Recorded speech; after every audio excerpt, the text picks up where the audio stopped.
Guys, every Monday I get my holistic vegetables, a box, and there's everything in this salad. There's kohlrabi, there's red pepper, there's onions, there's spinach, there's rocket, I did say kohlrabi, there's fennel for detoxifying, there's tomatoes, there's vitamins, there's minerals, there's onions, and there's radishes.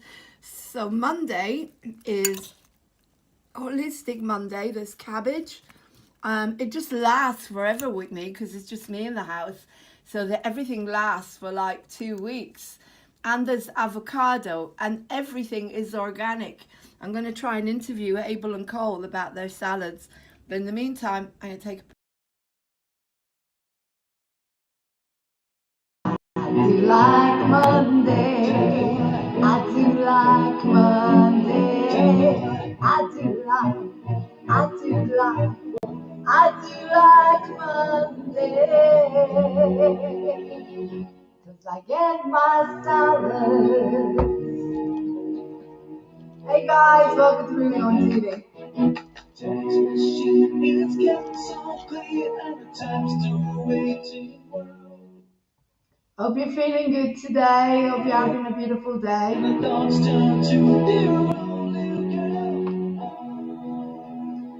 So today is Holistic Monday, where we take care of your mind, your body, and your spirit. The triads. Tell me why I do like Monday. I do like Monday. I do like Monday. Let's have a think about why do I like Mondays. What's happened today that's been really good? Apart from getting my beautiful salad delivered, which it gets delivered on a Monday, we're going to have a look at the ingredients that's gone into that one. Wow. Looks amazing, tastes amazing. Just add a little bit of apple cider vinegar and some sea salt. Tell me why I do like Monday. I do like Monday. Oh yeah, yeah, yeah. Welcome to a bathroom in Heineken.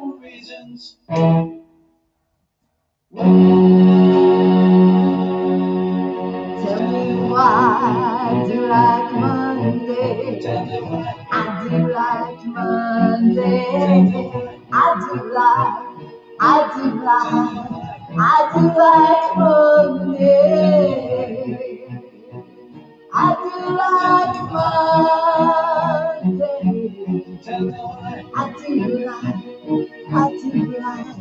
I do like Monday.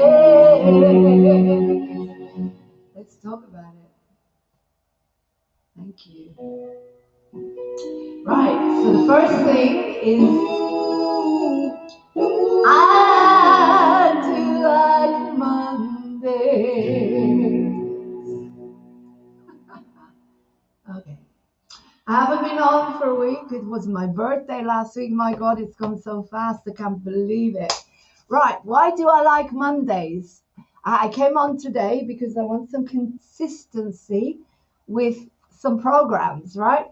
So I thought I better go on. It's not going to be a long program with me. I'm going to put on some archives. But before that, let's have a look at what is in my salad today. Okay. We've got green beans, snap peas.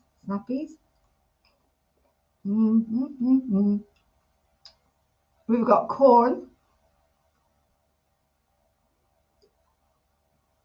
peppers, bell peppers, absolutely stunning, tasty, antioxidant, natural sugar. Honey. Onions, red onions. They detoxify and cleanse the blood. My blood is cleansing now. Olives are wonderful for hormones, wonderful for estrogen, wonderful for the skin, wonderful, tastes great. What else have we got? Pea shoots, green. Mmm. Mmm. Full of vitamins, minerals, cleanse the lungs, cleanse the capillaries. Carrots, vitamin A, good for the eyes.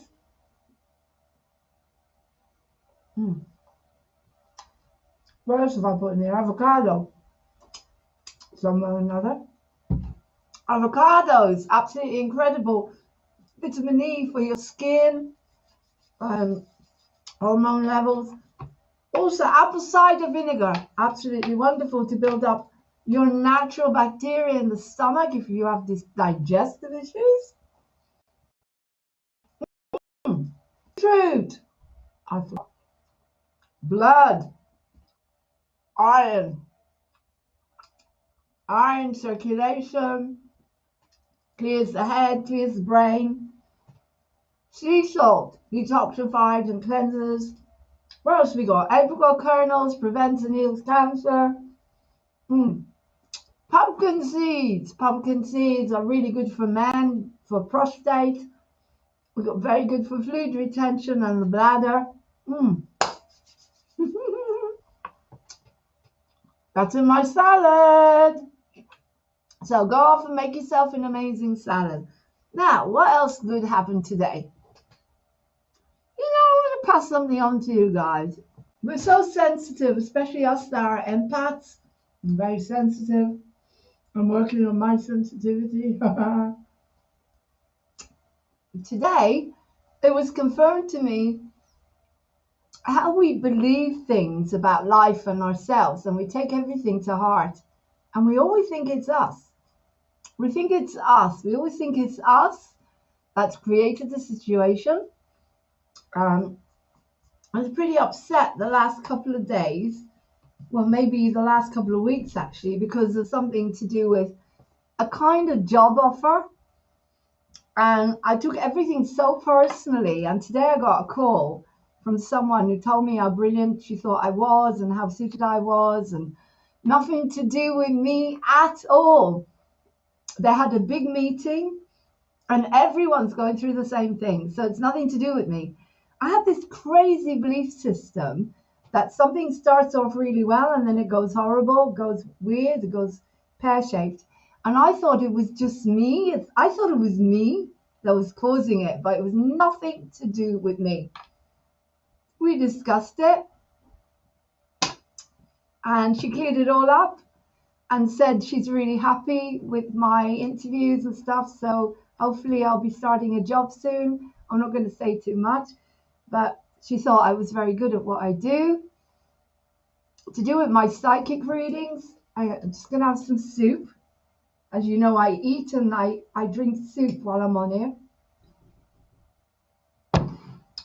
Oh, hang on a sec. Someone's at the door.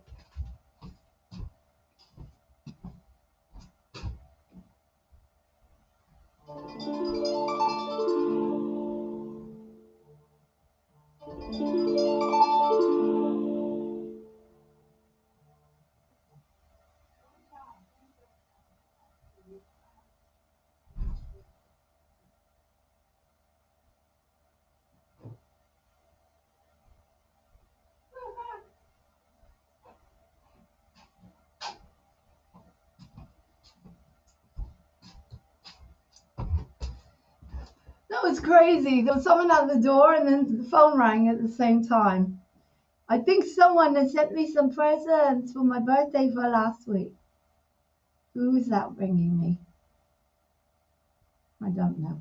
Someone sent me some presents for my birthday and her name starts with a C and ends with an A. Are you on here, gorgeous?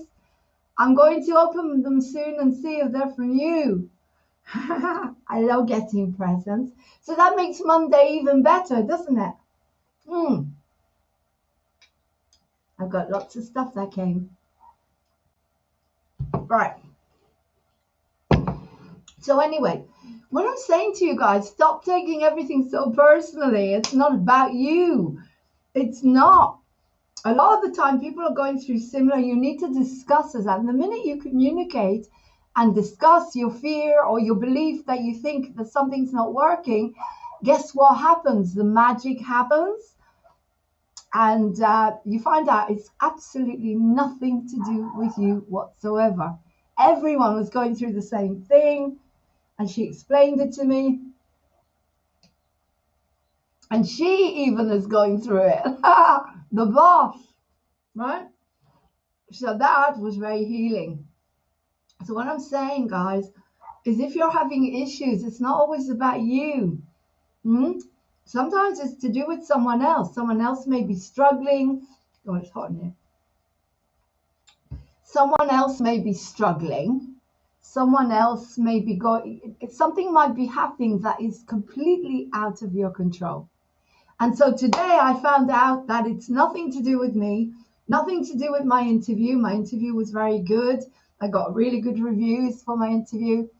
Nothing to do with that whatsoever. It was something to do with the collective. Everyone was going through the same as me. But I took it personally because that's what Lauren does. These are old beliefs. Yeah. Anyway, I'm going to have some soup.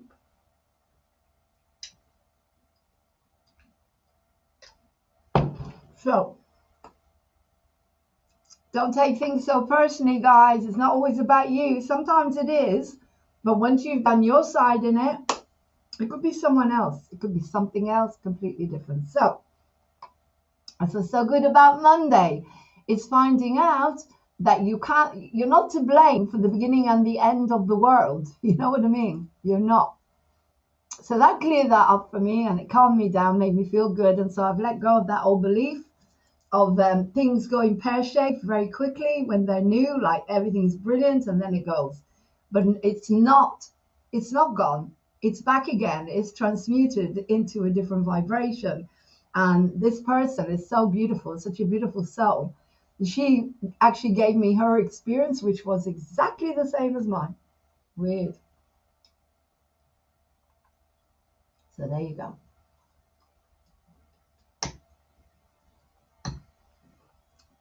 So there you go. That's why I like Mondays. Solution to a situation, a beautiful salad, and here I'm Moving On TV. Now I'm going to put a program on for you because I've got to go. I'm tidying up the house.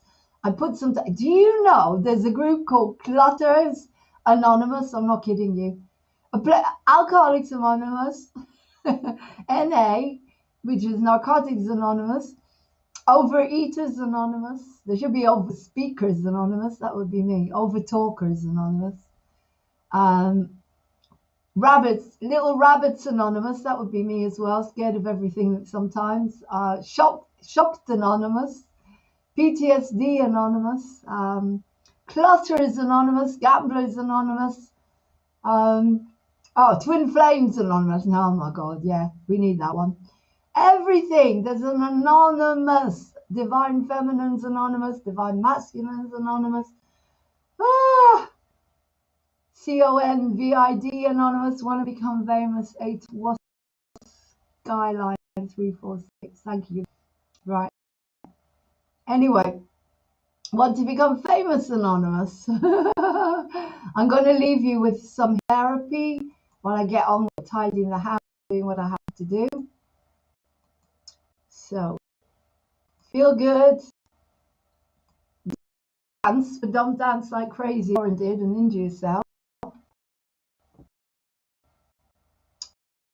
Right. Make sure you take time out to breathe. Don't breathe, you die. Okay, so we've got Kathleen Milner. Let's put Kathleen Milner on. This is a really good interview I did with Kathleen Milner about healing and angels. So I hope you enjoy it.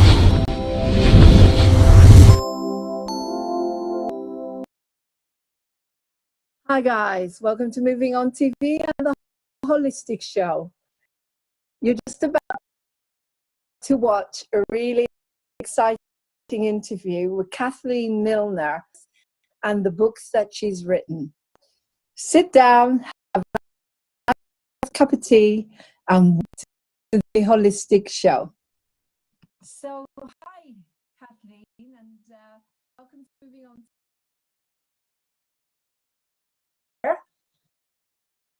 Today we're going to talk talk about the healing that you do, because you're a healer.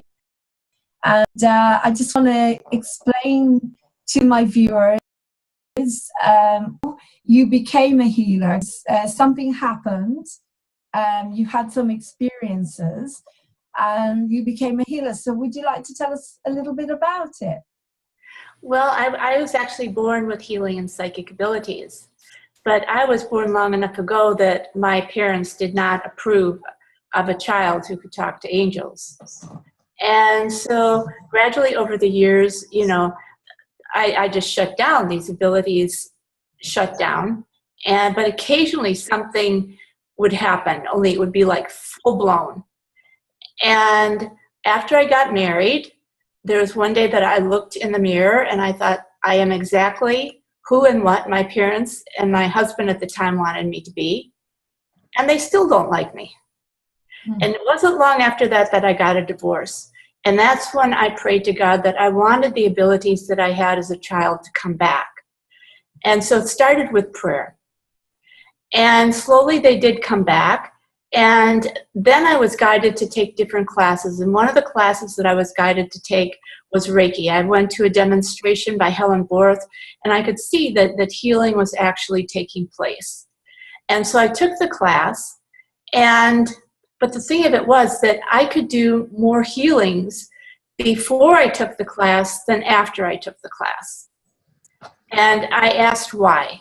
And that's something that is a good thing when you're involved with spirits and angels, is to keep asking questions. Why? Are you in divine truth? You know, all the questions. We get to ask those, and God wants us to ask those questions. And it took a while before God answered me. During the Reiki 2 initiation, they only initiated one hand, and I got to choose which hand, and it just did not feel right. I mean, why not both hands? It didn't make any sense. And when the initiation was over, I looked up and I said, where's the rest of the initiation? And these initiations, these Reiki initiations, were brought. This is what Takada's story was, that she went to Japan. She received these initiations from a Buddhist monk who was a descendant of Dr. Sui.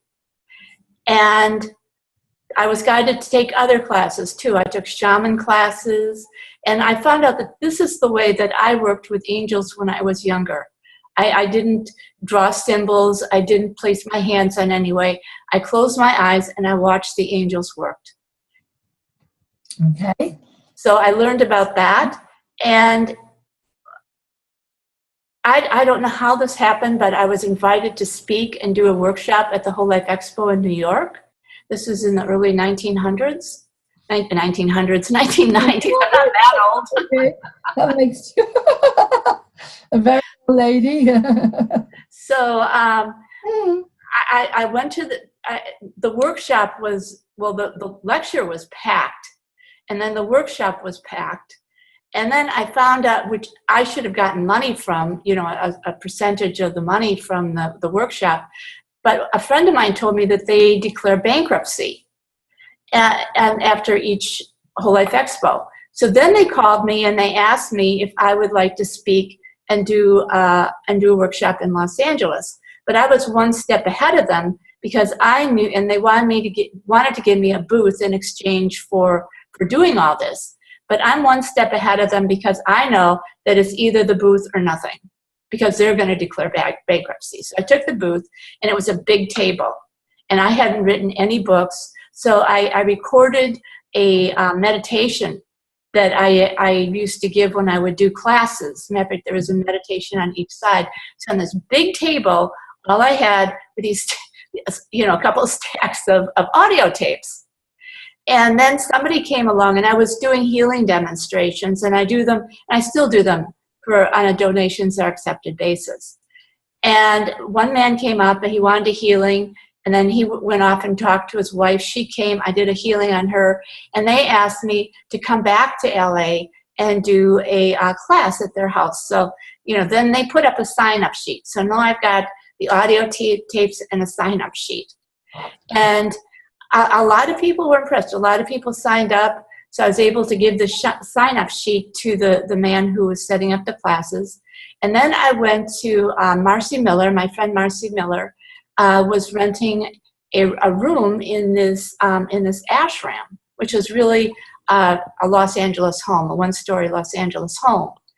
And before I went to her home, Reiki masters would come up to me and they would say, "We know you can heal, but did you know that none of us can heal in the manner that Takata did?"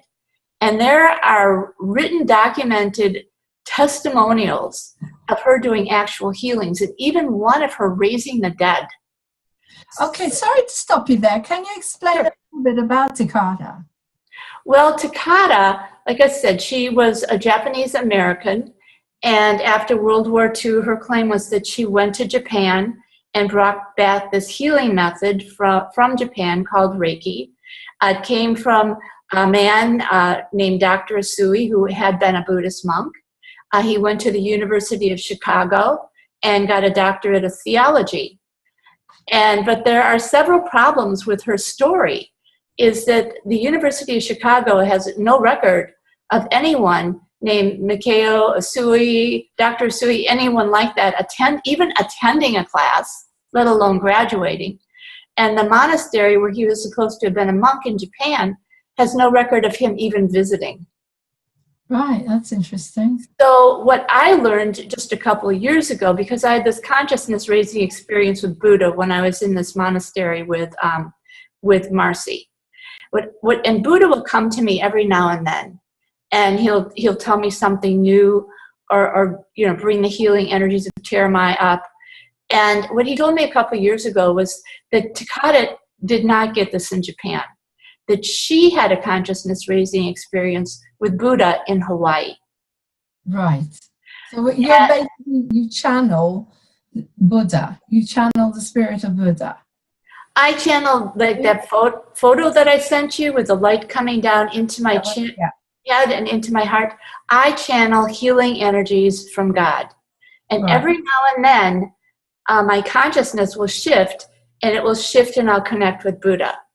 And one ascended master, told me that, I don't think they call them ascended masters when they're in body, but someone who is very high up told me that it is possible for an ascended being to connect with a person. And when they do that, they stay with that person for the rest of that person's life, unless something really dramatic happens, that they, shift from light to dark, that can break the chain. Mm-hmm. And so that's how I connect with Buddha. Okay. So when you talk about your the healing experience of the light that came down, did that make the healing more powerful that you were able to give people? Did you feel that that's when there was a shift in your healing? Well, the healing energy has always been there, but it really subsided, thanks to my parents. You get put down enough, you're scolded enough, things go away. So it was always there. But after I started this journey, it started to increase. When I feel the healing energy, like when I've got my hands on somebody, I can feel my hands. I can feel the energy running through me and into my hands. And then when healing miracles happen, or spontaneous healings happen, like I was in New Jersey and doing healing demonstrations. And there was a young girl named Audrey, whose grandmother wanted me to do a healing on her. And Audrey had all kinds of heart surgeries. And when I put my hand on her heart, I have never felt this before in my life. Instead of a nice steady heartbeat, I could actually feel the stress in the heart and the raggedness of the beat. And as I'm doing that, I can feel the goddess aspect. Now, there is one God, but God has both a feminine and a masculine aspect. If God didn't have a feminine aspect, you and I wouldn't be here. Sure. So we're created in God's image. Plus and minus, yes. Exactly. So it's the feminine aspect of God that heals. And when the miracles happen, my heart chakra just opens up. It feels like it's as big as the room. Okay. And tears come to my eyes. And Audrey turned and she looked at me. She was crying. Her mother and the audience were crying. So there is this tremendous healing that comes forth, and her heart became normal. Wow, that's very exciting. Okay, so that's one of the examples. I mean, we've got loads of people, myself included, that are walking around with conditions that doctors can't figure out anymore. There's so many conditions going around, particularly people that are very sensitive. I've got lots and lots of symptoms now. So how would you heal people like that? Have you had people that come to you where there's absolutely nothing that they can't determine? It's not like a serious disease like cancer, but the symptoms are really strong. Do you get people like that coming to you that have given up on doctors basically and just don't know what to do anymore? Well, mostly I get people whom the doctors have given up on. Right. Okay. So people with like terminal cancers, things like that, would you say as well? Right, and there is one testimonial on KathleenAnnMilner.com where Jennifer Gargan has talked about coming to me one time. She had cancer, and during the healing, she felt the cancer had gone, and she went back to her doctor. They looked at the tests, and the cancer was gone. That's incredible. So what I do, like with someone like you, I could tune in, and I don't do medical diagnosis. Matter of fact, most of the time what the angels show me, they show me metaphors of things that are happening. So if I tune into you, I close my eyes, and I ask the angels to bring the light in. So I'm going to call upon the angels. I call upon God the Father Almighty, the divine God, the divine goddess, the Holy Spirit, and the Holy Spirit I am.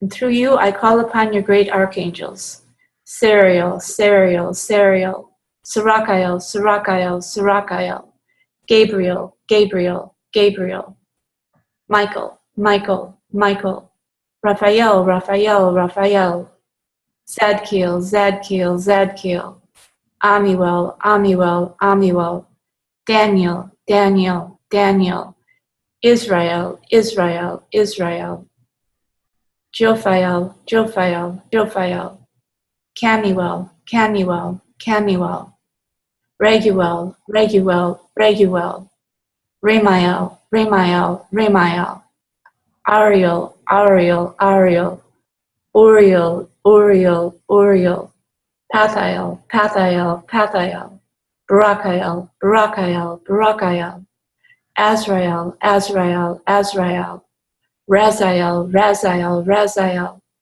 Gadiel, Gadiel, Gadiel, Gamaliel, Gamaliel, Gamaliel. Lauren, take a deep breath and exhale. And your listeners, when they watch this, they will most likely get a healing as well. What I'm seeing is the light coming in and just darkness coming up. And I'm going to keep calling the angels in. Gamaliel, Gamaliel, Gamaliel. Ezekiel, Ezekiel, Ezekiel. Ishmael, Ishmael, Ishmael. Emmanuel, Emmanuel, Emmanuel. Okay, Lauren, can you feel that light coming into your crown? Mm-hmm. Yes. And it's coming through your body. It's in your head. It's coming down to your neck and chest. Take a deep breath and exhale.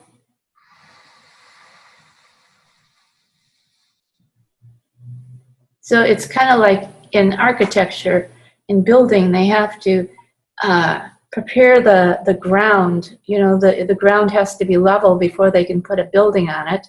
Mm-hmm. So with healing, the darkness has to come off. First the clearing, and then the healing can come in. And since I'm not there to do this, please place your right hand on your left shoulder. And I want you to work down your arm and just kind of twist down your arm and pull down all the way down to the fingertips, and then pull off your fingertips and throw this stuff down. Do it again. Starting at the shoulder and working all the way down the arm. Good girl. Good girl. Keep going. And pull out your fingertips and throw it down. Click your fingers, throw the stuff down like you're throwing it down to the central fire. And third time is the charm. Start again. And work down your arm. And your viewers can do this as well. All the way down to the fingertips. Take a deep breath. Exhale and throw it down.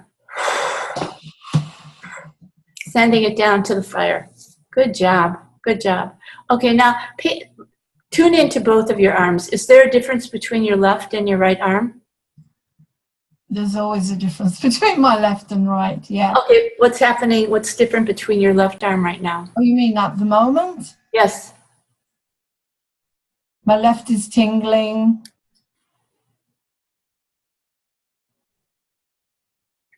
Feels a lot more tingly and like there's a light around it. Okay, now take your left hand and put it on your right shoulder and do the same thing. Work down your right arm all the way down to the fingertips. Pull the stuff out and send it down to the Earth's central fire.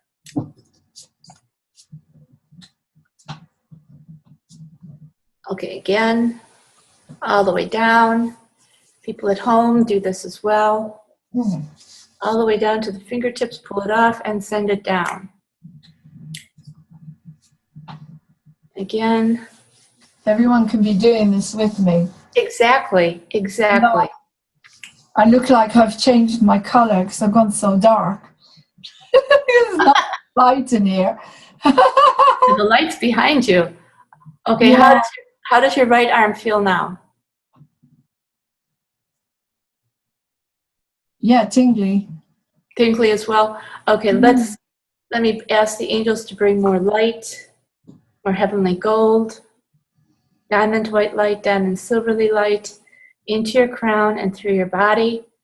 And let's see, at your heart chakra, let's get this up at your heart chakra. Angels, cut these cords. Take a deep breath, Lauren, and exhale. And feel that coming off.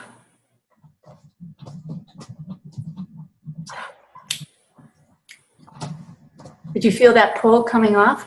Or do you feel clear now?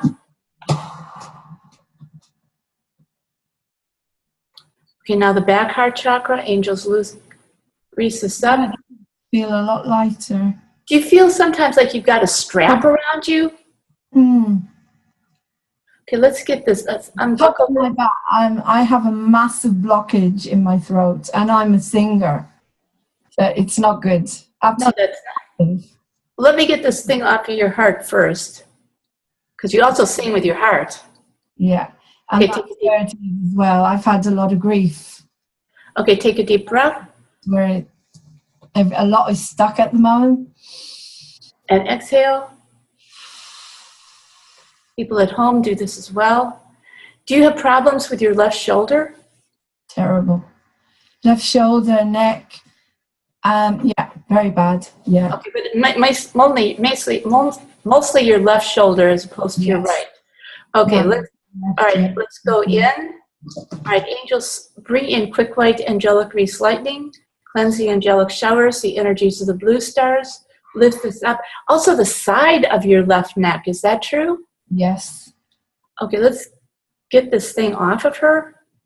The whole of the left. Yeah, it's very bad. Especially when I lie down at night. Nausea, really bad nausea. I have something called mirror touch synesthesia, and they've just named it. It's always been around, but that means that I can feel, when I'm working on somebody, I can feel in my body what's going on with you. Mm-hmm. I don't feel everything. Okay, take a deep breath and exhale. Everybody at home do this as well. If you have another place in your body that's hurting, focus on that and breathe the light into it and exhale this. And let's get this thing off your throat. And around the throat, it's often fear.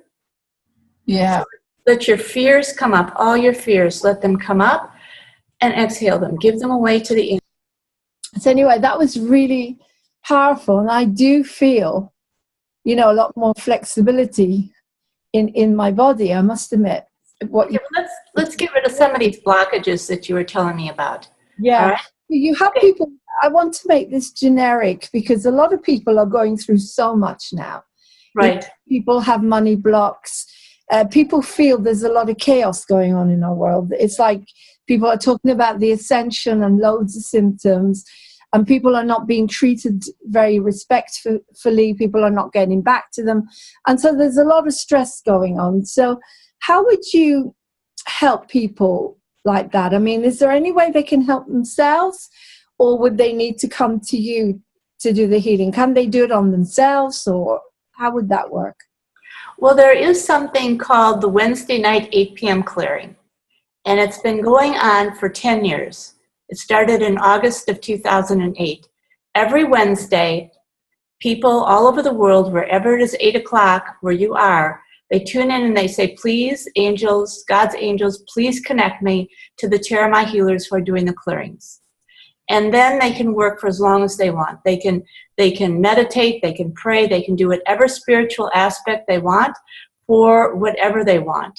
And since this has been going on for 10 years, there's actually a wave that's going around this planet.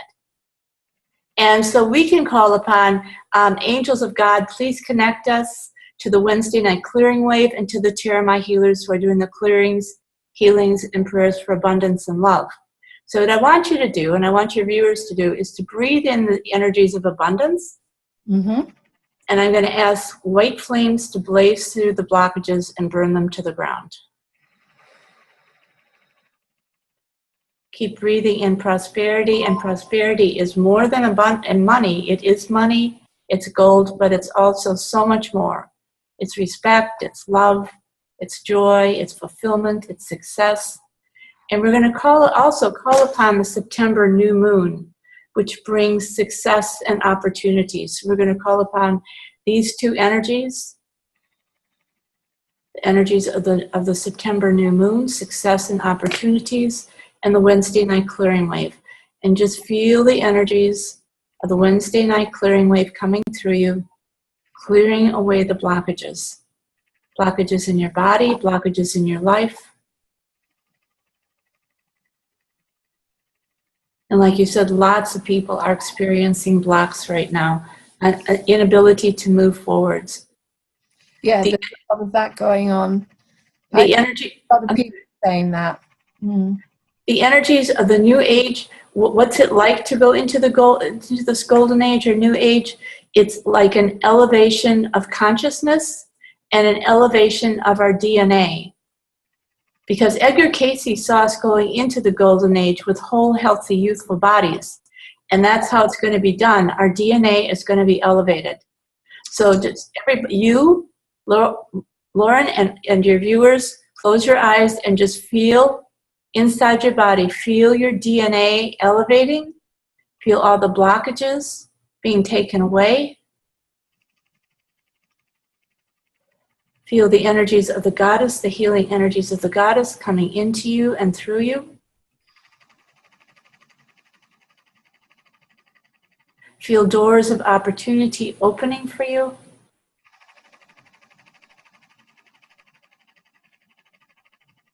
Feel yourself, see yourself being in the right place at the right time.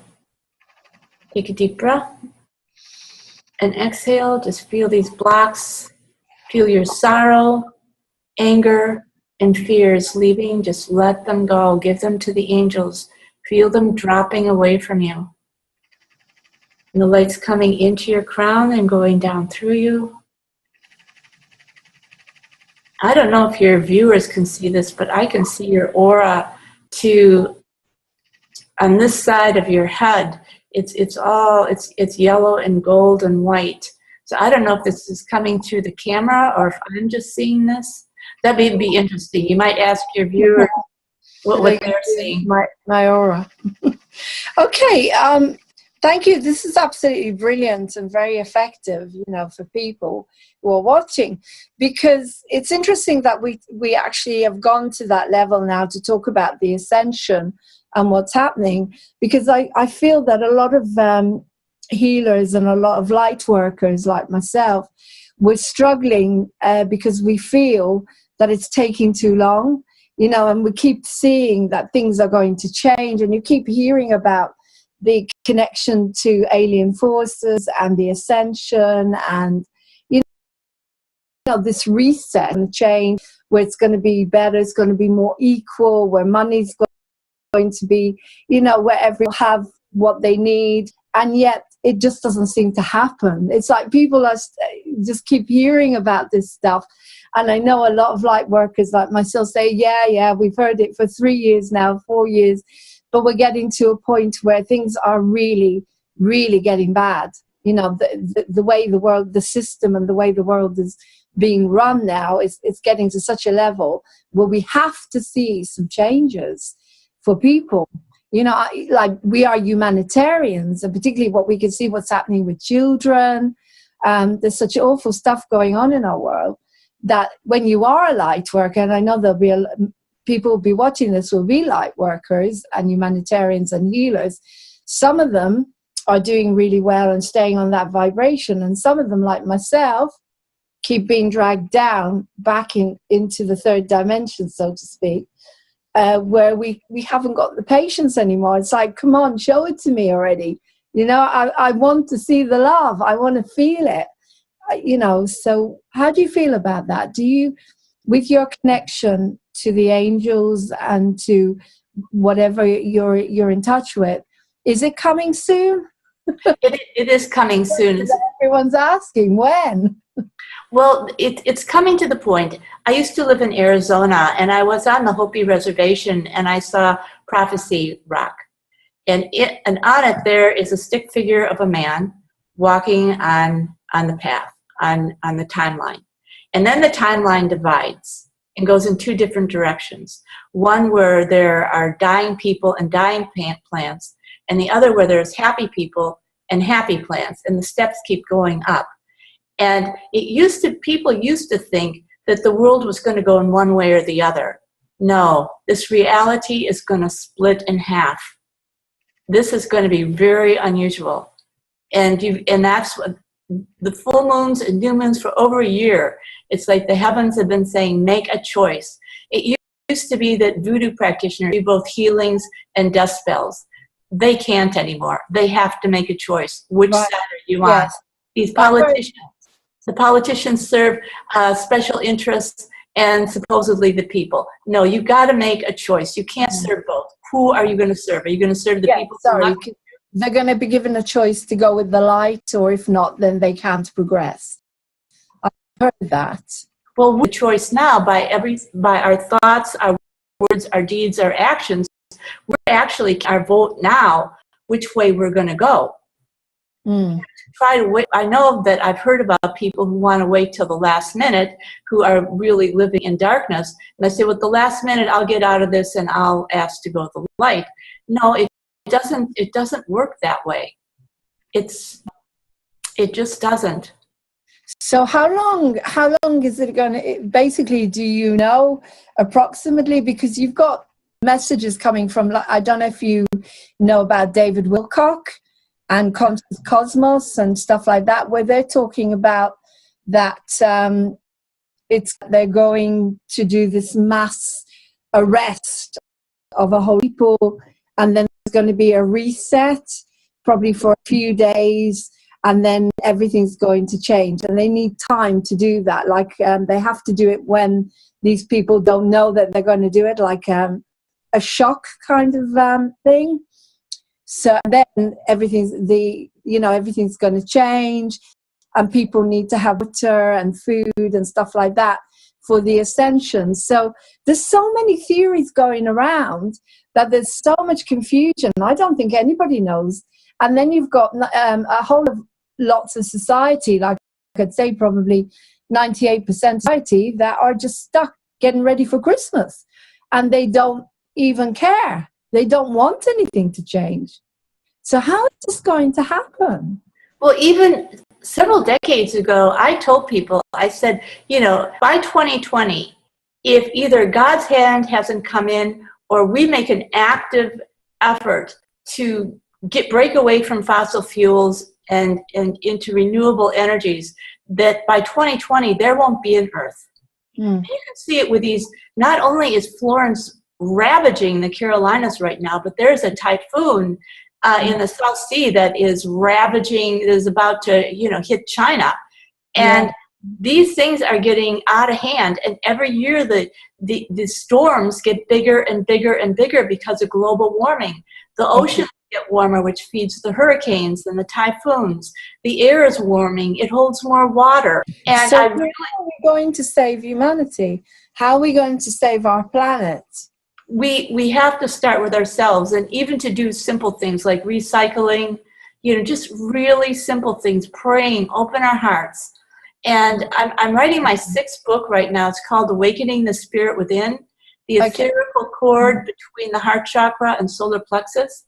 And it's really tuning into this energy channel and connecting to the Spirit of God that is within us. Because within this cord, this is where we get our gut feelings. In the Bible, it says, God speaks to us without words. This is how God speaks to us, through gut feelings and inner knowing. Inner knowing does not happen in the head.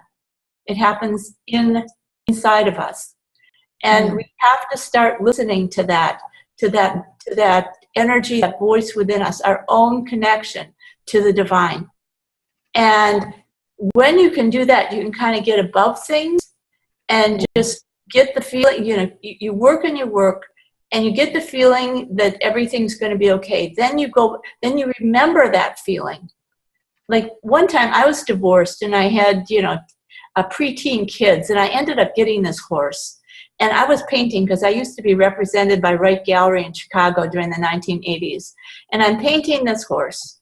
And I just asked God, I said, do you really mean that for me to keep this horse? And I got the message, the horse is yours to keep.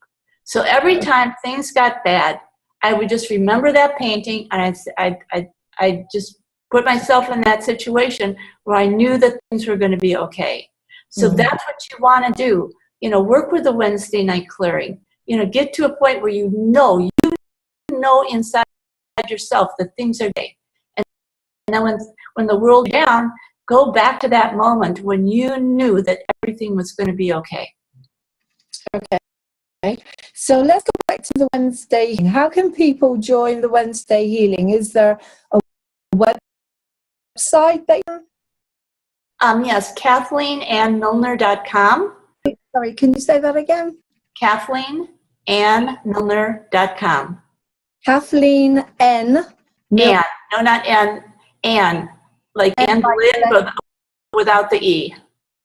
Okay. KathleenAnnMilner.com. Okay. And then go to the blog page.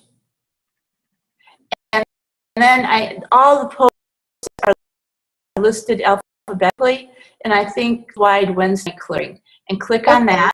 We'll put a link on so people can go straight on it.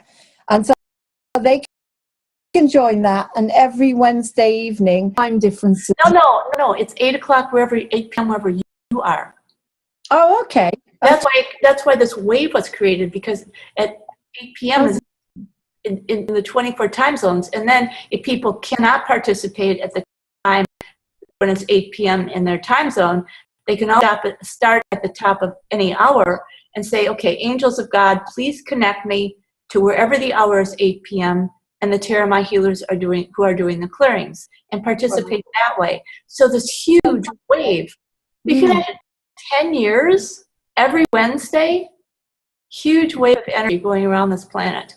That sounds fantastic. So because I will pass this on. This is very exciting. So basically, you can go onto the link, which I'll post, and doesn't matter what country you're in, doesn't matter where you are, at 8 p.m. every Wednesday, you can go on there and connect to this massive source of healing that's coming from Kathleen. And where else is it coming from? It's coming from all the people who are participating. Right. So it's like a massive connection to all these healers all over the world. And basically, can you set an intention, say this evening, I'd like to be able to set an intention to heal my abundance? Or do you get a choice to choose what you want to heal? Or is it just whatever, it's collective healing where everybody's doing the same type of healing around the same issues? Well, that's one reason I think it's become so popular, is because there is no set agenda. You can pray, you can play Tibetan bowls, you can drum, you can meditate, you can do whatever you want to for yourself, for others, for the earth, for whoever you want. I do suggest that, some people really, really need to work on themselves, and that's fine. But if you have the energy to do something for Mother Earth, please do something. But, it's really up to each individual, and I think that's why it became so popular. And I think as well, I have noticed over my existence that there is an intelligence that sometimes when we talk about timing, and when, say, someone is waiting for something to come, like a job, Right. the universe will take care of what's more important. Even if I relate it back to myself, as I say, I got a job, and again, just to tell my viewers, because people have similar conditions, similar things are happening. I got offered a job nearly 4 weeks ago. But because of the way things are in England, you have to wait nearly 2 months now to be police checked. Now, the more I think about it, my job was supposed to start on a Thursday, and it's only 2 days a week. I was getting very upset about it. But then I found out about oxygen therapy for my exhaustion. Some people are recommending oxygen therapy, where you breathe in fresh, clean, pure oxygen into the body. And when I heard about the oxygen therapy, my intuition said to me, well, if you're going to have oxygen therapy, because I had my assessment, they said yes. If you're going to have oxygen therapy on Wednesday, you may need to rest on Thursday. Do you see what I mean? So maybe your body or your higher self is saying, I need 2 months to get well. And then everything will fall into place, so to speak.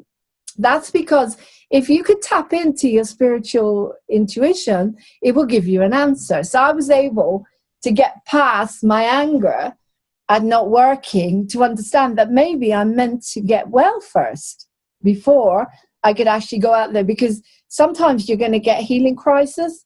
If you can imagine the body being filled with healthy oxygen after we've got chemtrails and we've got toxins and water and food, everything is full, we're full of toxins, the body, whatever we're eating. If you start pouring pure oxygen into your body is going to say, oh my God, I don't recognize this. And so it might go into a little bit of a healing crisis. It's quite normal, I'd say, So anyway, that's how I came to terms with the fact that this job is not happening yet. Because I thought, well, maybe you'll need to rest the next day. You'll need to drink more water. You won't be in a space to get in your car and drive and do a job, basically. So I think that's what I'm trying to say to a lot of people out there, is if you can do what Kathleen is saying to you, if you can do the healing, do your own healing and go inside, you will get your answers. And the universe, there is a timing thing here with healing. Like people are saying, I'm not getting the abundance, or I'm not getting this. Maybe there's something you need to sort out first that is stopping you. Do you see what I mean? So we're on the same wavelength with that. Right. I would have thought. Well, let me just say one thing, that they can they can go to my website and read about the Wednesday night clearing. They don't have to be connected to my website to participate in it. So Okay. I would definitely recommend that they go and they read about it first, so that they know what they're getting into. Okay. And then another way to deal with that problem, and also it's in the same vein, like for instance, my marriage was so bad, and I just prayed to God that it would get better. And it got worse. So the next time I prayed to God, I said, I can only deduce that you want me out of this marriage. You're going to have to prepare a way, because my husband's not going to like it if I ask him for a divorce.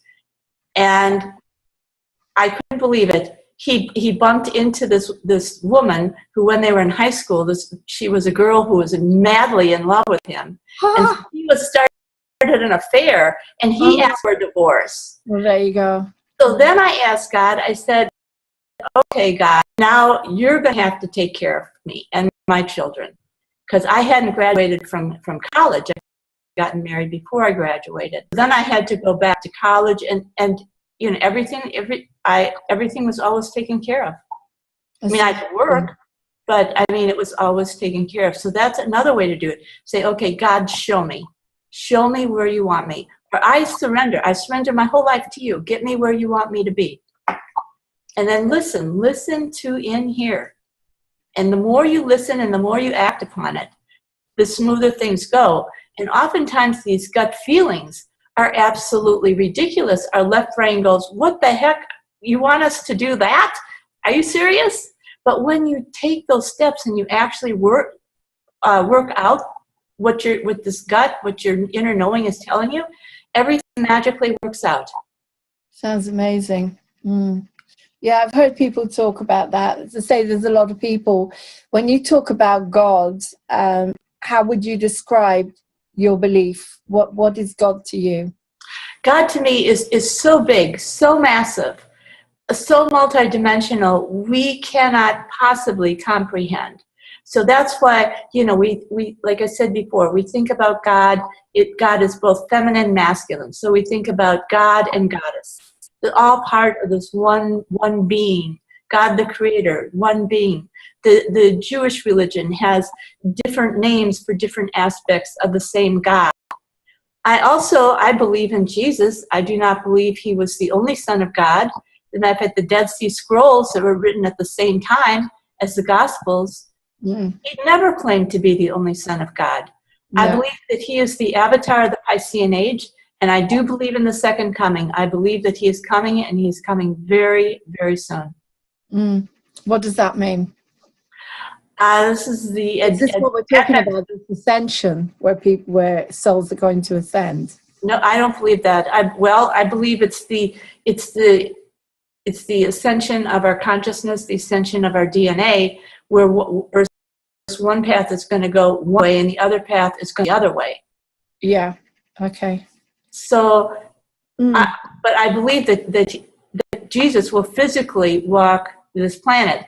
Now, when I was a young Catholic student growing up, you know, they had in one of our readers, they showed Jesus coming back as a Catholic priest in the black tunic robes, cassock, I think. Not with what's happening with the Catholic. I thought, of all the things that he could come back as, this is not what he's going to come back at. So I don't know the date. I do not know what he's going to look like, or if it's a woman. I have no idea. Okay. Even the Bible says no one's going to know the exact day and time, but I do know it's close. I know it's going to happen, you know, on or shortly after 2020. Okay. Yeah, there's a lot going on. There's a lot happening, and you know, people are questioning a lot of things, and there's lots. You know, everything's shifting all over the place. We can feel that.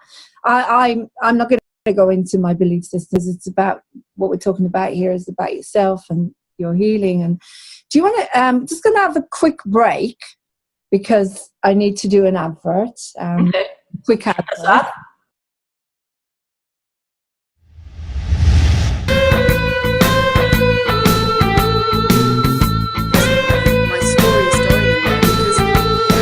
Shouted from the rooftops that there is a service on our beautiful NHS that I'm so proud of, and we're all very proud to have. It's free.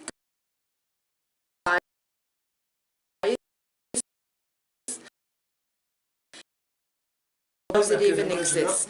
So I'm here to tell you that if you know one of your colleagues or your friends or your family or yourself, and they've given you that label, borderline personality disorder, be as lucky as I was and ask your doctor.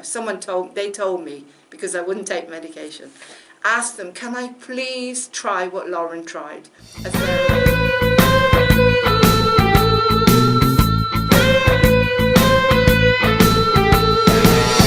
thoughts I have of you, you're always on my mind, circling round my brain. It happens all the time. I close my eyes and a vision will appear. Wish that you were next to me, but you're no longer here. Wish we were together. More about me in my amazing chapter with interviews from Casey that is going in the book. www.simplyamazingbook.com. Invite me to talk, to sing about this incredible record that is free on the NHS.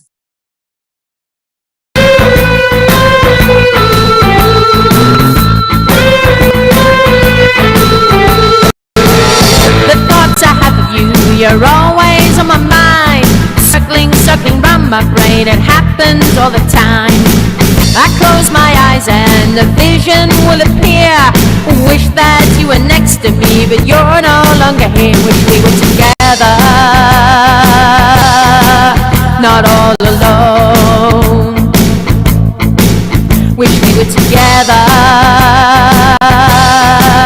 not all alone. The anger you display, I really cannot take. Want to break the barriers that you and I would make. There'll always be a part of you down deep inside.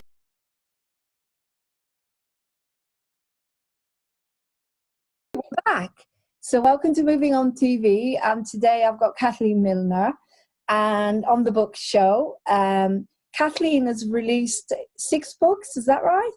5 books, and I'm working on actually 6 and 7 at the same time. Wow, you're working on the 6th and the 7th at the same time. Right. Okay. I tried to write one book. I wrote one book with my father before he died. We wrote it together, and but I've always meant to write another one about my life and my spirit and what's happening to me. But to actually write 2 books at the same time, or anyway, can you tell us a little bit about the books you've written, what they're called and what they're about? Well, my first book was Reiki and Other Rays of Touch Healing, and it was basically about things that we've been talking about how I got to where I am, different things, different methods of healing, and there's more than Reiki, because when Takata, she changed the initiations before she came to the mainland of the United States, and there's a symbol called Seihei Ki that most people are from. She cut that in half. She cut it in half, and when she cut it in half, more than half of the energy was gone. Almost like those initiations started bleeding out their healing energy. And I can prove it, because in the beginning she was able to do all these incredible healings, and towards the end of her life she wasn't doing any healings at all. Whereas for me, the healing energy just keeps getting stronger and stronger all the time. Okay, so what's this book called that you're talking about? Well, that's Reiki and Other Rays of Touch Healing, but that's before I knew about the double Seihei Ki. So I'm writing another one now, and it's called Awakening the Spirit Within, the ethereal cord between our heart chakra and our solar plexus. And I'll put in things about the double Seihei Ki and things that I've learned since I've written that. I wrote another book called Terra, My Journey Home, where I talk more about the elemental healing rays of earth, air, fire, and water. In Awakening the Spirit Within, I'll talk more about the 5th element, ether. The other book I'm working on right now is called After the Winding Sheet. And the winding sheet is the shroud that the body is wrapped up in. So it's like, what happens after death? What goes on? And it's a story. It's a novel. It follows 4 girls, their family history, and and all these people are dead, but somehow life goes on, and you don't think about death. When you're young, you don't think you're going to die. You think that's for somebody else. So, okay. Can I just stop you there? Sure. After the winding sheet, is that what it is you said? Okay, so is this a fiction? Yes. It's basically a novel that you're writing. So, right. Because if you're saying that you're talking about what happens after death, then you need to have had an experience. Explains it to you. So do you feel that you know what happens after death? I have had a near-death experience where I died That was when I was 9 months old, and it must have, even though I don't remember that, it's something that stayed with me. I also had this inner knowing where this ball came into me, and I knew I had lived before. And it came in like a novel of this woman's life. I had just finished watching The 6 Lives of Henry VIII. It was an old PBS program. This was a long ways ago. This was like 30 years ago. Mm-hmm. And no one liked Anne Boleyn. And the announcer said that nobody cried when she died. I didn't like Anne Boleyn. All of a sudden, I'm making my bed, minding my own business, and I get hit. It was like somebody punched me in the stomach. And there wasn't any pain, but like it was like a book was shoved into me. And I knew all about her life. I knew that she didn't want to marry Henry. Henry reminded her too much of her brother who had raped her when she was a young girl. Right. So basically, you're looking at it from the point of view of Anne Boleyn. Anne Boleyn, yes. So Yeah. I know. I know that lifetime. I know, what death is. I know that what happens after death. And also, When you know, how do you know? in here. In here. And this is what we've got to develop, is this in here. Mm. And I've seen spirit. One of my cats had to be put down, and I could see her soul rising up out of the top of her head. Mm. She stopped for a minute to thank me, and then she went on. Mm. I saw my horse. He had Abez when he was put down. I saw him after he died.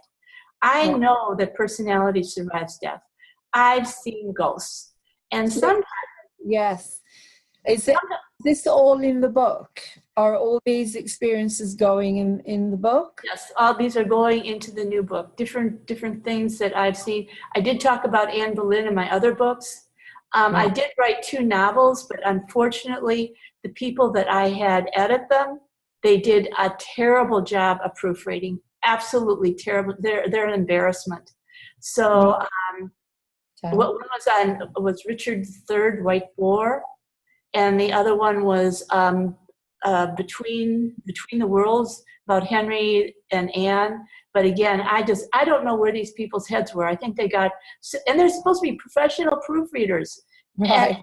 And they're embarrassments. So I thought I would like to write a book and do it right, have somebody, proofread it. Because back then when I was writing, I couldn't proofread my own material. And now I'm getting better at doing it, so I can do it. I can hand it off to somebody else who can even further comb through it. But I mean, they're embarrassing. So that's why I'm doing another short novel, so it can be done right. Okay, because you did mention, so one of these experiences was when you saw a ghost when you were in the UK. I did. Do you want to tell us about that? Sometimes I see spirit or ghosts with my physical eyes. And my friend Corinna Hall and I, we had just gone to Kensington Castle to see Princess Di's dress display that was up at the time. And as we're coming back, she said, "Do you mind if we stop at my brother's house?" And of course not. So we stopped at her brother's, and they answered the door. They were really glad to see us both. And she had told me before we got there that her sister-in-law had several miscarriages before she finally gave birth to the twins. So there is a girl sitting on the steps. So I'm assuming this is one of the twins. And she looks at me, and all of a sudden, her eyes light up, and she smiles back at me. I'm talking to these people. 2 more girls come down. So I realized that after she had the twins, she probably had this other daughter, right? So we're all talking. Everything's going fine. And at the end of the night, I'm saying goodbye to everyone. I said goodbye to the twins. And I said, I realized, I said, "Where's your other daughter?" And they said, "What other daughter?" Oh, God. And I hadn't been asked to do a reading. I don't like imposing myself on people. So on the way home, I told Corinna, I said, "I think that the girl that I saw on the steps, the first girl, I think that this was the spirit of one of the miscarriages that your sister-in-law had." And Corinna said, "Well, she should have been older." And I explained, well, when a newborn dies or when there's a miscarriage or an abortion, that soul that's been traveling with the mother has a choice. They can stay with the family in spirit and grow. They can hang around and wait for the mother to get pregnant again, or they can go off and find, another mother, or they can return to heaven's light. And this girl obviously decided, she needed to stay as a young girl. That was her choice. The aging does not happen in the spiritual realms like it does on the physical plane. So sometimes you can see ghosts and you don't even know that you're seeing them. Sure. I mean, I lost a sibling. I lost my brother in the womb, and it took me a long time to know this. It's a long story, and it's part of my own recovery, a lot of my codependency. But I realized that I had a sibling, definitely had a brother, and he died when we were still fetuses. Yet, I've had a lot of grief around it, and it did affect my life in a big way. Again, I'm not going to go into too much of that, but I do know, how these things can happen as well. And I think he just went back. I'm not sure he could have reincarnated as the friend who helped me figure it all out, because we're very close. And when she went away, this is really, really exciting and fascinating. So if people want to get your books, where are they available? Amazon.com. Okay. So they can find your books. Again, could you just tell us each name of each book separately? So Okay. there's a quick summary of each book. There's Reiki and Other Rays of Touch Healing, which lays the foundation for Terramai Reiki, where it came from, how it came about, different, hands-on healing techniques, how to use symbols. Terramai Journey Home talks about all four elements, earth, air, fire, and water, and the healing element component that is within each of these energies. And also talks about a lifetime that I had as Rembrandt's daughter. Not Rembrandt, but Rembrandt's daughter, illegitimate daughter, but a lifetime to lead in the 16th century as your legitimate child. But anyway, becoming a shaman, it's never too late to be who you might have been, goes through the shamanic class that I teach, and there are exercises in there that people can do. The novels are Between Two Worlds, the story of Henry VIII and Anne Boleyn, and Richard III, White Boar. But again, the proofreader fell off the wagon. I don't know what happened, or she got on the wagon. I don't know, but they are truly embarrassments, so I wouldn't recommend those. And then the ones I'm working on now are the novel After the Winding Sheet, and to expand upon tuning into our healing energies and our own spiritual force within us, awakening the spirit within, the ethereal cord between our heart chakra and solar plexus. And then I've written 3 completed feature scripts, Angels and Shadows, Flawed, and After the Winding Sheet. That's lovely. Thank you so much, Kathleen. So we've now heard a lot about the different books that you could purchase. We also know about the Wednesday meditation, which I'm just going to add on here because this was we recorded for a different program. But basically, every Wednesday, you can tune into Kathleen's website. I will put the link, and you can tune in and connect to healers from all over the world every Wednesday at 8 p.m. It doesn't matter what country you're in, it will fit. And that way you can be part of a massive connection of healers that are sending out healing to our planet and healing to each other, but most of all to heal yourself from within. So just before we go, Kathleen, is there anything you would like to pass on to our viewers that you feel is really important for them to know? Well, let me just say that if anybody wants a private session with me, they can contact me at kathleen.milner@earthlink.net, and we can arrange a time and a day for you to call. If you send me a list of times and days. If you want a reading, all I want to know is the question. I don't want all this background information. It gets in the way. It muddies my brain. So you do readings as well? I do. Medium readings. Okay, so people can contact you. Thank you for that. People can contact you and have the healing either physical if they're near you, or by Skype, I presume, or like, you know, by Zoom. So people can get healing from all over the world, distant healing from you. Right. They can get a reading. Is that right?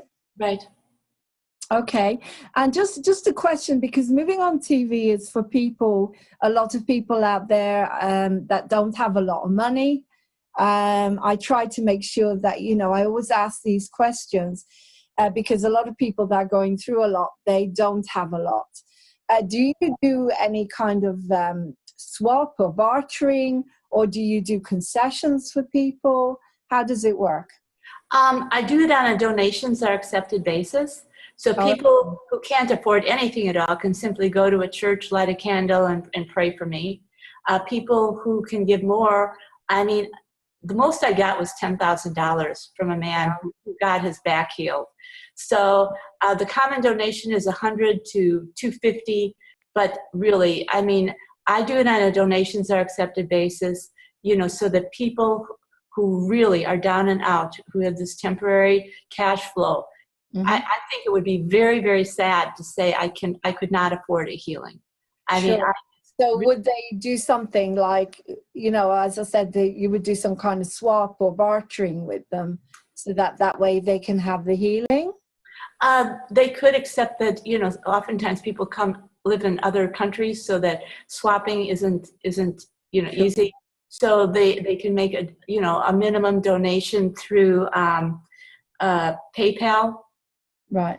What's the least donation that you would accept from someone? I would accept any. I do it on a donations are accepted. Whatever people feel that the healing was worth and what they could afford, you know, that's what they should give. Yeah, because do you feel that when people do that, do you feel that then when you work with them, they can actually improve their financial situation? Right. We work on blockages to get the blockages out of the way, because there are demonic forces. They really exist, and they're trying to stop us. Yeah, we can see them. They're trying to stop us. They're trying to, you know, stop abundance from coming to us, because that's our energy. And so, yes, these blockages can be cleared. I also have a Facebook page called Terramai Healing Network DC, as in Washington, DC. And they can look on that, and if they click on my photo and my name at the top, there's a whole list of healing, clearing videos that I've recorded, and people are being cleared and healed through those. Just by watching the videos? Just by tuning in. I think becoming a little bit active, because the people who are really active, you know, are releasing their anger, fear, their sorrows. They're letting this stuff come up. They're letting these mental torture chambers go. They're giving it to the angels. Can you spell the Facebook? AI Healing Network DC /Facebook. Okay, if people put that into Facebook, they'll be able to find you that way. Because as I said, there's a lot out there that can't get money to go, you know, and they just don't know what to do, and they're struggling so much. And nice to know that they can get out of that some way, because a lot of people, unfortunately, a lot of healing is expensive. And, you know, a lot of these things are expensive, so people can't. But that's what I try to do moving on TV, is to pass on the message to everyone, particularly to people that don't have much. So I think it's very important to do that. Well, thank you so much, Kathleen. That's wonderful. I'm really glad to be able to pass on this message.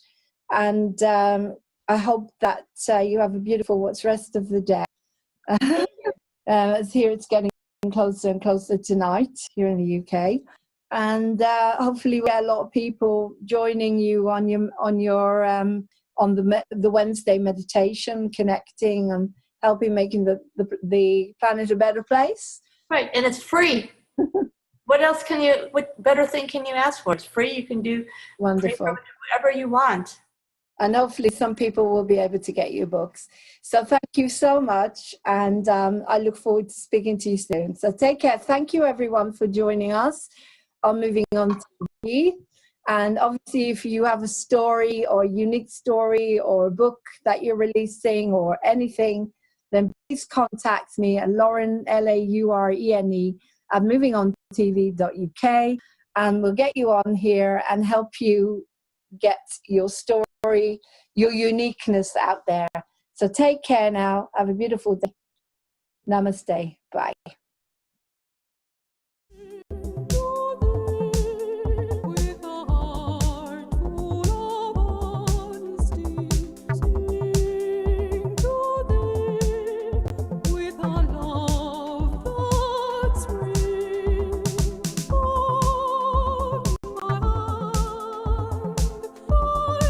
Through the maze of life, I open up my eyes to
Hey guys, welcome back. I hope you enjoyed that interview with Kathleen Milner. Right, as today is the holistic show, I'm going to put on a message to light workers or to anyone really. Today is Holistic Monday, and I've done a few recordings for you. I've done some videos on my tarot channel, Cosmic Hope Tarot, and Divine Magic is how to manifest. And so it's really worth listening to. It's a brilliant, brilliant book which teaches you how to manifest everything you want, how to stay in that vibration, and how to push the levers up to get what you want. And I just wanted to share something of the intelligence of the body. I do something called two-way prayer online on WhatsApp, where you write down to your higher power or God things that are not, you know, you need answers for. And I've had this something that has manifested in the body that has been quite scary for me. And that's why I've backed off, and that's why I'm taking time out. And that's why I can't dance for a few weeks, because something manifested. But because I don't go to doctors, I do all the work myself. I was very interested in what manifested. And as I was waiting for my answers to come back from God, it was some kind of chaos from the mind and from the way I was thinking and the way my life was going. The busyness, the jumping around, literally the tap dancing, the aggression, doing too much. Again, manifested in the leg that I broke 5 years ago. And so I've had to take a step back in order to be able to sort this out. And God said to me, love, my higher power said to me, to take a breath. And because I was asking loads of questions at the same time, and it was all coming at me quickly. And I was told to take a breath, to ask one question at a time. And you can't do everything all in one day. So I cleaned the fridge today. And I've had to wear one of those stockings on my leg, you know, because of the pressure that built up in my leg.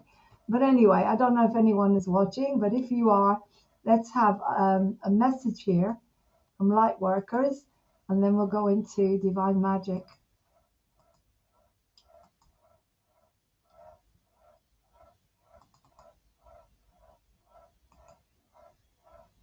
I'm going to put this into the holistic show.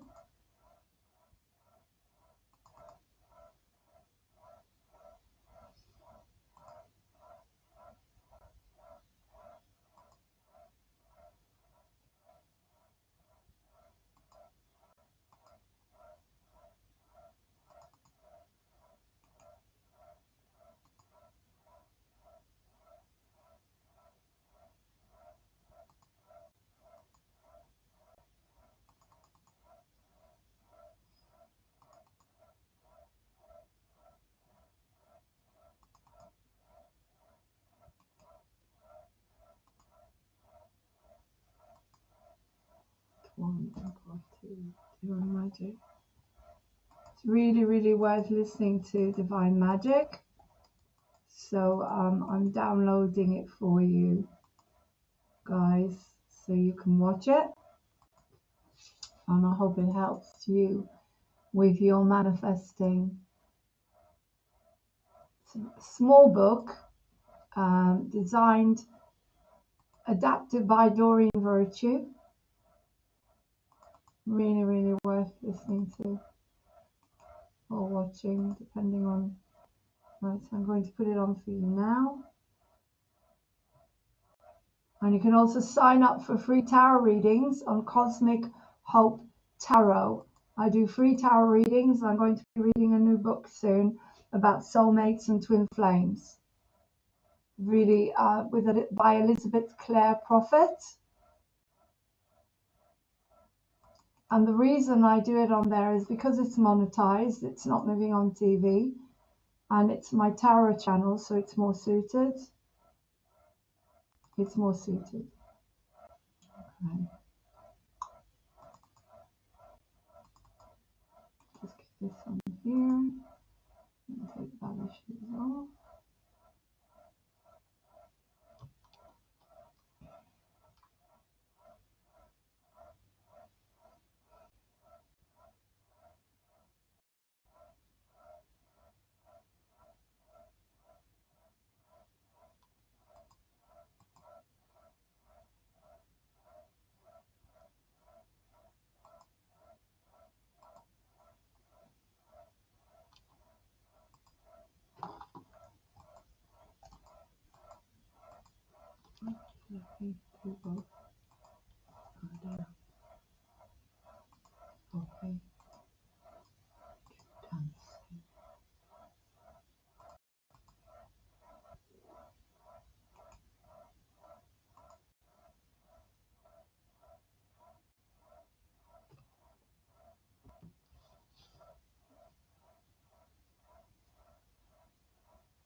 Right, looks like we've crashed.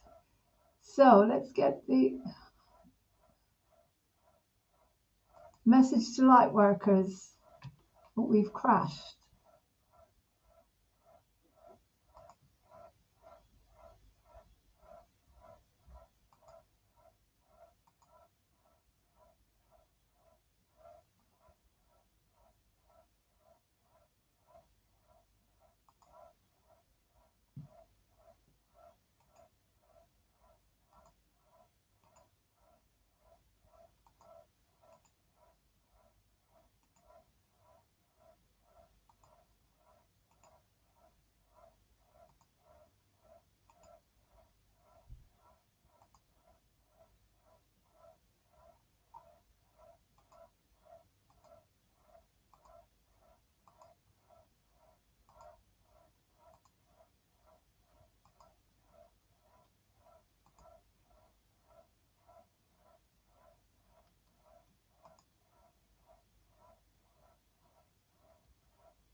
Where have we gone? Where's the stream gone?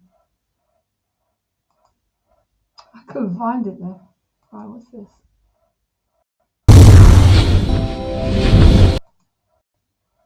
No, that's not it. Message to light workers.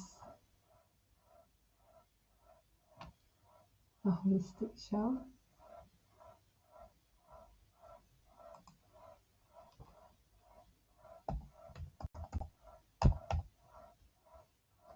There it is. Okay.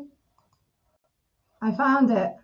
Enjoy. Hey guys, welcome to Cosmic Hope Tarot, and I'm actually introducing myself now as it's time to start doing some proper work.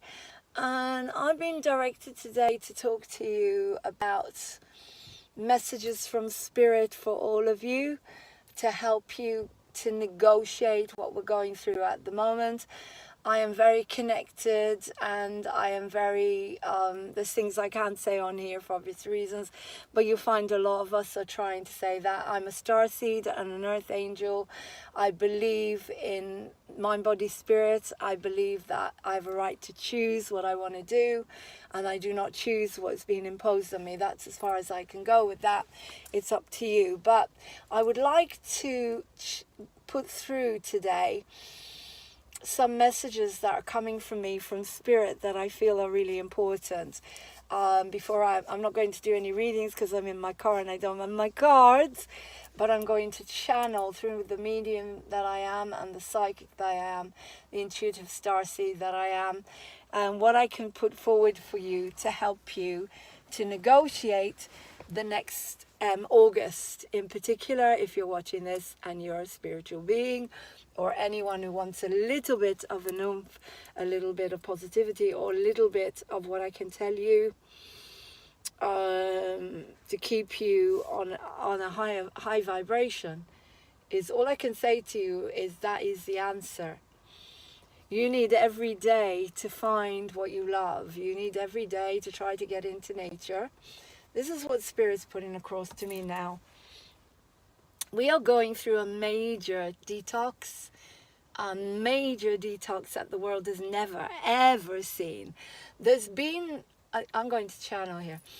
There's been opportunities where God, Spirit, has tried to create this detox, and yet and as there's been wars, there's been situations of annihilations and times when races have been turned against each other. There's been massive wars, there's been all sorts of things, earthquakes, fire, you name it. Mother Nature and the Creator, God, love, has tried to create this detox, but however, the detox cannot happen until the light is strong enough. So if you imagine a huge amount of darkness, the only time you can release that darkness is when you shine, the light is strong enough. Yeah, if you shine a tiny bit of light, you're only going to see a tiny bit of darkness.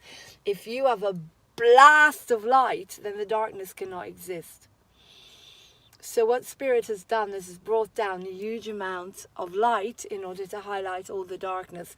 And that's what you're going to be seeing. You're going to be seeing more and more darkness being lighted up. You're going to see it lit up, not lighted up, lit up all over the place. So everything that has been hidden will be shown. There cannot be anything to be hidden anymore. So all these little places where things have been tucked away that nobody wanted you to know, all these places, you know, like when you don't, the way I tidy a house sometimes is very bad, where I will throw everything into a cupboard and get it out of the lounge, just moving around the mess into another room. So everything is being exposed and brought up to be cleansed, because the light has to get so strong now. It's the only way that humanity can come through this.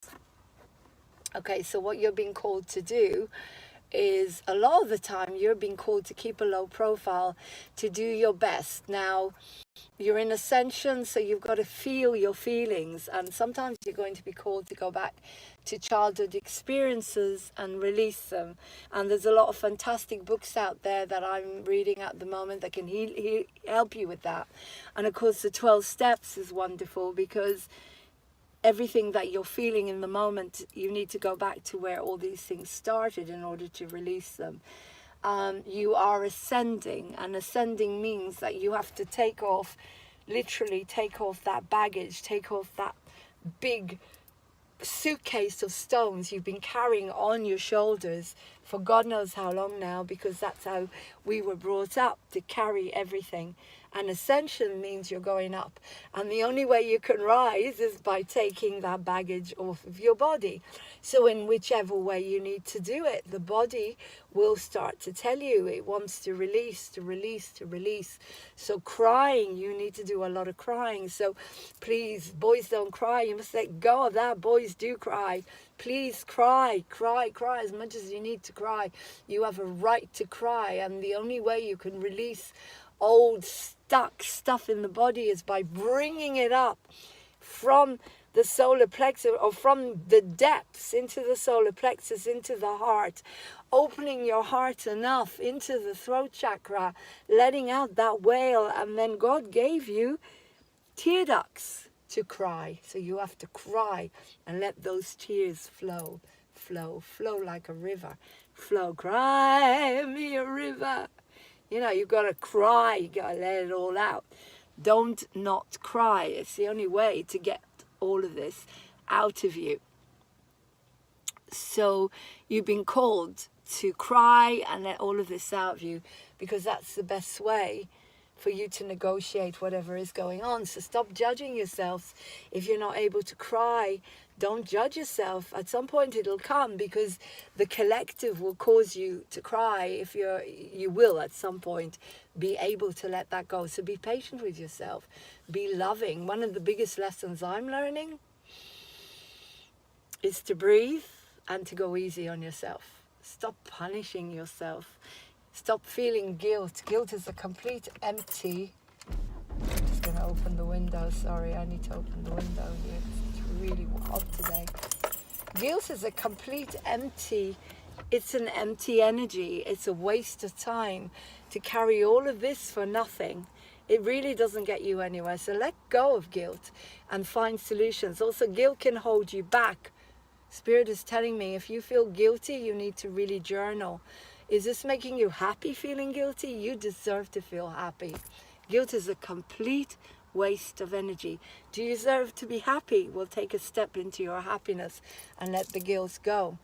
Guilt comes from childhood. I healed my mental health issue, apparently a serious mental health issue, by letting go of the guilt of a child that I shouldn't even have had, but was poured onto me from my childhood. And the minute I released it, I'm going to be naughty. I'm going to have a sweet. You know, really play with your, let your inner child play. If you want to have a sweet, have a sweet. It's not the end of the world. It won't kill you. Unless you're diabetic. Right. So, you're called to let go of guilt. Guilt is just an empty emotion.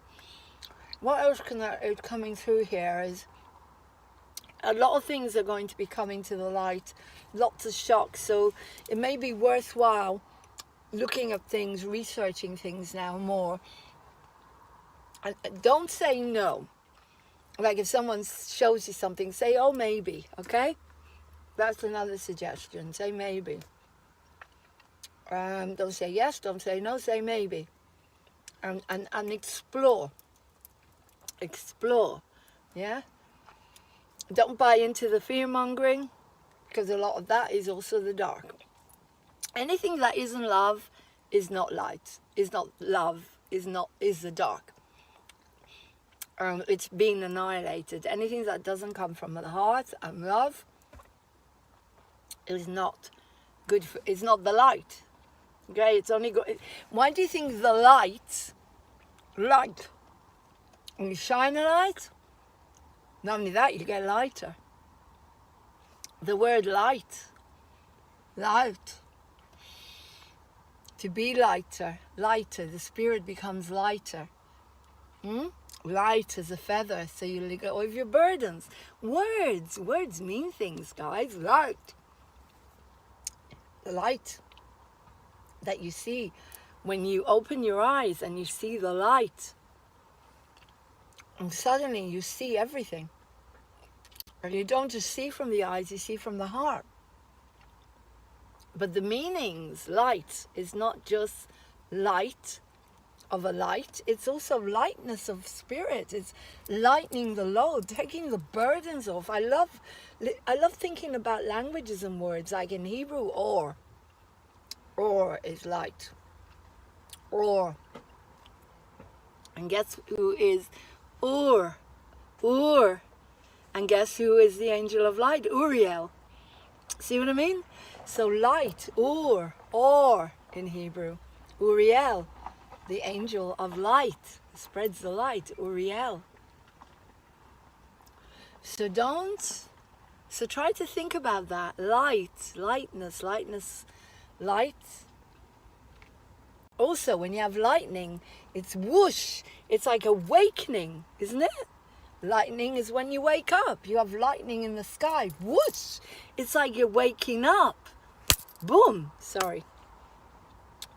We're waking up. Okay, so light doesn't just mean seeing the light with your eyes and lights versus darkness. It means removing those burdens off of your body, off your cells. Removing the burdens of your life. Let it become lighter, easy light. Another thing I'm learning is to be easy, 'cause I'm easy as a Sunday morning, but get easy, or take it easy, like the eagles. The eagles fly. You see how the connection of words come? Spirit, when you channel, the words just come. Like, be like an eagle. Whoosh. Spread your wings and fly. Become light. So, I hope this helps you.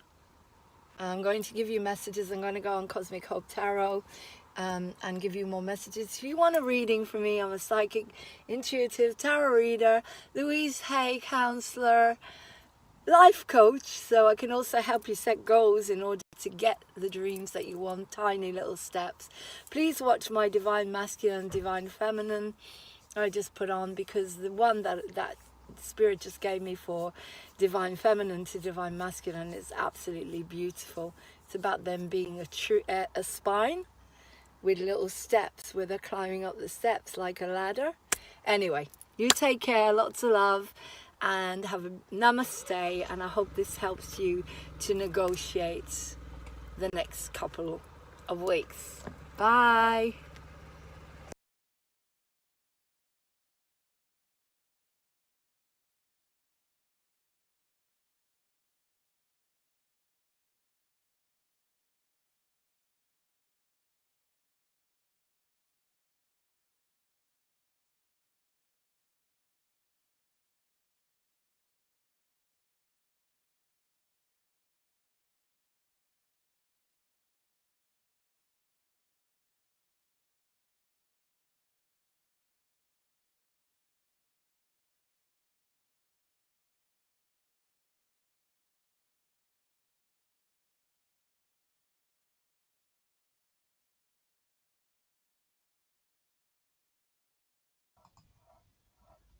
Hey, Cara, are you on here? I got your gift. Wow. Oh, wow. Is this a kaftan? What is it? A sheet. Oh, it's beautiful. Wow. Look at that. Cara gave it to me. Look at it. This could be the backdrop on the shower for Moving On TV. Then I have to cover that up. It's beautiful, Cara. Thank you. What is it? Are you on there? Is it a tablecloth? These are my birthday presents. Wow, this is stunning. Thank you, Cara. Thank you for all the earrings. And the other thing, is it like a tablecloth? I'm not sure what they are. Hang on. I tell you what I'll do instead of this, because this is not very nice. Let's see. Let's put this up here. Let's put it here. Let's see. It's absolutely stunning. Look at it. Wow. I love it. I love it. Thank you. Cara, this is Cara's present, my birthday presents from Cara. They just arrived. What do you think, guys? Does that look better? I think that looks a lot better. Everything's falling down as usual. I need a studio. Look at that. Oh, look at it. It's beautiful. Thank you, Cara. That looks so much better, sweetheart. Look at the book. Oh my God, what is the book on? There it is.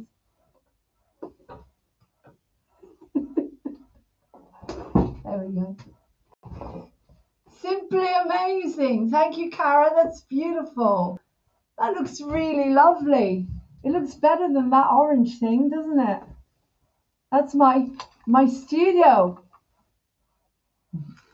I love it. It's like the circle of life. Thank you. If you're watching, thank you, sweetheart. I'm opening the presents that arrived now. Beautiful. Wow. I'm so lucky. I got some beautiful presents this year. I got flowers. I've got earrings. I got tarot cards from Janie. Woo! So if you want to learn more about manifesting, guys, I'm going to put on Divine Magic for you in a minute. I just want to fix this so it doesn't fall off.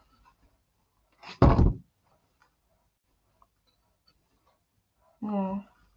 But so you can see the beauty as well. It's such a beautiful, look at it, stunning, stunning.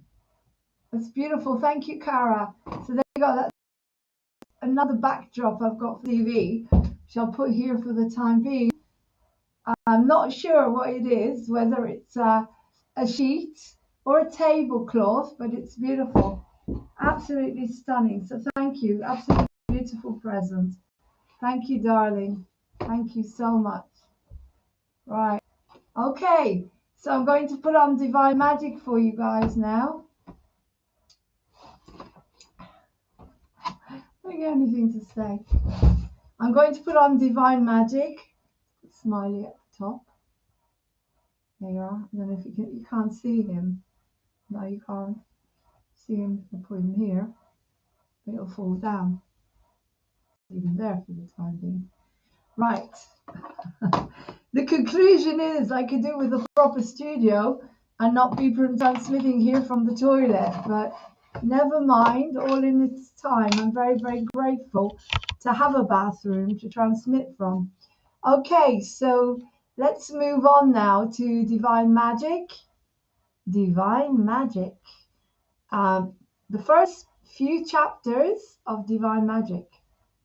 The 7 Secrets to Sacred Manifestation, Part 1. And if you join Cosmic Hope Tarot, You get lots of books and Hi lots of everyone, free tarot welcome to readings. Divine Magic. Divine Magic is the 7 sacred secrets of manifestation, and this is a new interpretation revised by Doreen Virtue. So I'm going to read it for you now. How to manifest Divine Magic, the 7 sacred secrets of manifestation. Okay, revised by Doreen Virtue. Comes from the Hermetic Classic Alchemical Manual by the Kybalion. Okay? And chapter 1, the brief history of the Kybalion.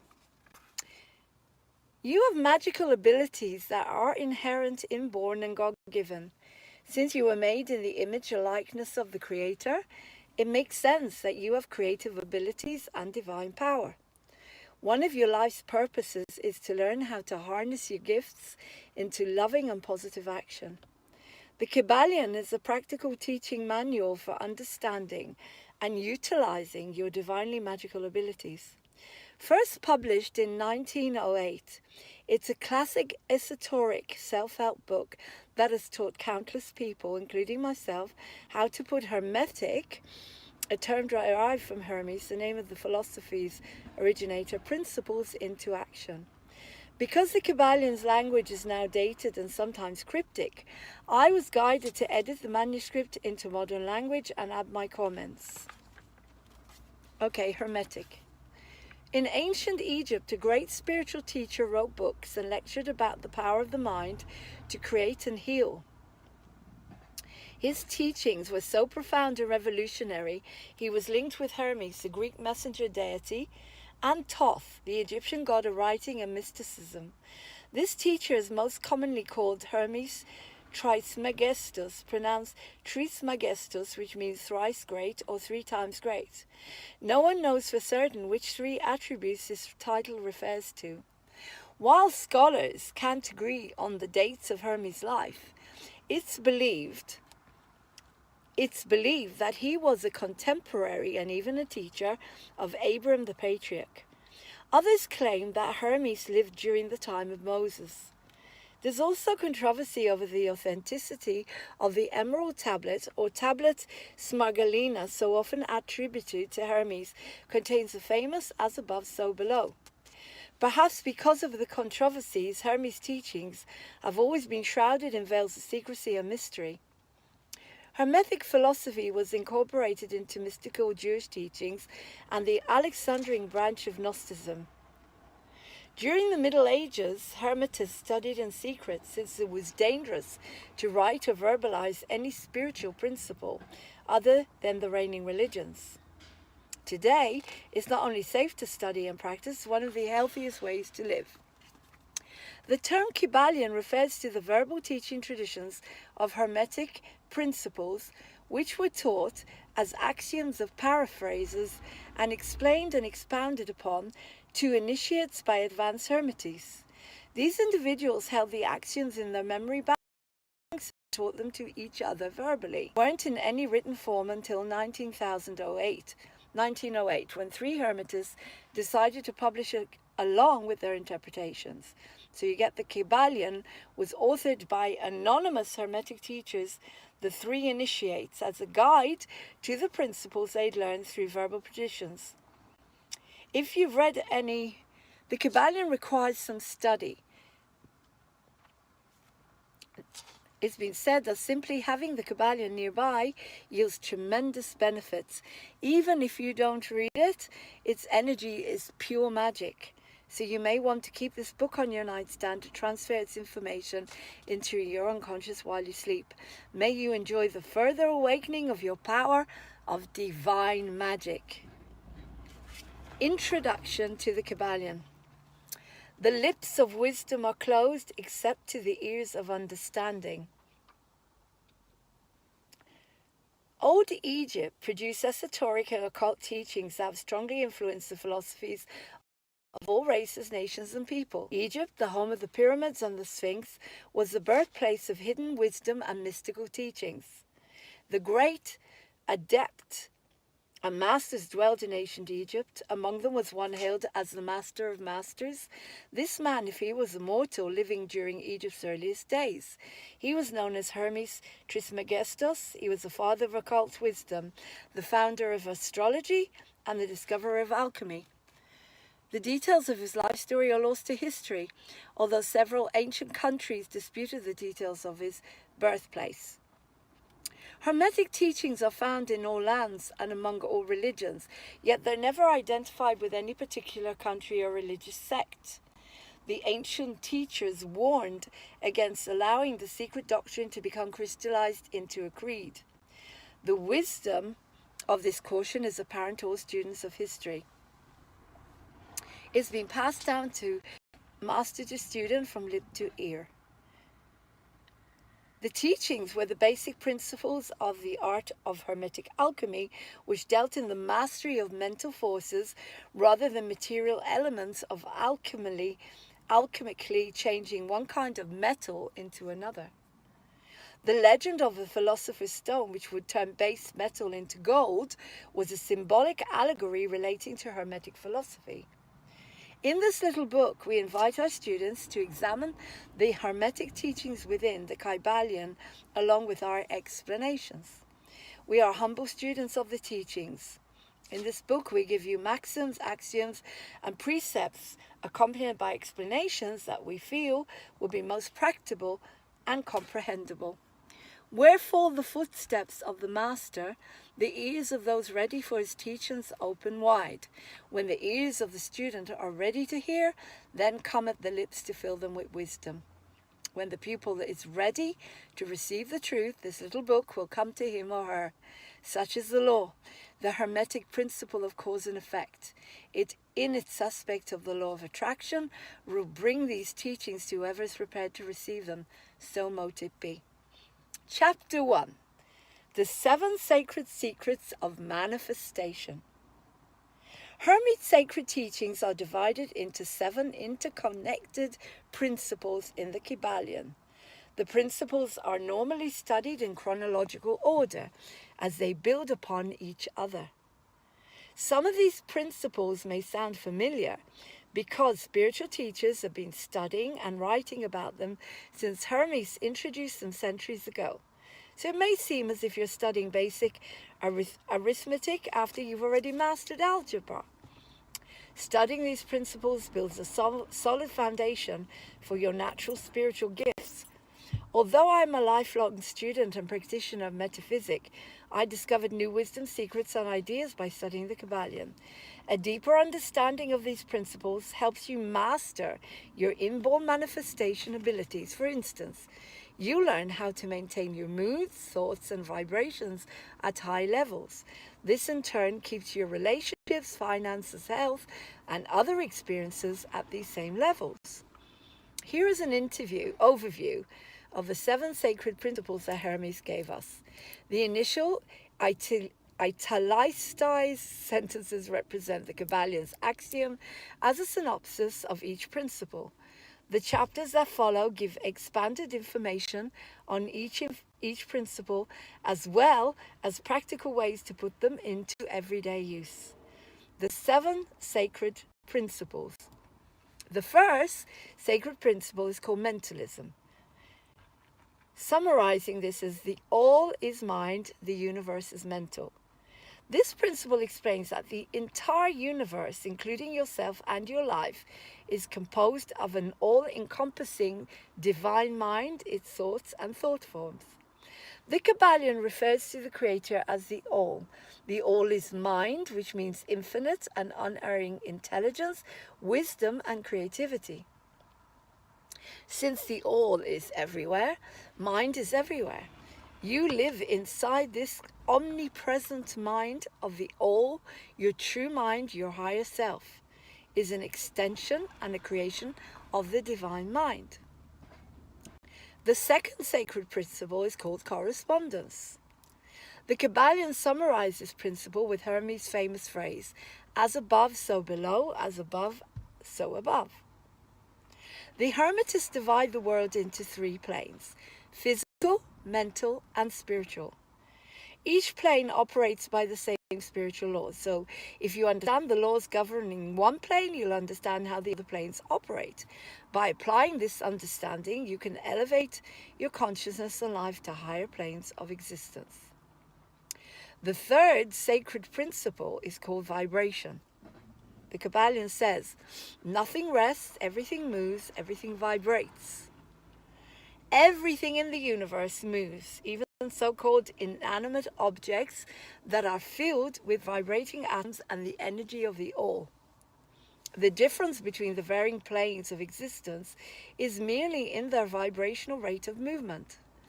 Hermetists apply this principle by accelerating or decelerating the vibrational rate of objects or situations they wish to attract, change, or banish. The fourth sacred principle is called polarity. The Kabbalion summarizes in this way: everything is dual, everything has poles. Everything has its pair of opposites, like and unlike are the same. Opposites are identical in nature, but different in degree. Extremes meet. All truths are but half-truths. All paradoxes may be reconciled. The fourth principle explains that every experience and choice is the same in truth. What appears to be opposite is actually the same, but with different degrees of the same ingredients. Prosperity and poverty are not opposites, they are merely ends of the same pole, vibrating at different rates. Each situation in your life has such a pole with extremes at either end and vibrational increments in between. Hermetes used this principle to transmute unwanted situations and emotions into something more desirable merely by changing their vibration increments in between. Merely by changing the vibrational to the highest end of each pole. The fifth sacred principle is called rhythm. The Kabbalion explains this as everything flows out and in. Everything has its tides. All things rise and fall. The pendulum swing manifests in everything. The measure of the swing to the right is the measure of the swing to the left. Rhythm compensates. According to the fifth principle, the universe operates in precise and predictable rhythms. If you allow these rhythms to master you, then your moods and life will fluctuate up and down. However, by mastering the rhythms, you become immune to downward turns in emotions or life experiences. The sixth sacred principle is called cause and effect. Every cause has its effect, every effect has its cause. Everything happens according to law. Chance is but a name for law not recognized. There are many planes of causation, but nothing escapes the law. This is a perfectly ordered universe, and nothing happens by chance or accident. There's always a cause behind every effect. Life mastery occurs when you become a conscious cause of the effects you desire, instead of being carried along by the wills or desires of others. You can use this principle to effect healings and manifestations. The seventh sacred principle is called gender. Gender is in everything. Everything has its masculine and feminine principles. Gender manifests on all planes.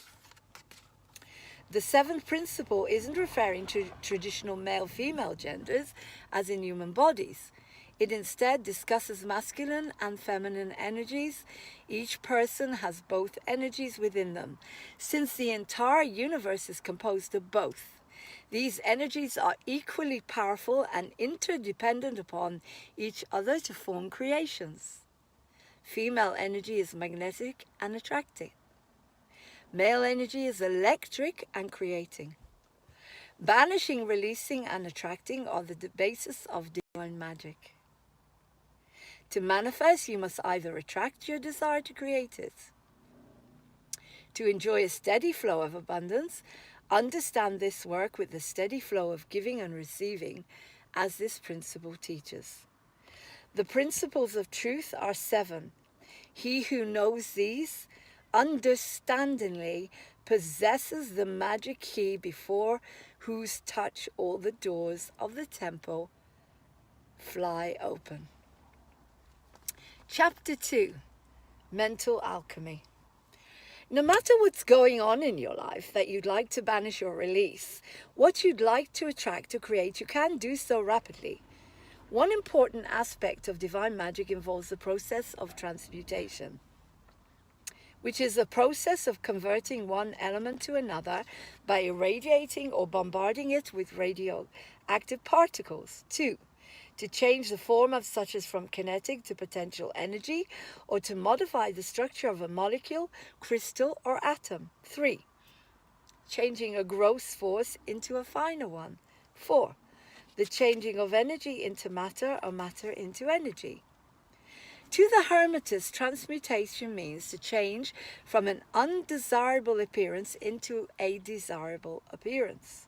Note the word appearance, as it signifies that everything you want to attract or release is merely an illusion. It's a collection of energy, the same as thought. Therefore, it's just as easy to release or attract something major as it is to heal or manifest something less significant. In the Middle Ages, the study of hermetics and alchemy were considered underground crazes. Those who studied hermetics were obsessed with turning base metals such as lead into precious metal like gold. Yet Hermetists believe that mental alchemy is more valuable and important. Mental alchemy focuses upon attracting gold and golden opportunities through a process called transmutation. As the Kybalion discusses, you can transmute any object or situation by changing or transmuting your thoughts. Mental alchemy makes more sense as you study and practice the 7 principles as outlined in the chapters that follow. Mind, as well as metals and elements, may be transmuted from state to state, degree to degree, condition to condition, pole to pole, vibration to vibration. True hermetic transmutation is a mental art, the Kybalion. The Hermetists were the original alchemists, astrologers, and psychologists, and Hermes was the founder of these schools of thought.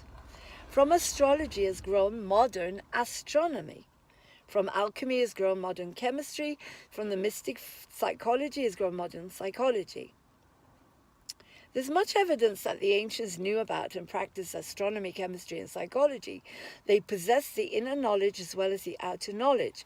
While scientists usually only have the outer knowledge, transmutation was among the many secret branches of knowledge possessed by the Hermetists. Transmutation usually refers to the ancient art of transmuting metals, particularly base metals, into gold. The word transmute means to change from one nature, form, or substance into another.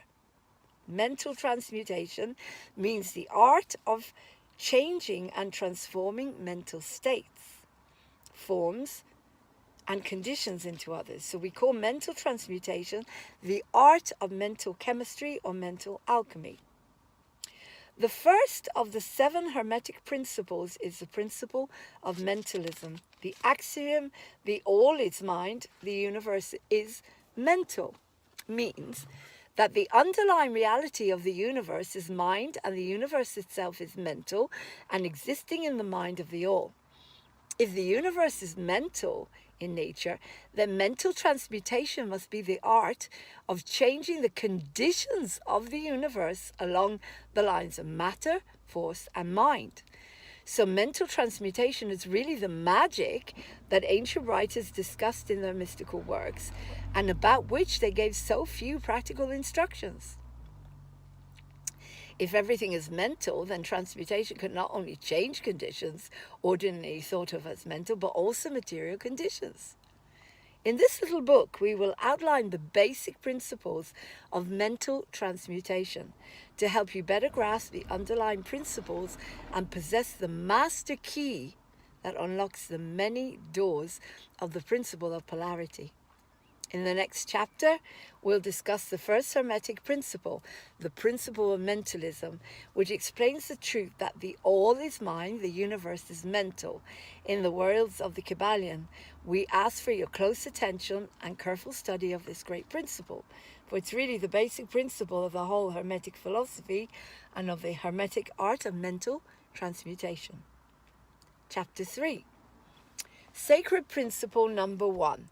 The principle of mentalism. The universe and everything in is continuously growing, moving and changing. Nothing is permanent and enduring but change. The underlying power fueling this constant creation is called the All. It is all that is and therefore infinite and eternal. The All is living mind consisting of an immortal life force and divine wisdom. This All is spirit. The All occupies every space in the universe and infinitely inhabits the unchangeable.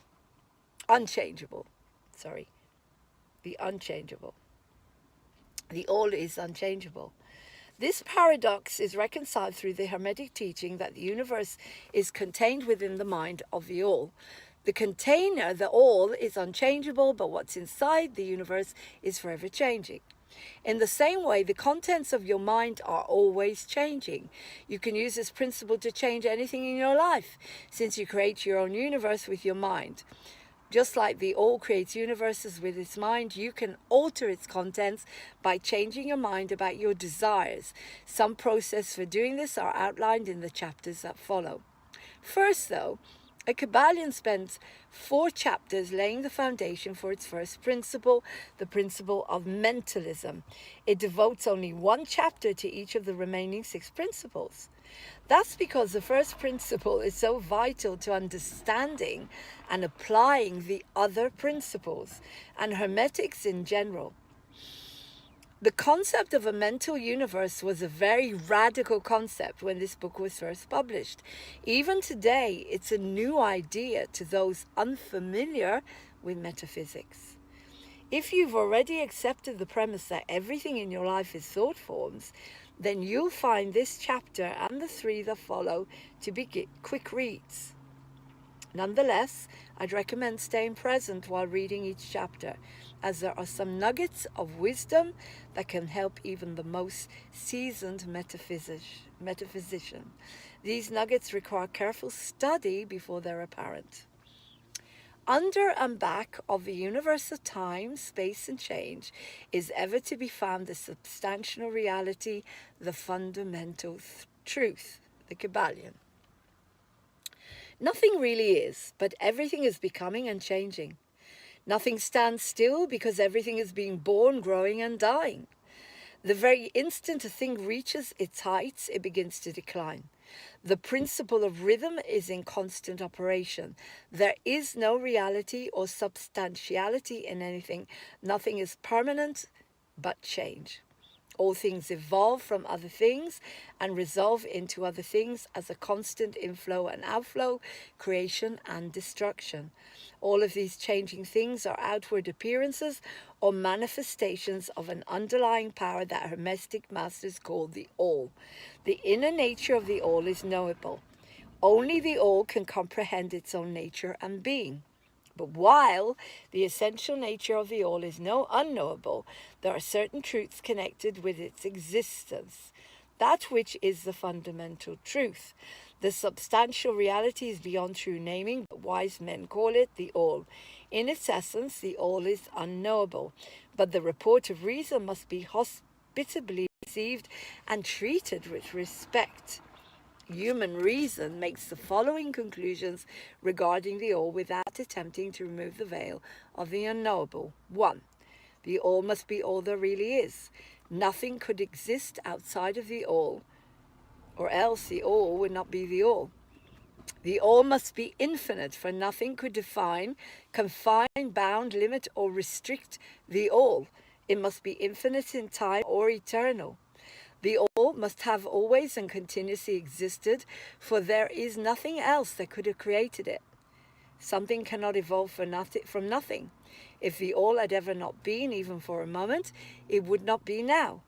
It must continuously exist forever, since nothing can destroy it. The all must be infinite in space everywhere, because there is no place outside of it. It must be continuous in space without break, cessation, separation, or interruption, since nothing could break, separate, or interrupt its continuity. It must be infinite in power or absolute, because nothing could limit, restrict, restrain, confine, disturb, or condition it. It is subject to no other power, because there is no other power. The all must be immutable and unchangeable, since there is no force outside of it to affect changes.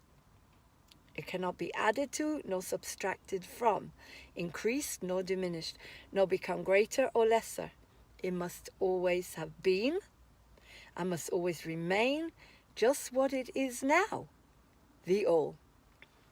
Since the all is infinite, absolute, eternal, and unchangeable, by logic deduction we can reason that anything that is changeable cannot be the all.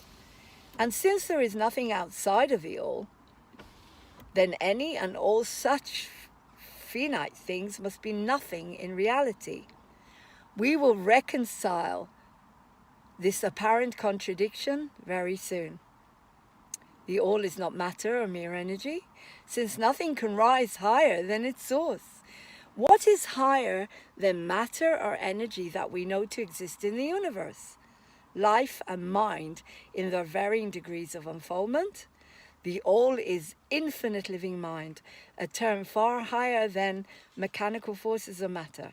The all is the infinite living mind, which we call spirit. Chapter 4, the mental universe. Now, if you don't want to watch this, you can listen to it, because if it's moving, I'm sorry about that, but I'm sitting in the car in the beauty of Uinta Valley where I live, the stunning nature, and I hope that this book helps you to manifest. Please subscribe, share, and like, by the way. Thank you. Really helps to pass on the information and to give something back. The mental universe. The Kybalion thoroughly examines the nature of the universe using as above, so below. Deductive reasoning. We are taught that if you understand one plane of existence, you can understand all other planes. So, conclusions about the universe and the all come from applying earthly knowledge to these higher planes. They conclude that the above, the universe, expands and creates just like the below, matter, through mental images. To create your own universe with your mental images that you hold, a principle the Kybalion has much to say and teach about in the following chapters.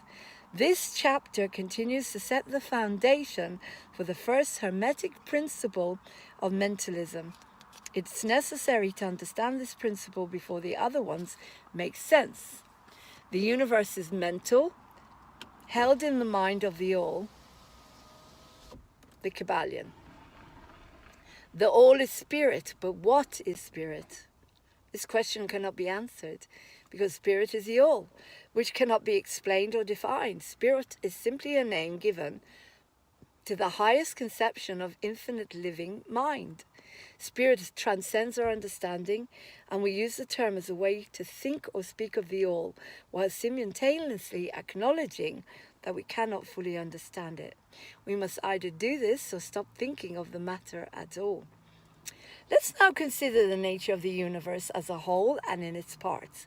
What is the universe? We have seen that there can be nothing outside of the all. Then, is the universe the all? No, this cannot be, because the universe is constantly changing and in other ways does not measure up to the all, as stated in our last lesson. At first, the human mind might deduce that if the universe isn't the all, it must be nothing.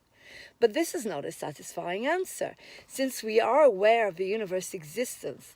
Then, if the universe is neither the all nor nothing, what can it be? Let us examine this question. If the universe exists at all, or seems to exist, it must be the all's creation. But as something can never come from nothing, what substance did the all use to create the universe? Some philosophers believe the all created the universe from itself. But the all cannot subtract or divide itself to become an atom or earthly being. Other philosophers have jumped to the conclusion that they and the all are identical. They shout, "I am God." This is similar to a vein declaring that it is the entire human body. But what is the universe? If it's not the all separated into fragments, what else can it be? And what can it be made of? The second principle, the principle of correspondence, and the old Hermetic axiom, as above, so below, help us glimpse the workings on higher planes by examining those on our own. On the material earthly plane, humans create by using outside materials. But this analogy doesn't answer our question, since there are no materials outside of the all to be used in creating the universe. Humans also procreate their children with a portion of their own selves. But this scenario is also counter to our knowledge that the all can transfer or subtract a portion of itself, nor can anything add to or multiply the all. So, is there a third way that humans create? Yes, they create mentally. Mental creations are not outside materials and don't involve reproducing or fragmenting itself, and yet each human spirit pervades the mental creations. Following the principle of correspondence, as above, so below, we can deduce that the all creates the universe mentally in the same manner humans create mental images. Such was the teachings of Hermetics. The all can create in no other way except mentally, without either using materia, and there's nothing outside of itself to use, or reproducing itself, since 1 times 1 equals 1. Just as you may create a universe of your own in your mind, so does the all create universe in its own mentality. Your universe is the mental creation of a finite mind, whereas that of the all is the creation of infinite. The two are similar, but infinitely different in degree. We shall examine more closely the process of creation and manifestation as we proceed. But this is the point to fix in your mind at this stage. The universe and all it contains is a mental creation of the all. The all creates in its infinite mind countless universes which exist for eons of time, and yet to the all, the creation, development, decline and death of 1,000,000 universes is at the time of the twinkling of an eye. The infinite mind of the all is the womb of the universe. The all and the principle of the gender. The seventh Hermetic principle, the principle of gender, which states that everything in the universe is composed of male and female energies, is manifested in all planes of life, material, mental, and spiritual.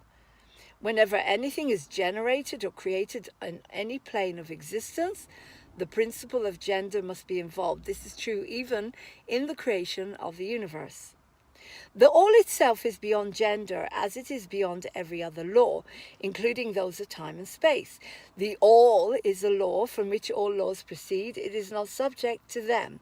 But when the all manifests on the lower planes, it acts according to law and principle. Consequently, it manifests the principle of gender in its masculine and feminine aspects on the mental plane. The all itself does not have duality and therefore gender. The all is one, and the masculine and feminine principles are manifested by the all. The masculine principle is manifested when the all projects its all toward the feminine principle, which may be called nature. Nature then begins the actual work of evolving the universe, including humans and the higher planes. If you prefer the old figures of thought, you may think of the masculine principle as God the Father and the feminine as nature, the universal mother from whose womb all things have been born. This isn't just a poetic figure of speech. It describes actual process of the universal creation. The all is one, and the universe, including the masculine and feminine principles, is generated, created, and exists within the infinite mind. It may be helpful in your understanding to apply the principle of correspondence to yourself and your own mind. The part of you which you call I stands apart and witnesses the creation of mental images in your own mind. The part of your mind that creates mental images be called the me, in contrast to the I, which stands apart and witnesses and examines the thoughts, ideas, and images of the me. The I is your inner masculine principle, and the me is your feminine principle. Each person carries both genders within themselves. Like a child, we naturally feel reverence for the all at our father and mother mind. The feelings you have of love and nurturing from religion, spirituality, and nature are like a child's affection for its parents. The earth is one small aspect of the universe, which also includes millions of other worlds. There are also millions of other universes in existence without the infinite mind. There are beings with powers and attributes higher than humans have ever dreamed of, and yet these beings were once as you or even on lower planes. They will continue to grow even higher in time, for this is the destiny of all souls. Death is not real, even in the relative sense. It is merely birth into a new life. You shall go on to higher planes of life for eons of time. The universe is your home, and you shall explore its farthest recesses before the end of time. You are dwelling in the infinite mind of the all, and your possibilities and opportunities are infinite, both in time and space, and at the end of the grand cycle of eons, when the all draws all of its creations back into itself, you will go gladly, because by so doing you will truly experience oneness with the all. And in the meantime, rest calm and serene. You are safe and protected by the infinite power of Father-Mother mind. Within the Father-Mother mind, mortal children are at home. There is not one who is fatherless nor motherless in the universe. Isn't that beautiful? The Kybalion. Chapter 5. The Divine Paradox.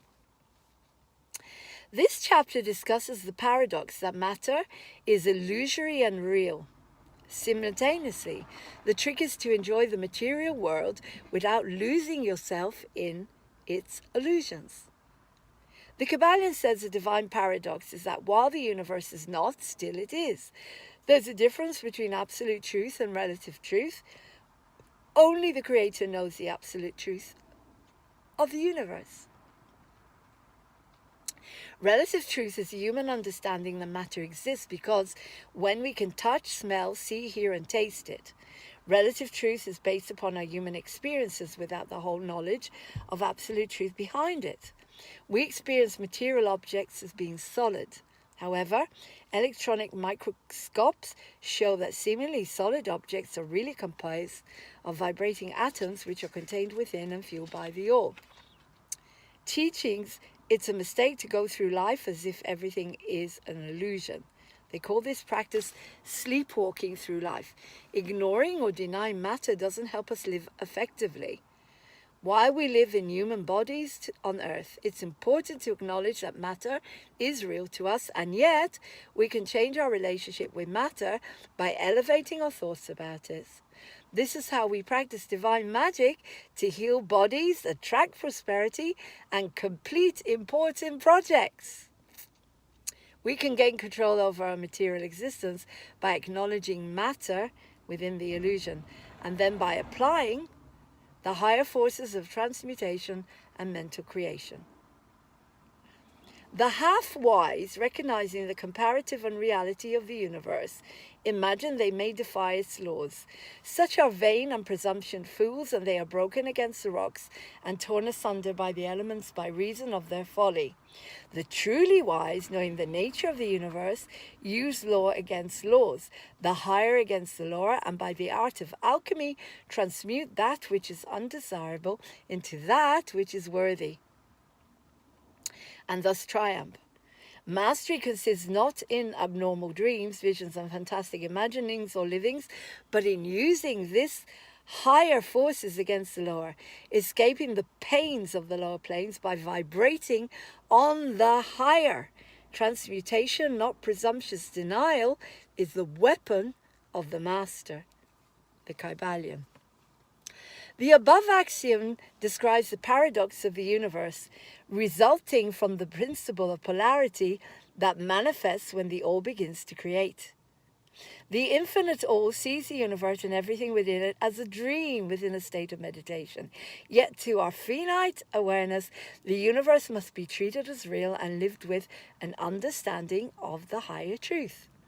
If humans act and live as if the universe is only a dream, then they're like sleepwalkers, stumbling through life and making no progress. They're forced awake when the natural laws which they try to ignore bruise them.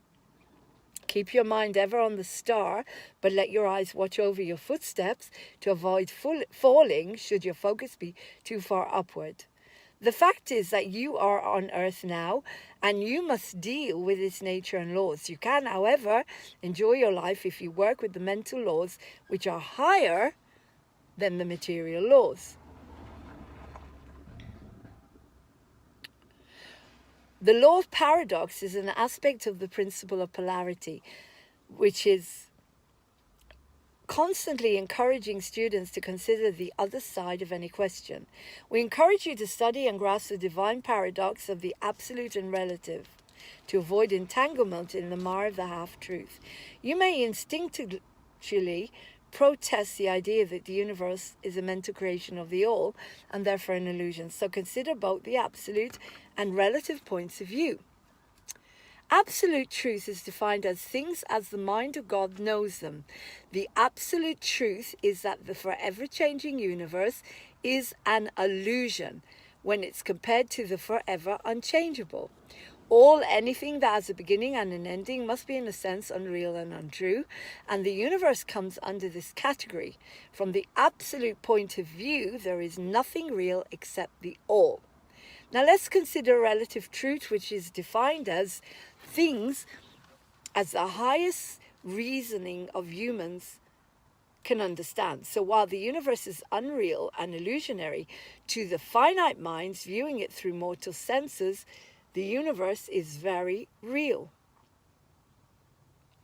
We must consider the experience of the human senses because we are human. We are not the all. If you kick a rock, it doesn't matter that science has proven the rock isn't solid. Your foot feels the impact with the rock. Of course, your foot is matter just like the rock and brain. If you were to dream about the rock, your mental image of it would seem very real because we live within the illusionary universe. It seems very real to us. To know it otherwise, we must be the all itself. Only when the all finally withdraws us into itself will the illusion actually vanish. So there's no point in dwelling upon the topic of illusion. Instead, let's direct our attention to the real nature of the universe. Let's aspire to understand its mental laws and use them to progress through life. The mental laws are ironclad within the universe's mental nature. Everyone, except for the all, is bound by them.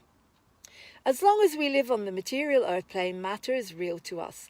Matter isn't less real to us just because we understand the scientific truth about atoms, about the mental nature of the universe. We can control matter by applying higher forces. This is better than pretending that matter doesn't exist. The laws of nature are constant. We cannot escape them. We can, however, overcome the laws by applying higher ones. The universe and its laws and the phenomena are real, so far as humans are concerned. The universe is also ever-changing and transitionary, so it's unreal in the absolute sense. However, we must live and act as if the fleeting universe and matter were real. In the material world, mentalism, the power of your thought, is the greatest natural force. Remember the Kabbalions' wise words? Mastery consists not in abnormal dreams, visions, and fantastic imaginings or living, but in lower planes by vibrating on the higher. Remember always, students, that transmutation, not presumption's denial, is the weapon of the master. We do not live in a world of dreams, but in a universe which is real as far as our lives and actions are concerned. Our business in the universe is not to deny its existence, but to live using the law to rise from lower to higher. and doing the best that we can under the circumstances arising each day. There's nothing to fear, as we're all held firmly in the infinite mind of the All. There's no power outside of the All to affect us, so we can rest calm and secure. Right, chapter 6, the All in All.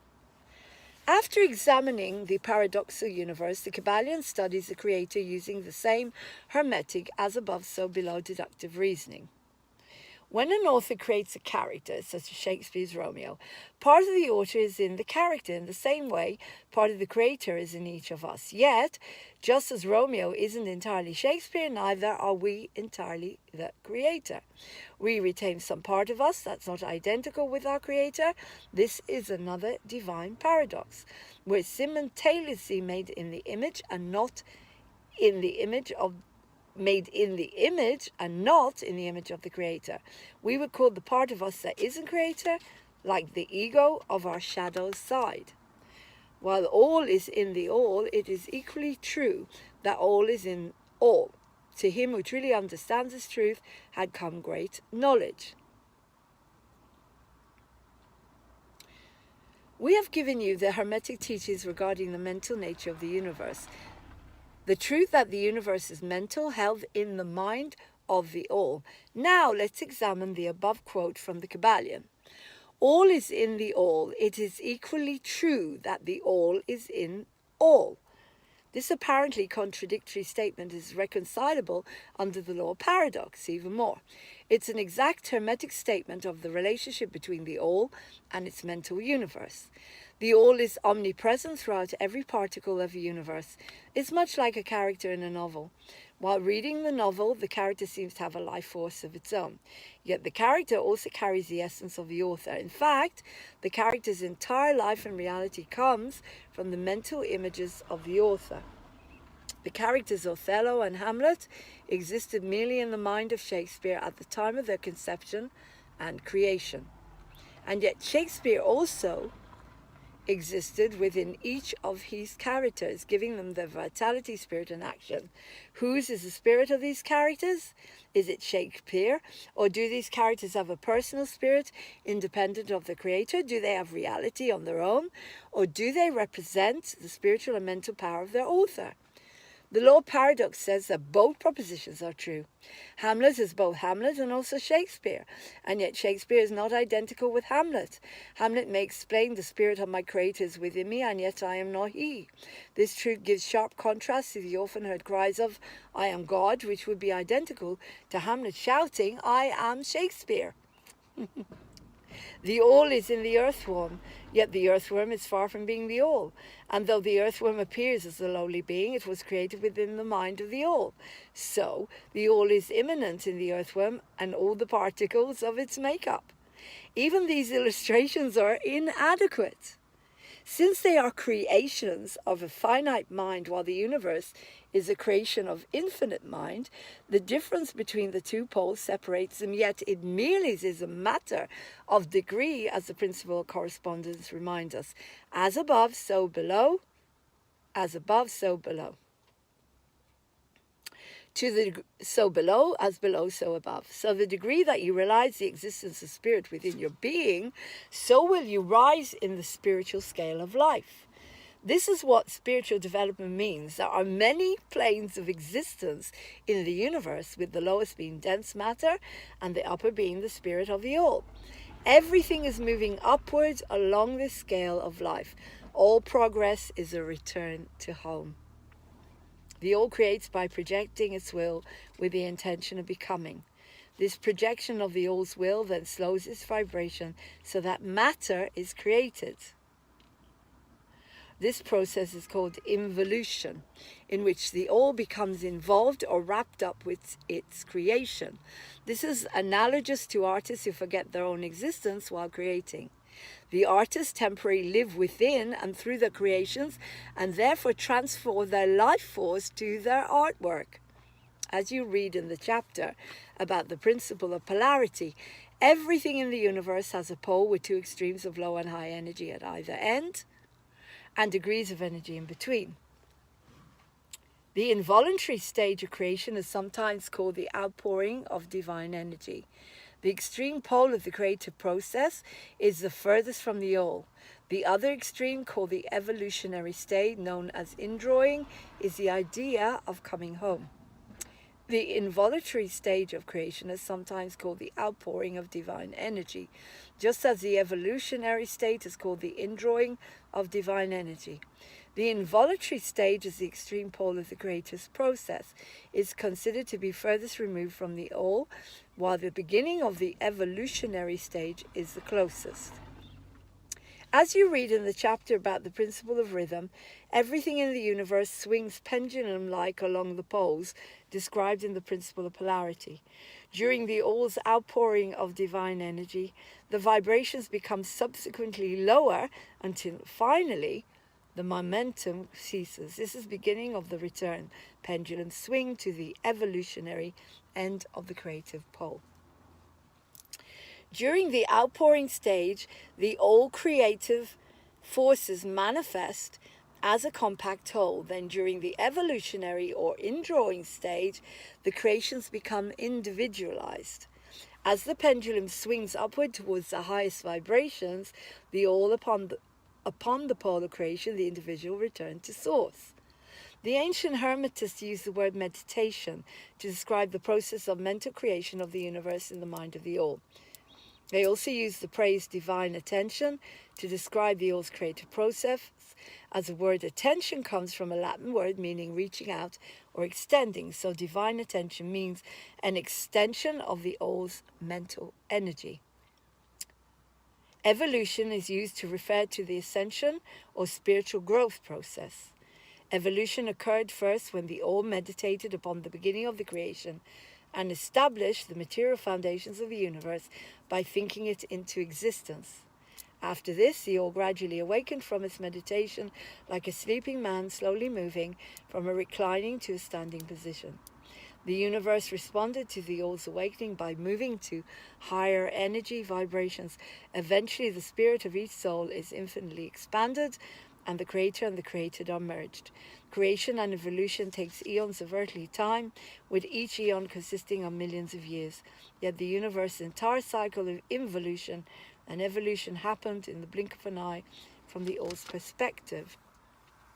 This illustration of the meditation and subsequent awakening from meditation of the all is only an attempt of the teachers to describe the infinite process by a finite example, and yet, as below, so above. The difference is merely in degree.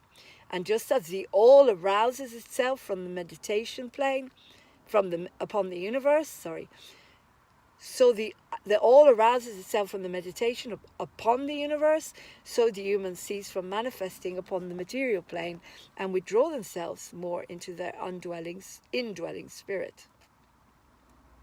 You may wonder why the all creates universes. This question has been asked and pondered for ages. Some have imagined that the all had something to gain by it, but this is absurd. For what could the all gain that it did not already possess? Others have proposed the all wished something to love. Some believe it's created for pleasure or amusement because it was lonely or to manifest its power. Another theory is that the all was compelled to create by reason of its own internal nature and creative instinct. Yet the idea of the all being compelled implies a force outside of itself, which is impossible. A theory also implies a creative instinct would be the absolute, instead of the all, which is also impossible. Yet the all does create and manifest. The all's nature also seems to correspond to humanity's creative instincts according to the principle of correspondence.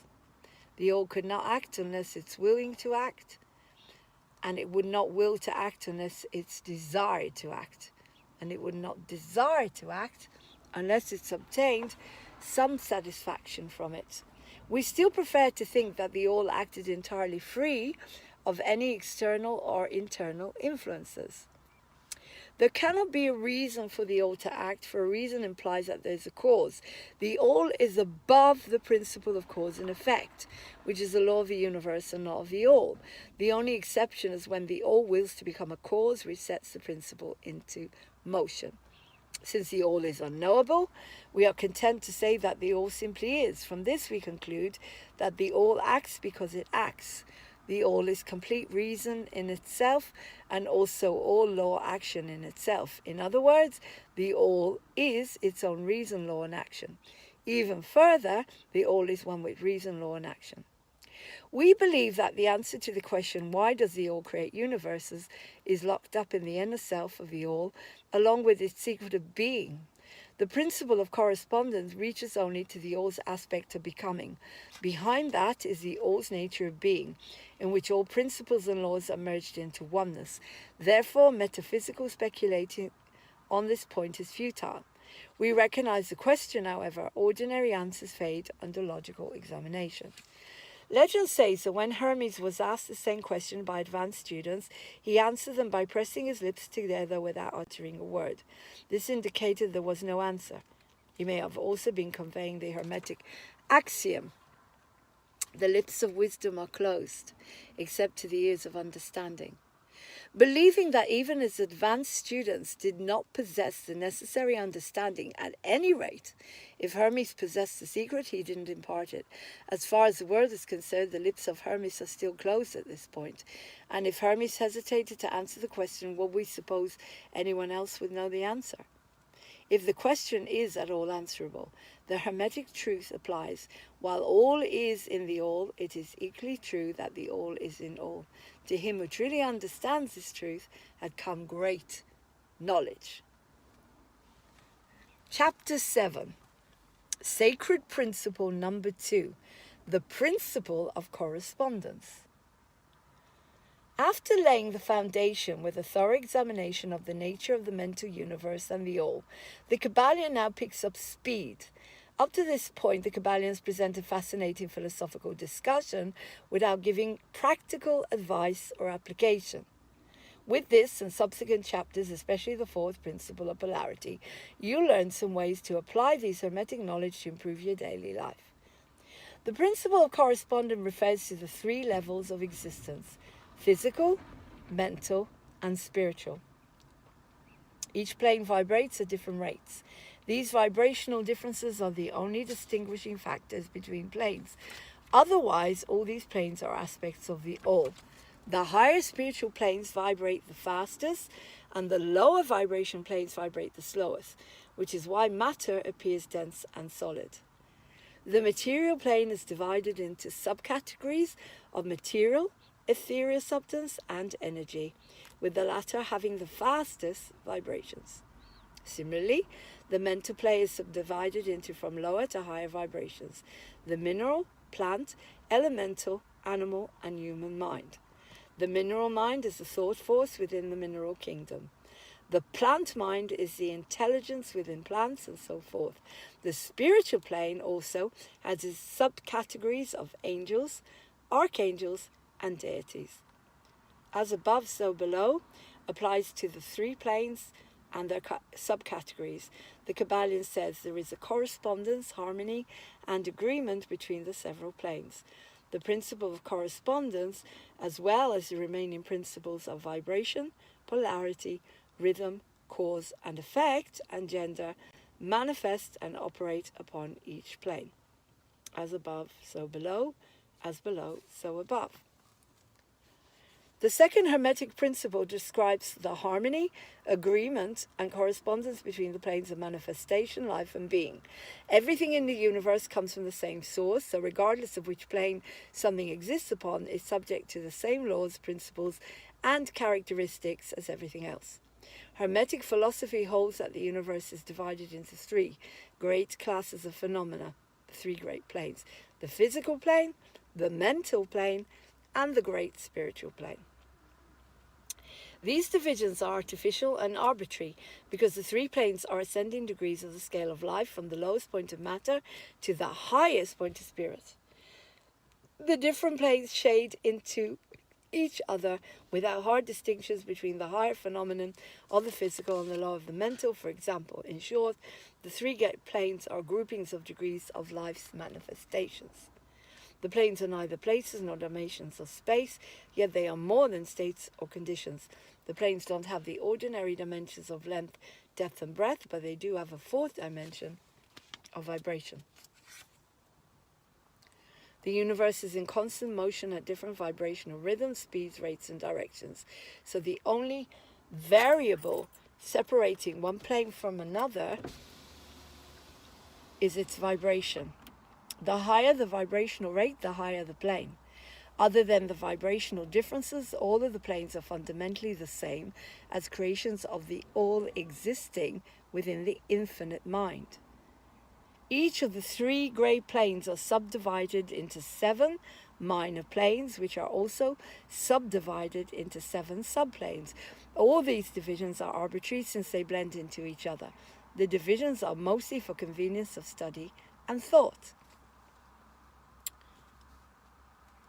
And that's the end of part 1, which I shall put on now. And next we will move on to the physical plane. So I hope you're enjoying the book, and thank you.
Hey guys, welcome to Divine Magic, and today we're going to carry on reading the book. So this is part 2 of the book Divine Magic, which is the 7 Sacred Secrets of Manifestation, based on the Kybalion. Okay, I don't know, I hope this is probably upside down and back to front. Sorry about that.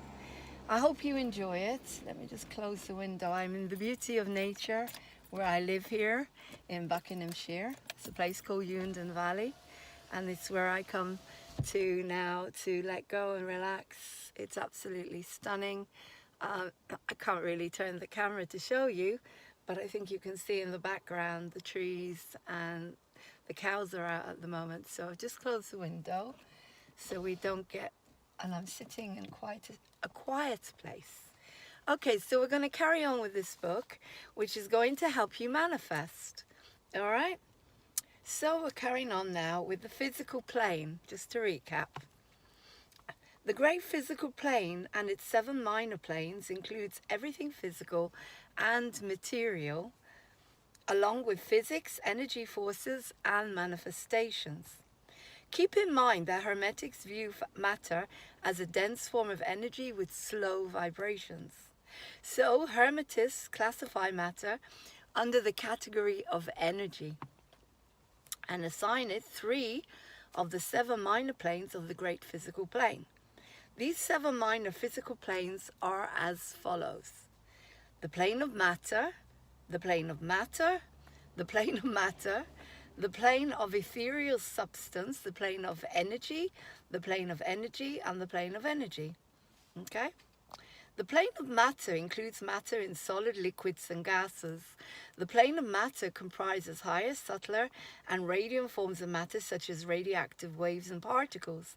The plane of matter, C, involves the most subtle and tenuous matter. Matter. It's like the song from Ruddigore, the Matter song, but yeah. If you know Gilbert and Sullivan, the existence of which is not suspected by ordinary scientists. The plane of ethereal substance is composed of ether, an extremely elastic substance that pervades all universal space and which is the medium for energy waves. Next highest in vibrational frequency is the plane of energy, which includes heat, light, magnetism, electricity, and attraction such as gravity, cohesion, and chemical affinity. The plane of energy comprises higher forms of energy not yet discovered by science, known as nature's finer forces. They conduct the energy of mental phenomena such as telepathy. The plane of energy includes energy so highly organized that it bears many of the characteristics of life. This energy is only known to beings of the spiritual plane and to those who know and experience this plane while still living upon the earth. The mental plane. The great mental plane includes living things known to us in ordinary life, as well as other forms known only to occultists. As with the material plane, the mental plane is subdivided into 7 minor planes, which are the plane of mineral mind, the plane of elemental mind, the plane of plant mind, a plane of animal mind, the plane of elemental mind, and the plane of human mind. The plane of mineral mind comprises the conditions of the entities that animate the minerals and chemicals. These entities are not to be confused with molecules and atoms, which are merely the material forms of these entities, just as a man's body is his material form and not himself. These entities may be called souls, who are living beings of slow vibration at a rate slightly faster than the living energy of the highest physical plane. The average person usually doesn't recognize the mind, soul, or life within the mineral kingdom. However, all occultists recognize this existence, and modern science is rapidly moving toward the point of view of the Hermetic in this respect. Molecules, atoms, and corpuscles have their likes and dislikes, and attractions and repulsions. Some of the more daring scientists have postulated that the emotions and feelings of atoms differ only degree from those of men. All occultists know this to be a fact. The plane of elemental mind includes the most basic elemental beings. Although they are invisible to the ordinary senses of humans, they exist and play their part of the drama of the universe. Their degree of intelligence is between that of the mineral and chemical entities on the one hand, and of the entities of the plant kingdom on the other. The plane of plant mind is composed of the kingdoms of the plant world. Plants have life, mind, and soul. The plane of elemental mind involves higher vibrating and more intelligent elementals, then the elemental plane. The plane of animal mind combines the entities, beings, or souls animating the animal forms of life. The plane of elemental mind are the highest vibrational and most intelligent elemental beings, such as fairies, elves, leprechauns, and such. The plane of human mind is the human life and mentality. This plane, like the others, has 7 subcategories. From the slowest vibrational rate of low intelligence to the highest rate of spiritual wisdom and intelligence. It has taken the human race millions of years to collectively reach the 4th subdivision of vibration and intelligence. Some advanced souls are vibrating at the level of the 5th, 6th, or 7th subdivisions. Some humans even exist on the lower levels of the most highest plane, the great spiritual plane. Right, the spiritual plane. The great spiritual plane, like the other planes, has 7 subdivisions called minor planes, which also have 7 subdivisions of their own. This plane encompasses being whose life, mind, and form vibrate at the highest rates. Humans who have reached the level of adept or avatar are at the lowest subdivision of this plane. Above them are the angels, archangels, ascended masters, and deities.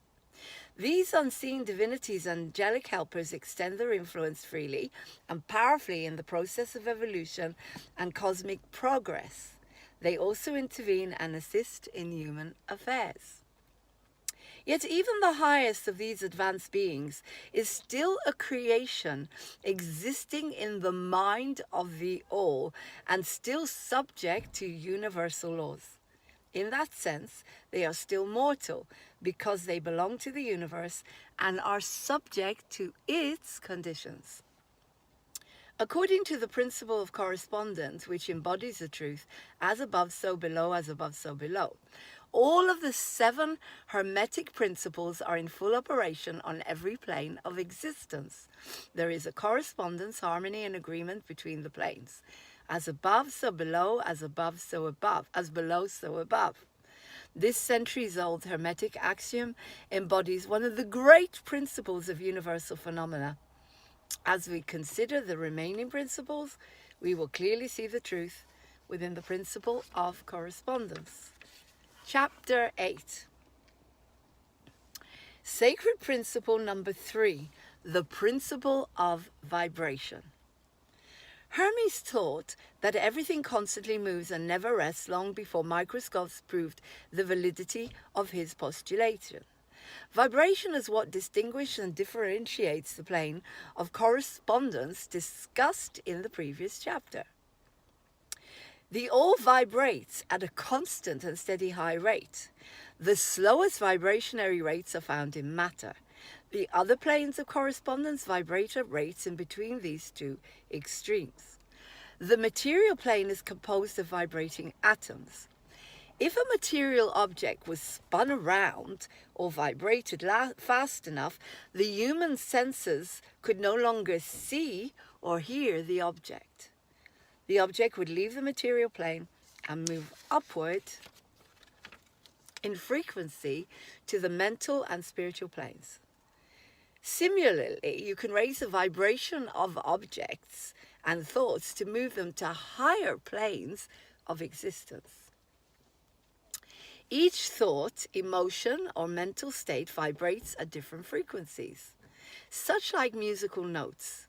Just as you can deliberately play a specific musical note, so can you choose to deliberately hold specifically high vibrating thoughts, emotions, and mental states. Every thought, emotion, and desire vibrates and attracts experiences. You must elevate your thoughts and emotions. The principle of vibration explains that you can polarize your mind at any vibrational degree you wish, and so gain perfect control over your mental states, moods, and experiences. A portion of your thought vibrations affects the minds of other people, a phenomenon called induction or telepathy. You can deliberately uplift the vibrations of those around you by elevating and radiating your positive thoughts. You can also change the vibration of material objects to attract them into your life, to fix broken items or release anything that's unwanted. Those who study and practice the principle of vibration are using a higher law than physical laws, thereby seeming to defy gravity, time, and space to accomplish miracles. The Kybalion says, "He who understands the principle of vibration has grasped the scepter of power." Nothing rests, everything moves, everything vibrates. The Kybalion. The third Hermetic principle, the principle of vibration, embodies the truth that motion is manifest in everything in the universe. Nothing is at rest. Everything moves, vibrates, and circles. The Hermetic principle was recognized by early Greek philosophers who embodied it into their systems. But then, for centuries, the principle was forgotten. It was rediscovered in the 19th century when scientists unlocked the secrets of atoms and radioactivity. Science now realizes that matter and energy are modes of vibratory motion. And soon science will discover the same within mental phenomena. The differences between the various manifestations within the universe are due entirely to varying vibrational rates. Even the all manifests a constant and intensely rapid vibration. Spirit is at one end of the pole of vibration, and the other pole is extremely dense and slow vibrating forms of matter. Between these two poles are millions of different rates and modes of vibration. Daily life provides concrete examples of the effects of increased vibrations. As musical notes get higher in pitch, their vibrational rate increases. Okay, I'm a singer.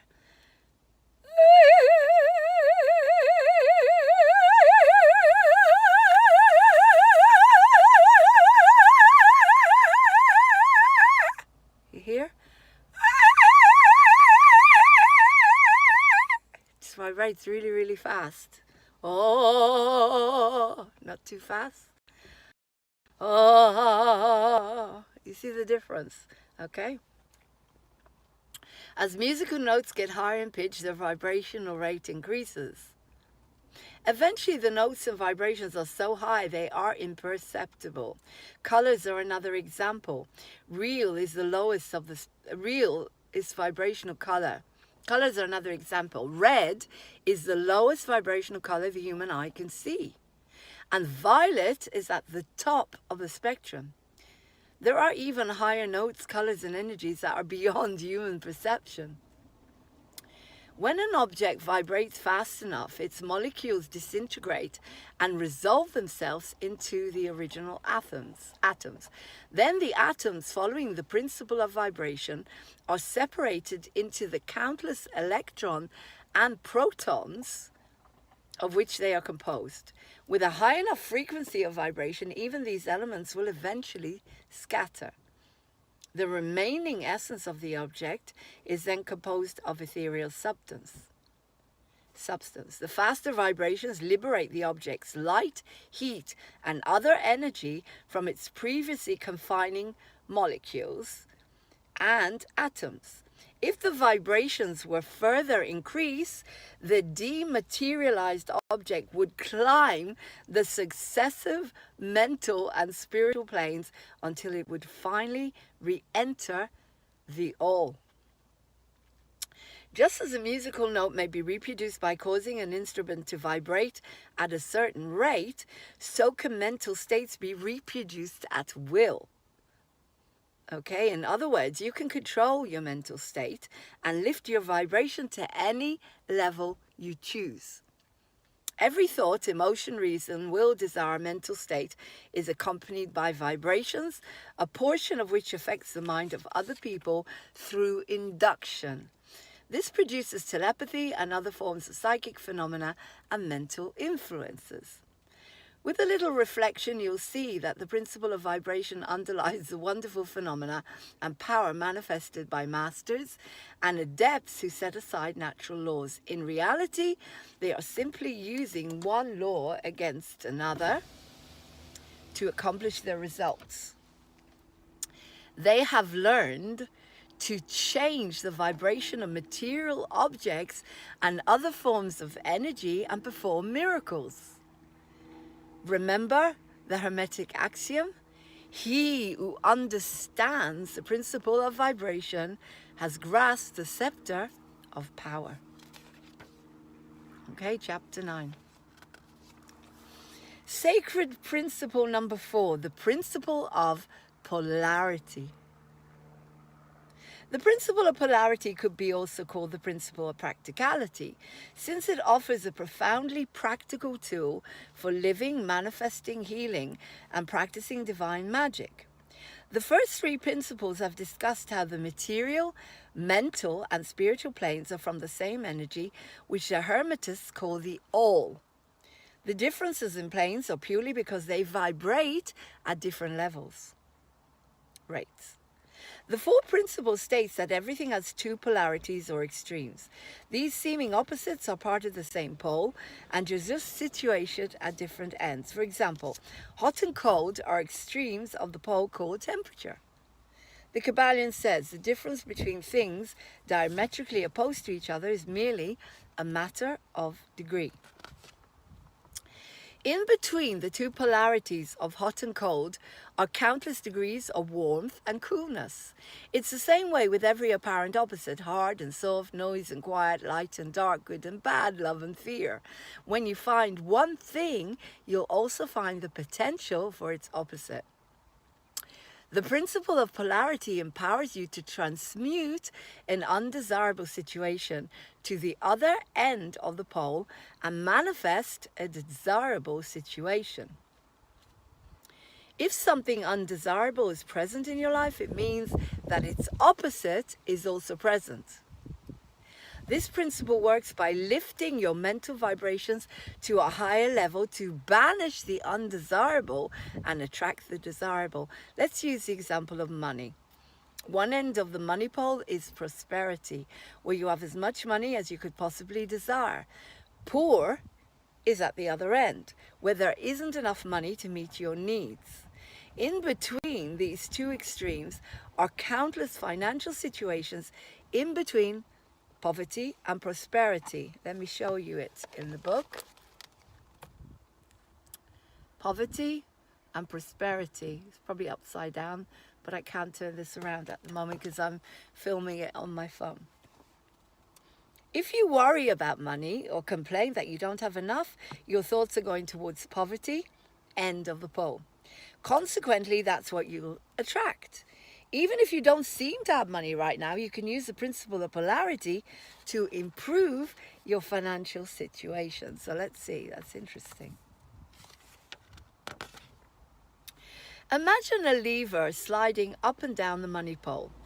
To attract more money, you can adjust your vibration upward by visualizing that the lever is at the highest possible location along the pole.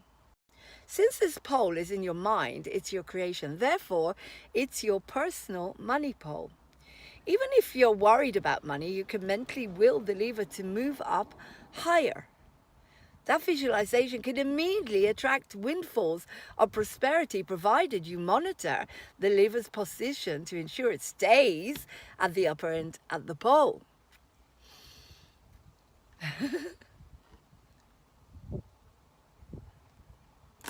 If you have difficulty imagining prosperity, then mentally push the lever on the money pole to the highest position you can imagine, manifesting in reality.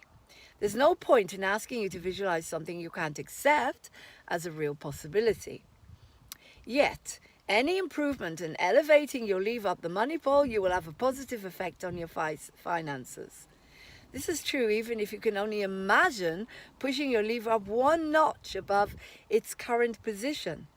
Keep monitoring the money pole, push the lever up higher as you feel comfortable. The minute you believe that prosperity is possible, you'll allow the lever to reach the top of the pole. Of course, you can also imagine a pole that controls your beliefs about money and other life areas. Keep your levers high atop these poles to release old limiting beliefs about money, love, and such. Everything that you desire has a pole assigned to it. Okay, I'm going to stop this here. No, I won't. I'll carry on, and then I'll do the lever exercise separately so you can use that to attract money. Everything that you desire has a pole assigned to it, whether it's health, a happy marriage, inner peace, or any other topic. Imagine this whole series of poles with sliding levers similar to a sound mixing board in a recording studio, or like an airplane's control panel. Each of these levers controls your finances, relationships, health, and other life areas.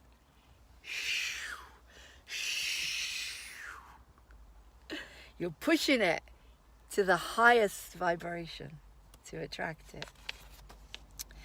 Take a moment to visualize your inner control panel. Where are the levers positioned along the poles? To improve any situation mentally, move the lever higher up the pole to the top, ideally. Check your poles regularly. Or if you ever feel upset, to ensure that they haven't slid downward. This gives a whole new meanings to staying on top. We'll do this separately as well. For instance, let's say that you've quarreled with a loved one and you want a peaceful resolution. First, visualize a pole governing your relationship with this person. Mentally move the lever alongside the pole to the top position of peaceful relationship with, say the name of the person in your mind. Every time you think about this person, check to make sure the lever is still at the top of the pole. Use this same mental imagery as frequently as possible for other areas of your life. The result is pure divine magic. We'll do this exercise separately, but I'm going to carry on with the book. Everything is dual. Everything has poles. Everything has its pair of opposites. Like and unlike of the same opposites are identical in nature but different in degree. Extremes meet, all truths are but half-truths. All paradoxes may be reconciled. The Kabbalion. Okay? The great fourth hermetic principle, the principle of polarity, embodies the truth that all manifested things have two sides. Aspects or poles. The difference between things seemingly diametrically opposed to each other is only a matter of degree of vibration. For instance, spirit and matter are two extremes of the same thing, with intermediate planes in between them. So it is that the all and its creations are upon the same pole, with only vibrational differences between them. Heat and cold are identical in nature, distinguishable only by degree. A thermometer shows many degrees of temperature, the lowest being cold and the highest heat. Between these two extremes are many degrees of hot or cold. The higher of 2 degrees is always warmer, while the lower is always colder. There is no absolute standard, as it's a matter of degree. There is no place on the thermometer where heat ceases and cold begins. It is all a matter of higher or lower vibrations. The very terms high and low are poles of the same thing, and the terms are relative. It's the same with east and west. If you travel around the world in an eastern direction, you'll eventually reach a point which is called west at your starting point. Travel far enough north and you'll find yourself traveling south, or vice versa. Light and darkness are another example of poles of the same thing, with many degrees between them. In the same way, a musical scale begins with a C note. You move upward along the musical scale until you reach another C, and so on. The differences between the two ends of the scale are the same. Color too follows the same principle, with higher and lower vibrations being the only difference between high violet and low red. Large and small are relative. So are noise and quiet, hard and soft, sharp and dull, and positive and negative. Good and bad are also relative. We call one end of the scale good and the other bad. A thing is less good than the thing higher up the scale. However, that less good thing in turn is more good than the thing below it, and so on. And so it is on the mental plane. Love and hate are generally regarded as being diametrically opposed to each other and reconcilable.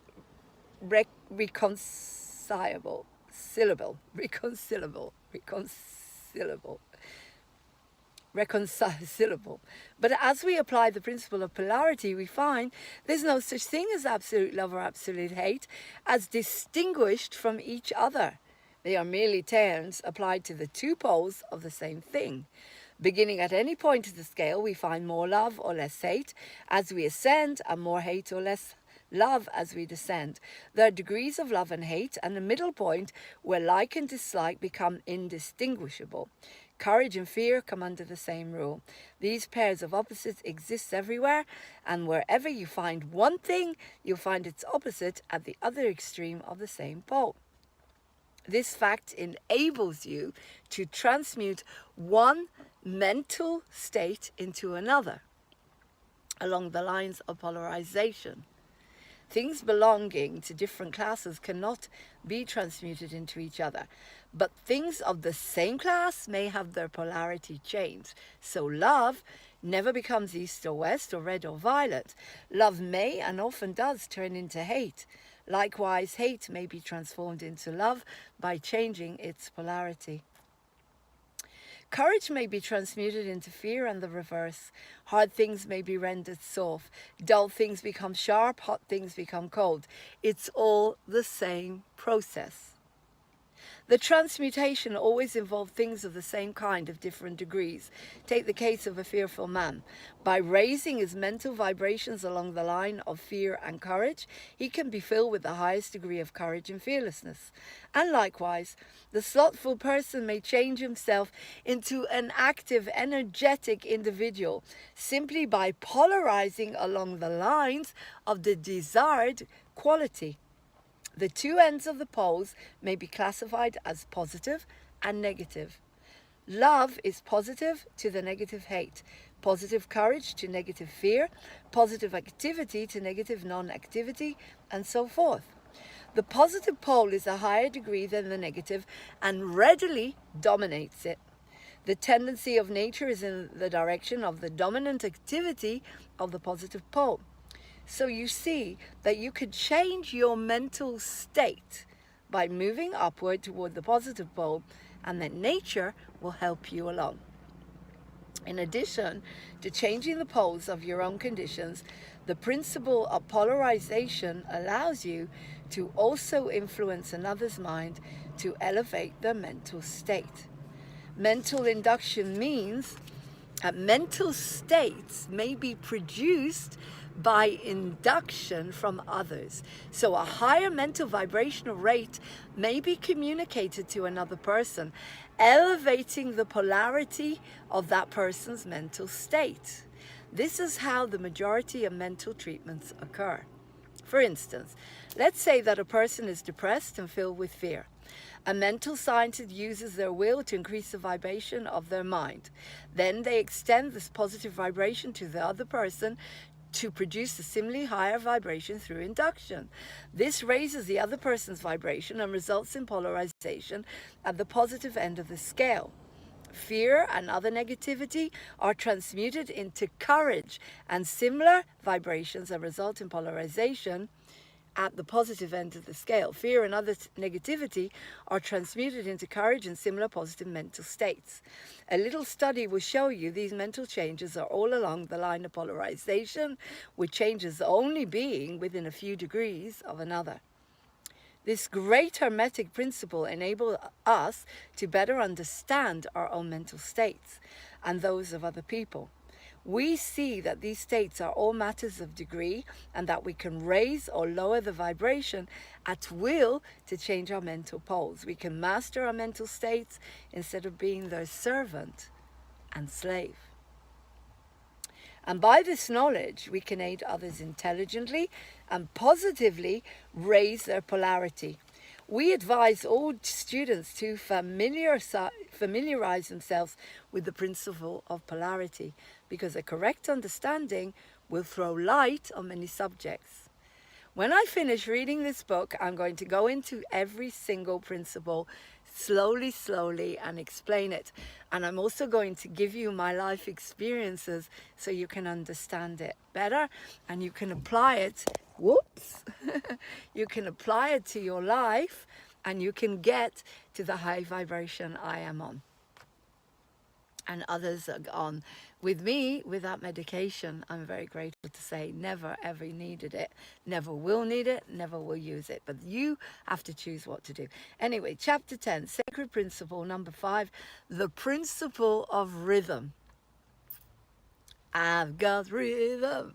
Yeah, we'll go through each one separately. I might even sing a song to fit, okay?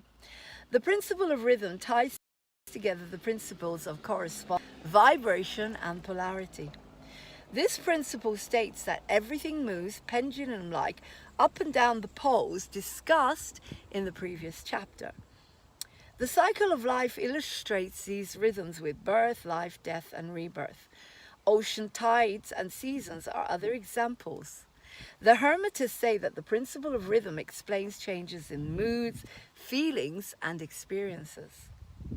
The two ends of our personal mental plane poles are higher and lower consciousness, or the higher self and the ego. Until we become aware of the principles of polarity and rhythm, the pendulum swings back and forth between the higher and lower selves. It can feel as if we have no control over our thoughts and the resulting circumstances. The Hermetists have learned how to neutralize this tendency by making the conscious decision to be unaffected by the pendulum swings of life. And you don't get triggered anymore. Wow. The Kabbalion puts it this way. The Hermetic master or advanced student polarizes himself as the desired pole and by a process akin to refusing to participate in the backward swing. Or if you prefer, a denial of its influence over him. He stands firm in his polarized position and allows the mental pendulum to swing back along the unconscious plane. Visualize the control panel discussed in chapter 9.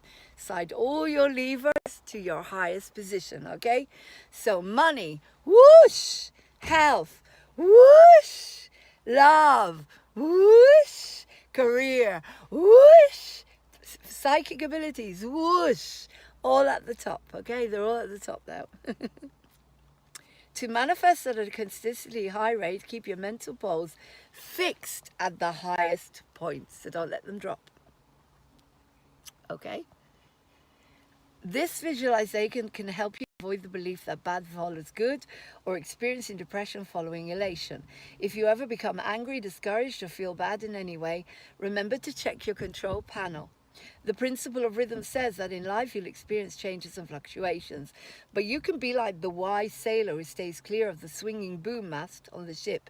You don't have to be affected by life's ups and downs if you just keep your mental control panel levers in their high positions constantly. Would do your best, if not keep them in the middle. Balance. Balance is the most important thing. Balance. Visualize a lock that holds your levers at their highest position to ensure, so you lock it, right?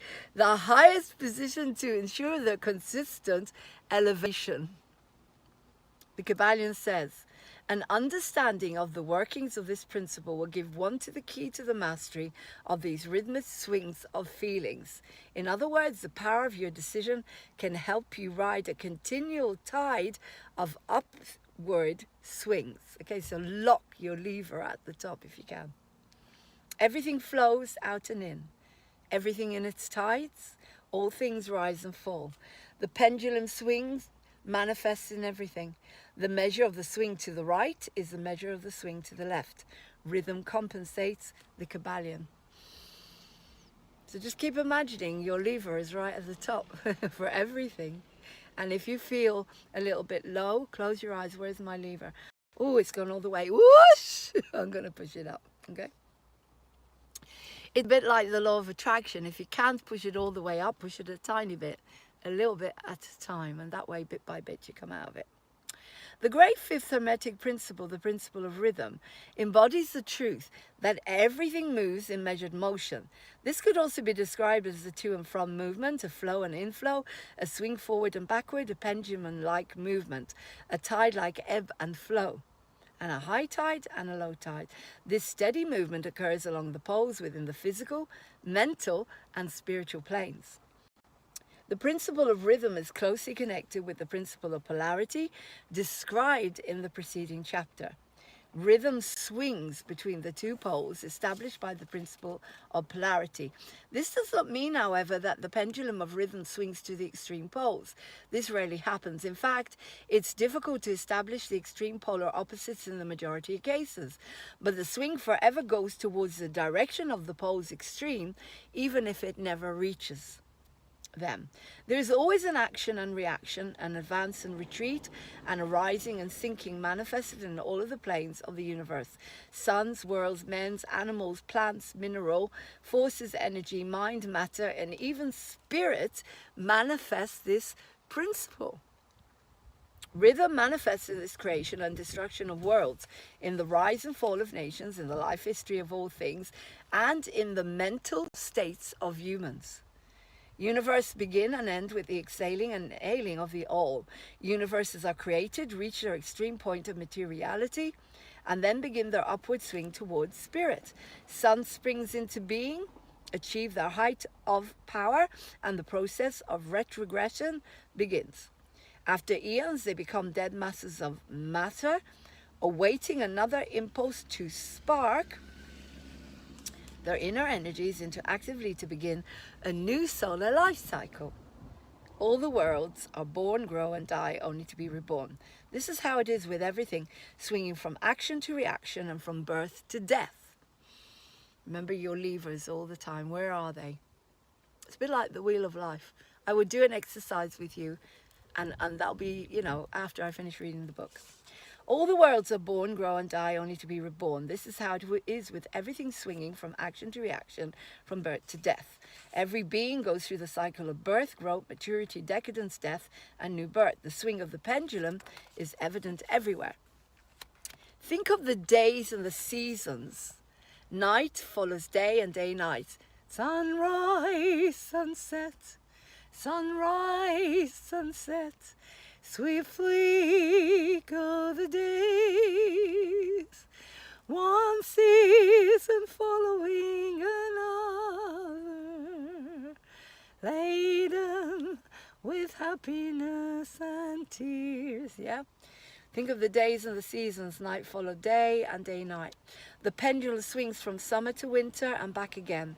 The electron, atoms, molecules, and all masses of matter swing around the circle of their nature. There is no such thing as absolute rest or cessation from movement. This is such an exciting little book because it's going to teach me how to manifest, everyone how to manifest. And it's easy. It's explained in a very easy way. And so I will go into each principle separately with examples. The principle of rhythm has universal application. It may be applied to any question, phenomenon, and all phases of human activity. The principle of rhythm is well understood by modern science and is considered a universal law applicable to material things. The Hermetists carry this principle much further, though. Its manifestations and influence extend to human mental activities. It accounts for the bewildering succession of moods, feelings, and other annoying and perplexing changes that we notice in ourselves. By studying this principle, the Hermetists have learned to escape from troublesome rhythms through the process of transmutation. Right, now we have the law of neutralization. There were two general planes of consciousness, the lower and the higher. You can rise to the higher plane and escape the swing of the rhythmic pendulum on the lower plane. You do this with the law of neutralization, okay? Which means having a conscious awareness of the principle of rhythm's effect upon your mental states. This is like A Course in Miracles, where you see everything from the eyes of a newborn child or from the way God does from above, neutral. Okay, again, I'll go into all of these things separately. Without this conscious awareness, you're subject to the pendulum swings of mental states and moods without knowing why, because you're coming from the past and fear of the future. The law of neutralization is akin to rising above a thing and letting it pass beneath you. You polarize yourself at the desired rate, desired pole, and then refuse to participate in the backward swing. This helps you to stay stable, be unaffected as a mental pendulum swings back along, okay, the unconscious plane. So you're not affected, you're not triggered anymore. Amazing. All individuals who have attained any degree of self-mastery accomplish this more or less unknowingly by refusing to allow their moods and negative mental states to affect them. They apply the law of neutralization. Oh my God, we all need that one. The master, however, carries this to a much higher degree of proficiency. Through the use of will, the master attains a steady degree of poise and mental centeredness without being swung backward and forward by the mental pendulum of moods and feelings. You too can attain this through practice and commitment. If you've been a creature of moods, feelings, and emotion in the past, you can alter this course and have mastery of yourself. Consider how much these swings of rhythm have affected your life, and how your enthusiasm has been invariably followed by feelings of depression. It's like up and down, up and down. It's like bipolar, isn't it? Likewise, your periods of courage were likely succeeded by equal moods of fear. Perhaps you never suspected your feelings rose and fell like tides according to natural law. An understanding of the workings of this principle can give you mastery over these rhythmic swings of feeling. This enables you to know yourself better and avoid being carried away by inflows and outflows. This will is superior to the conscious manifestation of this principle. Although the principle itself can never be destroyed, you may escape its effects, but the principle operates nevertheless. The pendulum ever swings, although you may avoid being carried along with it. The law of compensation. The principle of rhythm also incorporates the law of compensation. One of the definitions of the word compensate is to counterbalance, which is how Hermetus used the term. When the Kabbalion says the measure of the swing to the right is the measure of the swing to the left, rhythm compensates. It is referring to the law of compensation. The law of compensation holds that the swing in one direction determines the swing in the opposite direction. One swing balances and the other counterbalances. We see many examples of this law on the physical plane. For instance, the pendulum of the clock swings a certain distance to the right and then an equal distance to the left.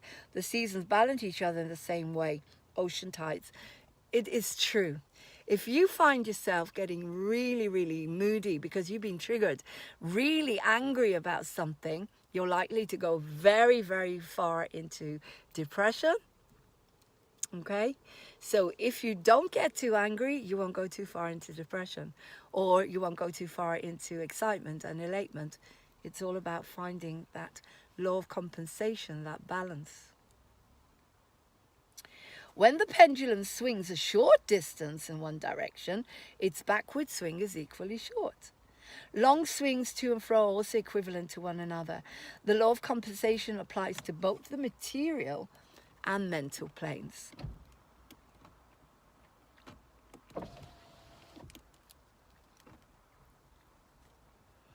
So a person who experiences great suffering has more capability of feeling great joy because of the extreme swings. In contrast, a person with blunted emotions won't feel extreme pain or joy. So when people like empaths can feel everything, extreme joy and extreme sadness. But some people are numb, they don't feel anything. The capacity for pain and pleasure is balanced within each individual. Hermetists teach that before we can enjoy great pleasure, we must have swung as far proportionally towards the other pole of feeling. This does not mean that bad follows good. However, in fact, the opposite is true. As the negative precedes the positive, pleasure is a rhythmic swing that compensates for pain previously experienced in this life or past lives. This throws a new light on the problem of pain. I'm just going to have some water here because I'm reading a lot. So I want to try and end the book. Whoops, we're doing really well. We've got just another few to go, a few more principles to go. It is entirely possible, as many have done, to escape the rhythmic swing toward pain by the process of neutralization previously described. By consciously rising to the higher mental plane, much of the experience that comes from the lower plane is avoided and escaped. This will require commitment and practice on your part, but the results are well worth any effort involved. Okay, we're going to go on to chapter 11 now, and we haven't got that much left, which is brilliant. We're nearly there. Okay, so I'm going to do each one separately as well to explain each principle and apply it so we can apply it together. Sacred principle number 6, the principle of cause and effect. Right, let me try and put my phone here so I can get my water, because I really need some water. It's very, very hot today in the UK, which is beautiful. I'm not complaining, but you need to drink water.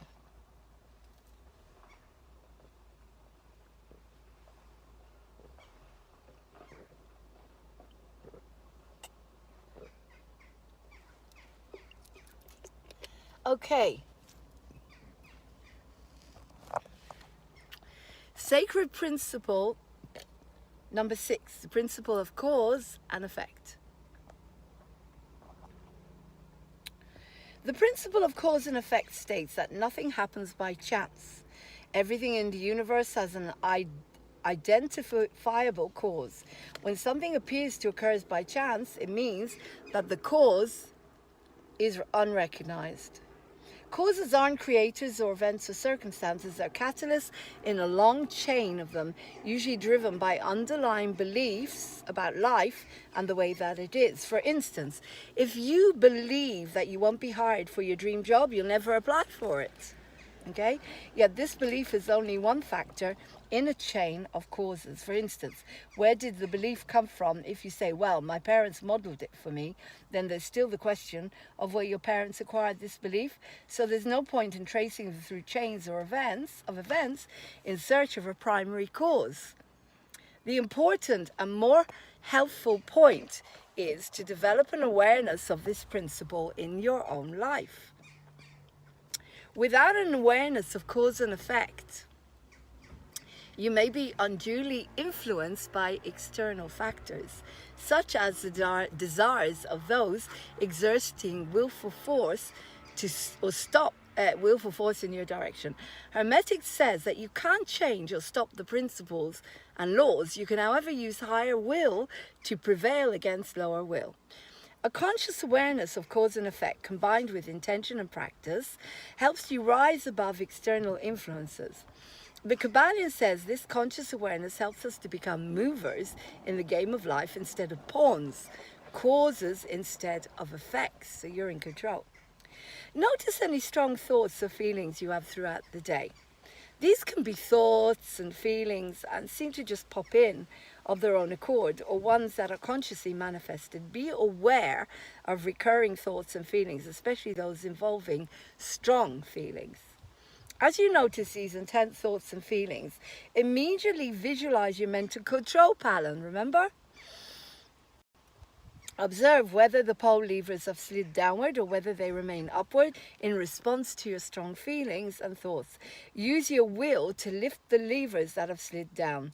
The action of keeping your levers high is a cause that yields desirable effects. It is the key to divine magic. Every cause has its effect. Every effect has its cause. Everything happens according to law. Chance is but a name for law not recognized. There are many planes of causation, but nothing escapes the law, the Kabbalion. The great sixth Hermetic principle in the principle of cause and effect, which embodies the truth that law pervades the universe, nothing happens by chance. In fact, chance indicates that an unrecognized cause exists, okay? Everything happens, nothing happens by chance. The principle of cause and effect underlies all scientific thought and was enunciated by Hermetic teachers in the earliest days. Philosophers throughout the ages have all agreed about this principle, arguing only about the details of its operation. The underlying principle of cause and effect has been accepted by practically all the influential thinkers of the world. A little consideration will show there's no such thing as chance. Webster defines the word chance as something that happens unpredictably without discernible human intention or observable cause. The assumed impersonal, purposeless determiner of unaccountable happenings. Yet, how could an agent such as chance exist independent of the universal laws, order, and continuity? Such an agent would be entirely independent of the orderly universe and therefore superior to it. Nothing outside of the all could be outside of universal law, because the all is law itself. There is no room in the universe for something outside of and independent of law. The existence of such a thing would render all natural laws ineffective and would plunge the universe into chaotic disorder and lawlessness. Chance is an expression relating to obscure causes that we cannot perceive or understand. The term is often used to describe the rolling of dice, yet each time a die falls and displays a certain number, it obeys a law as infallible as that which governs the revolution of the planets around the sun. The chain of causes that result in the die falling with certain numbers showing include the initial position of the die, the amount of muscular energy expended in the throw, the condition of the table, and so forth. Behind these visible causes are chains of unseen preceding causes which influence the number showing on the die. If a die is cast many times, the number shown will be about equal. Toss a penny in the air a sufficient number of times, and head and tails will show equally as it falls. This is the operation of the law of average. But both the average and the single toss come under the principle of cause and effect. The causes preceding the throw of the dice make it impossible for the dice to fall in any other way than it does each time. Given the same causes, the same results will follow. There is always a cause and a because to every event. Nothing ever happens without a cause, or rather a chain of causes. No event creates another event, but is merely a link in the great orderly chain of events flowing from the creative energy of the all. There is a continuity between everything that has gone before and everything that follows. A stone is dislodged from a mountainside and crashes through the roof of a cottage in the valley below. At first sight, we regard this as a chance effect, but when we examine the matter, we find a great chain of causes behind it. There was the rain that softened the earth, supporting the stone, and allowed it to fall. Before that was the influence of the sun, wind, and other rains, which gradually disintegrated the piece of rock from a larger piece. Prior to that were the causes that led to the formation of the mountain and its upheaval by convulsions of nature, and so on. Still, other causes include the factors behind the rain and the roof. Each event has a boggling series of cause and effect. Similarly, each person has 2 birth parents, 4 grandparents, 8 great-grandparents, 16 great-grandparents, and so on. If a certain man had not met a certain lady way back in the dim periods of human history, you may not be here now. If the same couple hadn't met, perhaps we who write this book would also not be here. Sorry, I didn't get that. 8 great-grandparents. Oh yeah, of course, yeah. It's confusing. If the same couple hadn't met, perhaps we who write this book would also not be here. Yourself, this book, and its authors live in a chain of events that are affecting the future. The ancestry of causes behind even the most trifling event shows the relativity and association of all things. Every thought we think, okay, and every act we perform has its direct and indirect results within the great chain of cause and effect.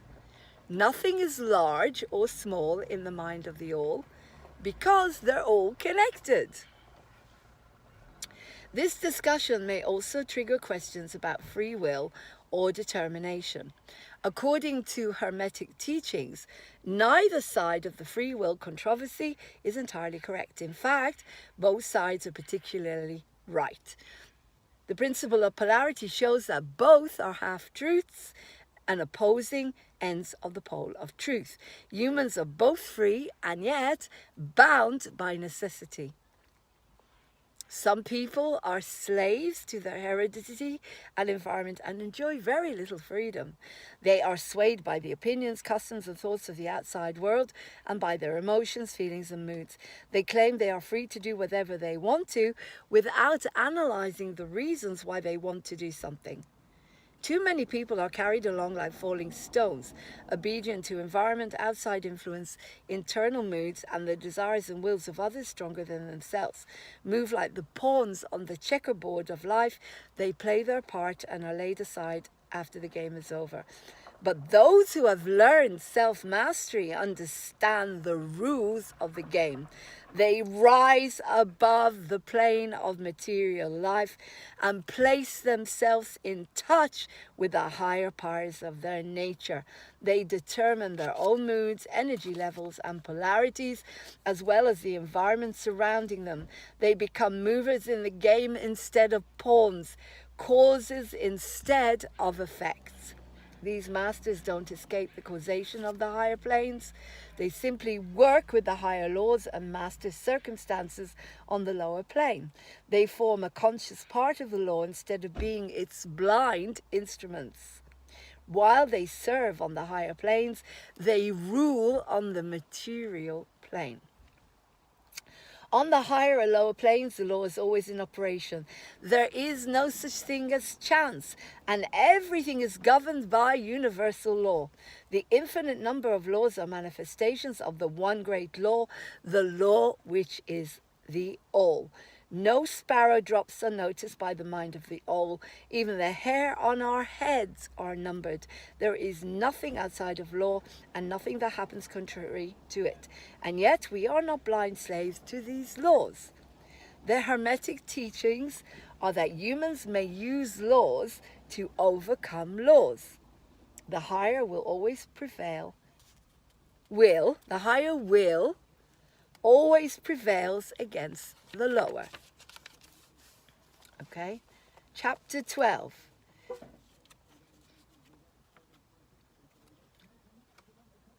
We're nearly there. Sacred principle number 7, the principle of gender. When the Hermetists use the term gender, they're referring to masculine and feminine energies that combine to create manifestations. Gender has nothing to do with physical sexual attributes. Every person, thing, and situation has both masculine and feminine energies. A woman has inner male and feminine and female. Likewise, a man. It's the same male and female balance throughout life, from the tiniest atoms up to the largest mountains. Atoms have masculine and feminine energies that bond to create matter. In fact, feminine and masculine energies are always combining and catalyzing each other with resulting creations. Masculine energy sends itself outward into the world. Feminine energy is receptive and attracting. Outwardly projecting masculine energies are called positive, and receptive feminine energies are called negative. The terms positive and negative aren't used in the usual sense of good and bad.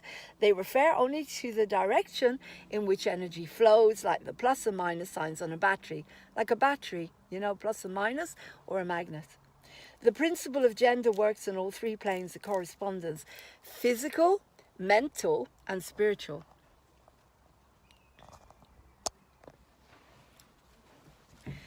On the mental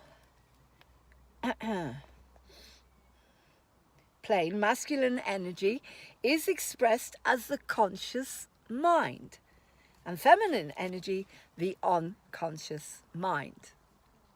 Mental gender. Hermetes distinguish between the me and the I within each person. Your me is a combination of your moods, mental states, habits, and body. It's your feminine energy. Your I is the being within you who can will the me to act according to its wishes, desires, and intentions. It's your masculine energy. Okay? So let's say that again. Your me is a combination of your moods, mental states, habits, and body. It's your feminine energy. Your I is the being within you who can will the me to act according to wishes, desires, and intentions. It's your masculine energy. And I did do a reading about the spinal the spine. It came to me through spirit. That is the masculine energy, the strong spine. All right, the eye. Many identify only with their me state. They feel victimized and constricted by the me's facilitating moods. The me isn't undesirable, though. In fact, it has creative energy force within it. However, the me needs to be balanced with the I, the male and the female together, to use the creative force in consistent ways. The feminine mental principle, the me energy, is receptive and generates new ideas that your masculine mental principle, I energy, puts into action. If you can detach from identifying with your me and instead identify with your I, you can then send energy and direction to the me's wonderful ideas into reality. Your me and I will then team up to manifest the me's wonderful ideas into reality. The I is the force that makes sure that all levers on the console are kept consistently high. Even when they slip down, the I can observe and correct this. Telepathy and other psychic phenomena can also be explained and improved through the principle of gender. Telepathy occurs when a thought is sent, which is a masculine action, by one person and received, a feminine action, by another person. Telepathy can further be developed through practicing the receptiveness, such as asking others to help you and saying yes to gifts and offers of assistance.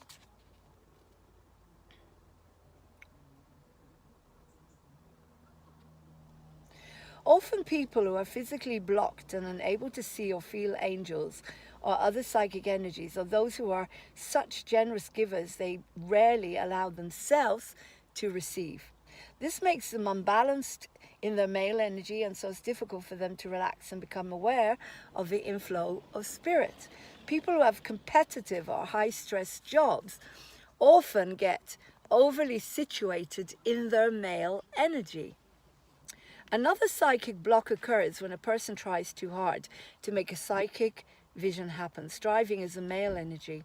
Receptiveness is the feminine energy required to receive psychic impressions. So too, much male energy can block you from receiving spiritual messages. That's why I was always told to breathe, to let the energy come in and the psychic messages come in. An imbalance of too much feminine energy is equally unhealthy, often resulting in a passive personality who merely observes life rather than acting upon or expressing original thoughts and ideas. Balanced energy is the healthiest, both for psychic development and for practicing divine magic. Gender is in everything. Everything has its masculine and feminine principles. Gender manifests on all planes. The Kybalion. The great seventh Hermetic principle, the principle of gender, embodies the truth that gender is manifested in everything. The masculine and feminine principles are ever present and active in all phases of phenomenon and on each plane of life. Gender in its Hermetic sense and sex in the ordinary accepted use of the term are not the same.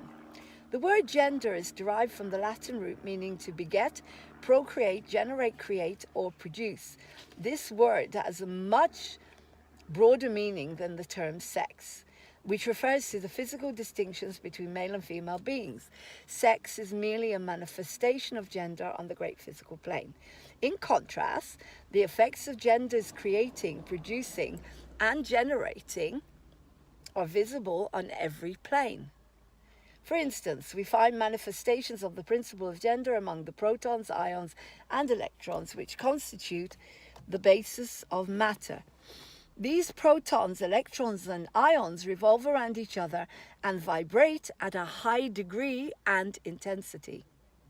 But the formation of the atom is really due to the clustering of negative electrons around the positive one.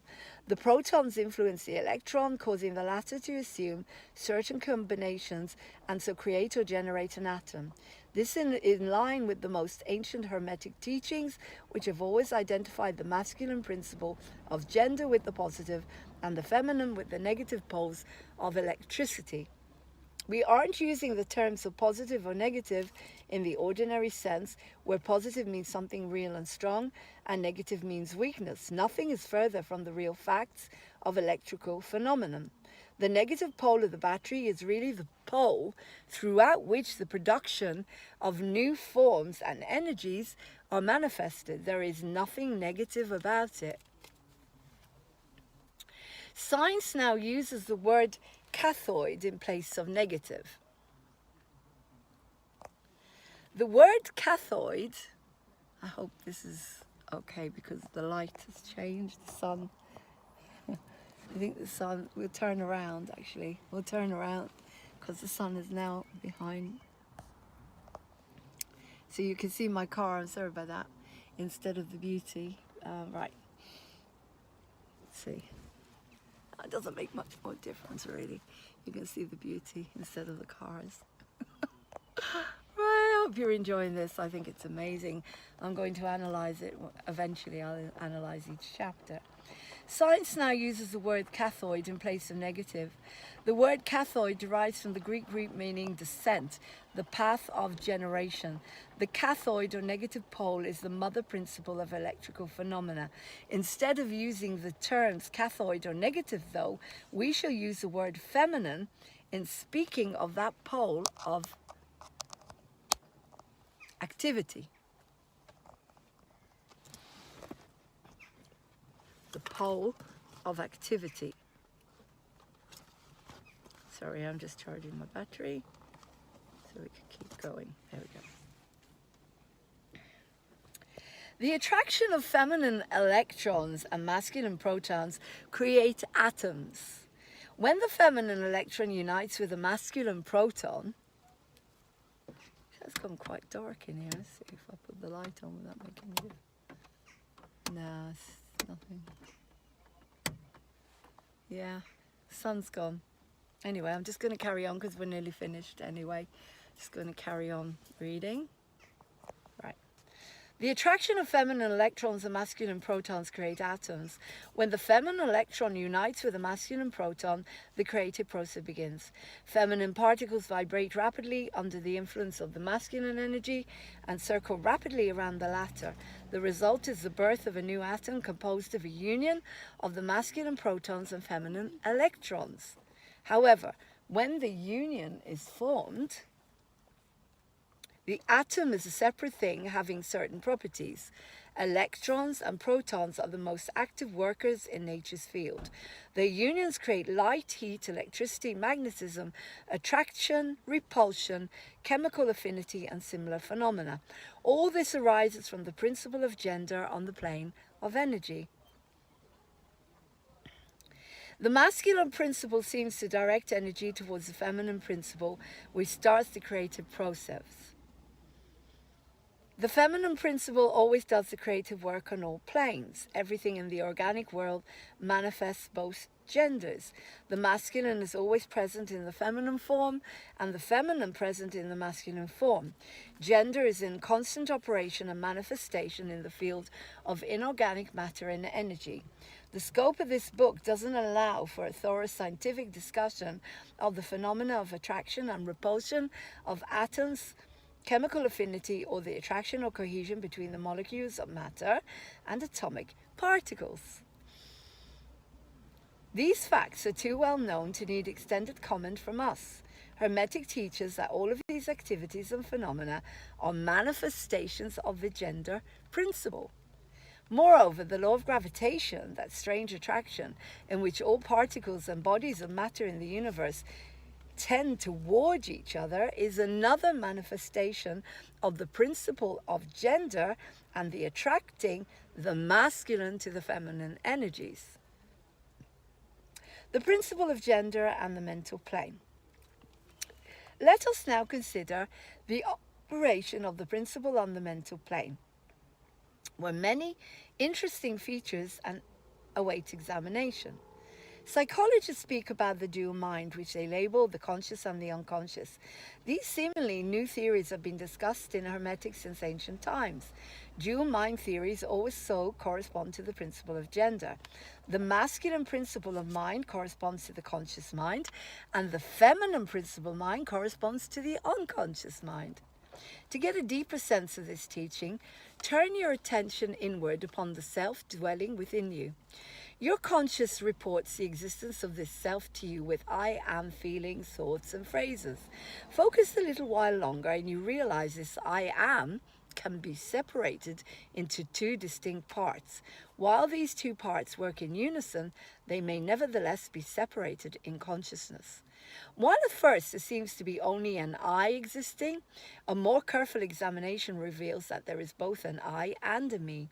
These mental twins differ in their characteristic, and an examination of this phenomenon will illuminate many of the problems of mental influence. Let us begin with a consideration of the me, which is usually mistaken for the I, until you press the inquiry further into recesses of consciousness. Your me consists of your feelings, knowledge, tastes, likes, dislikes, habits, and characteristics which make up your personality. This is the self known to yourself and others.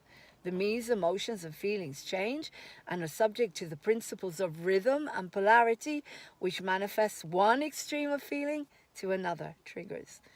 Some mistakenly believe that their me consists solely of their body and physical appetite, yet those who rise in consciousness are able to disentangle their me from the idea of the body. They are able to correctly identify the body as belonging to the mental part of themselves. There is still an even higher level through which to view the me. Instead of identifying with your feelings and personality, you can see them as aspects within yourself which are not truly you. Like little identities, yeah? Little identities. Since your mind created these feelings and other states, you can change them with your will. After learning to elevate your moods and outlook, you stop identifying with your mental states, emotion, feelings, habit, qualities, characteristics, and other personal mental belongings. You set them aside in the not me collection of curiosities and encumbrances. Clearly, this requires much mental concentration and power of mental analysis. Still, the task is possible for the advanced students. And even those not so far advanced are able to see in the imagination how the process may be performed. After this detachment process has been performed, you'll find yourself in conscious possession of a self which has I and me dual aspects. The me is a mental womb that produces thoughts, ideas, emotion, feelings, and other mental states. The me reports to the consciousness with creative ideas and inspirations of all sorts and kinds. Its powers of creative energy are enormous, yet the me must receive energy from its I companion or another person's I to manifest its mental creations. There's an aspect of you that can will your me to act in certain ways. The same aspect stands aside and witnesses your mental creations. This aspect is called your I. It is that part of you in which you can rest your mind, as the I isn't involved in constantly creating ideas like the me. The I helps the me put her ideas into motion by sending her supportive energy. The I wills the me's ideas into manifestation. The I represents the masculine principle of mental gender, and the me represents the female principle. The I is the human aspect of being, while the me is the aspect of becoming. Your masculine and feminine mental principle co-creations are the same process used when the mind of the all creates universes. The two illustrations are similar in kind, although vastly different in degree, according to the principle of correspondence. As above, so below, as below, so above. The masculine and feminine principles, the I and the me, are the master key to understanding mental and psychic phenomena. Okay? The masculine I and the feminine me come together, and they are the master key to understanding mental and psychic phenomena. The feminine principle always tends in the direction of receiving impressions, while the tendency of the masculine principle is always in the direction of giving or expressing. The feminine principle tends in the direction of receiving impressions, while the tendency of the masculine is in giving or expressing. The feminine has a more varied field of operation than the masculine. The feminine principle conducts the work of generating new thoughts, concepts, and ideas, including the work of the imagination. The masculine principle contents itself with the work of the will in its varied phases, and yet, without the active aid of the masculine principle, the feminine principle may be passively contented with externally generated mental images instead of producing original, internally generated mental creations. Now, this is why the twin flame journey is so incredible, because the masculine and the feminine had to be balanced in both of the counterparts in order to manifest the most amazing results for humanity. And so this is the only time in the whole process of humanity where you're going to get masculine and feminine energies balanced in both counterparts. It's never happened before. It's unusual, and it's the twin flame experience where you have to balance. I will explain this later when I'll do a talk about the twin flame experience and what it is, but this explains it beautifully. Those who focus continued attention and thought on a subject are actively employing both of the mental principles. Okay, continuous attention and thought. They're using the feminine for mental generation and the masculine will in stimulating and energizing the creative portion of the mind. Many people ignore the masculine principle. They're content to live according to the thoughts and ideas installed in the me from the I of other minds. The principle of gender is also key to understanding the various psychic phenomena classified as telepathy and hypnotism. Telepathy occurs when the vibrational energy of the masculine principle is projected toward the feminine principle of another person, and the latter accepts and processes the projected energy. Hypnotism operates in the same way. So when we're talking about telepathy, if you're a woman and you have strong masculine energy, you can connect in a telepathic way to someone else. We're not talking about male and female sex. We're talking about the energy of masculine and feminine, okay? Because I've heard people say that if you're in a twin flame relationship, your masculine cannot pick up your thoughts or you cannot pick up their thoughts. That's not true, because whenever anyone is in a masculine space energy, the other twin will pick up their thoughts, because they are able to send them telepathically when they're in the masculine. When they're in the I, they are in manifesting mode, okay? An idea lodged in the mind grows and develops, is eventually regarded as the rightful offspring of the second person. It takes practice and strength to use your masculine willpower consistently, yet this effort is worthwhile because it will direct the otherwise passive feminine creativity into action. You have to have action, and that's the masculine. And you have to be grounded, but you have to bring in the self-love and the nurturing and the humanity and all of that. That's the feminine, and that's how you create the beautiful balance. Once you begin working regularly with your own masculine willpower, you will be less susceptible and in need of other people's masculine willpower. In other words, you will find your independence of thought, finances, and freedom through enacting the principle of gender within yourself. The strong men and women of the world manifest the masculine principle of will, and their strength depends materially upon this fact. Instead of living upon the impressions made upon their mind by others, they dominate their own minds by their will. They obtain desirable mental images and have the option of influencing the mind of others. Strong people implant their seed thoughts into the mind of the masses of people, causing them to think thoughts in accordance with the desire and wills of the strong individuals. Too many people are sheep-like creatures. Never originating an idea of their own. That's why the world is the way it is. Nor using their own powers and mental activity. If they would generate their masculine principle, they could escape the herd and be their own shepherds. The manifestation of mental gender may be noticed all around us in everyday life. Magnetic personalities are those who use the masculine principle to impress their ideas upon others. The actor who makes people weep or cry as he wills is employing this principle, and so is the successful speaker, statesman, preacher, writer, or others in the public spotlight.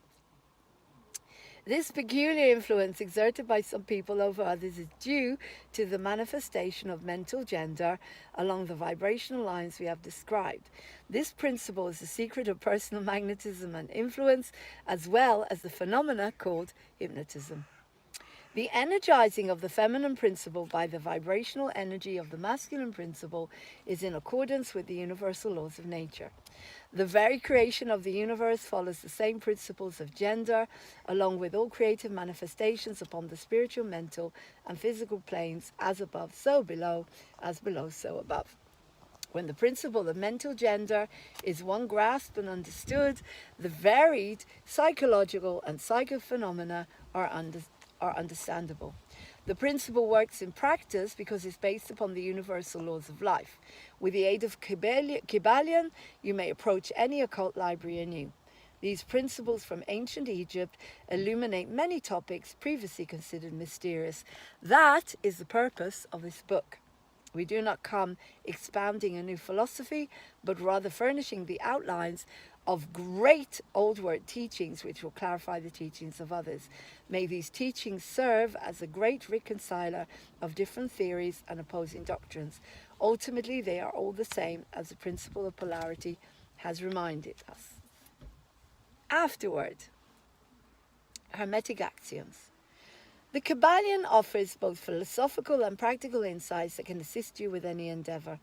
The 7 principles help to chart the territories of emotions, health, and materiality. The more you study these principles, the more you'll see examples of them in everyday situations. That's when Hermetics begins to make sense and become incorporated into your life. As lofty as the Kybalion's discussions sound, they really are down to earth. Hermetic shares the good news that your life can be filled with all things that are desirable. Your moods and energy levels can be consistently elevated, and you have all of the means to live a creative and prosperous life. Since everything in your life is a product of your mind, you can use the tools of Hermetics to make any desired alterations. For instance, anytime you experience an upsetting situation, remember, if the negative is present, so must the positive or desirable outcome be present. Mentally check your mental control panel on the pole governing the situation. Push the levers all the way to the top, for as high up as your beliefs will allow. This is a visual representation of the Hermetic law of neutralization, which says you can use your will to decide against being pulled downward in your moods, energy, or situations. When your thoughts are elevated, you attract and manifest more desirable outcomes. Let's push them up. Push them up. Love, health, career, moods. And if you've upset someone, or you feel you're not in contact with them, or you want to give them some love, then push the love up with their name and stay up there. Okay. And what about the angels, archangel, goddesses, ascended masters, and other spiritual helpers? As the Kybalion, my own other books, and many people's experience attest, these celestial spirits are very involved in our lives. They live on the 3rd plane of spirit, but they interact with both the physical and the mental planes.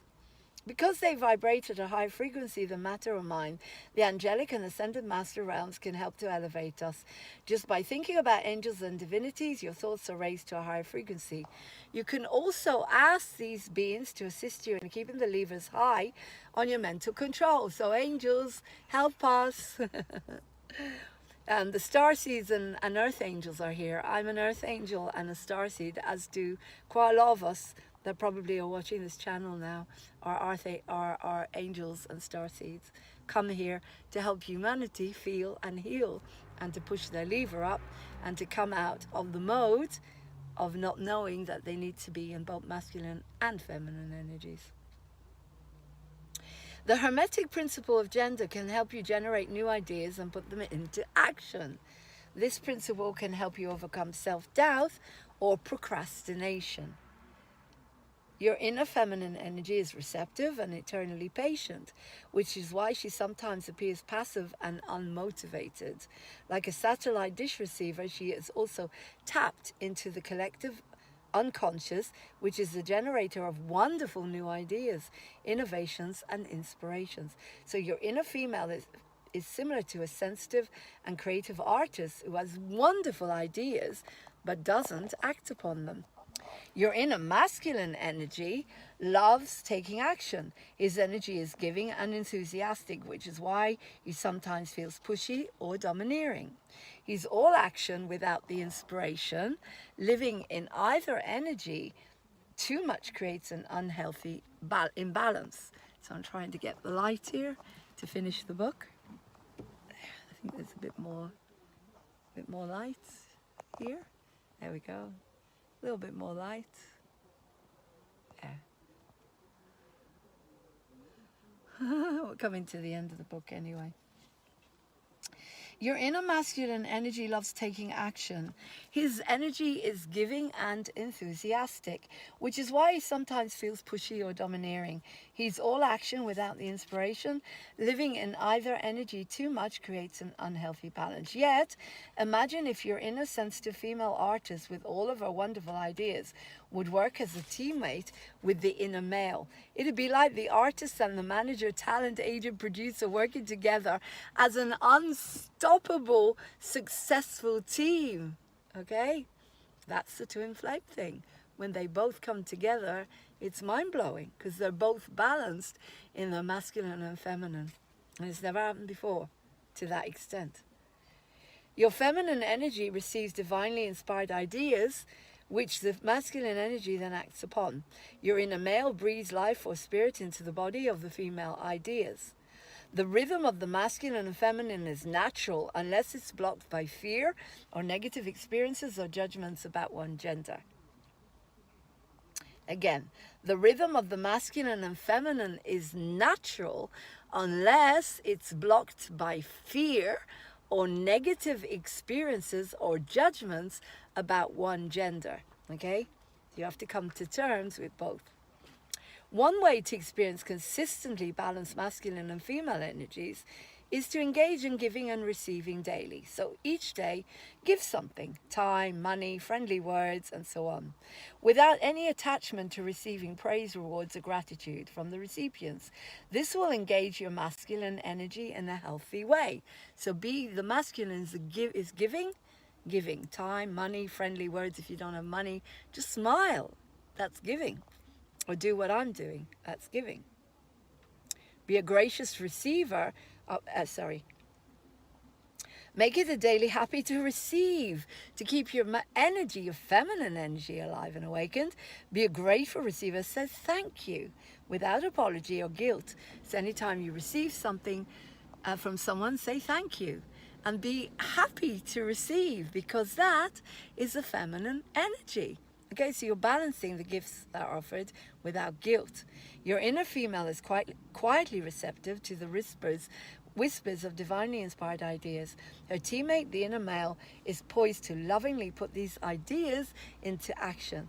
This is the inner mystical marriage that sages have always discussed. This is the spark of divine magic. And this is where the twin flame journey comes in. You are both high priest and high priestess, wizard and sorceress. You have the power right now to effect great miracles in your life around you. You are forever a divine magician. And with the help of 7 hermetic principles, may you forever enjoy the fruits of these gifts.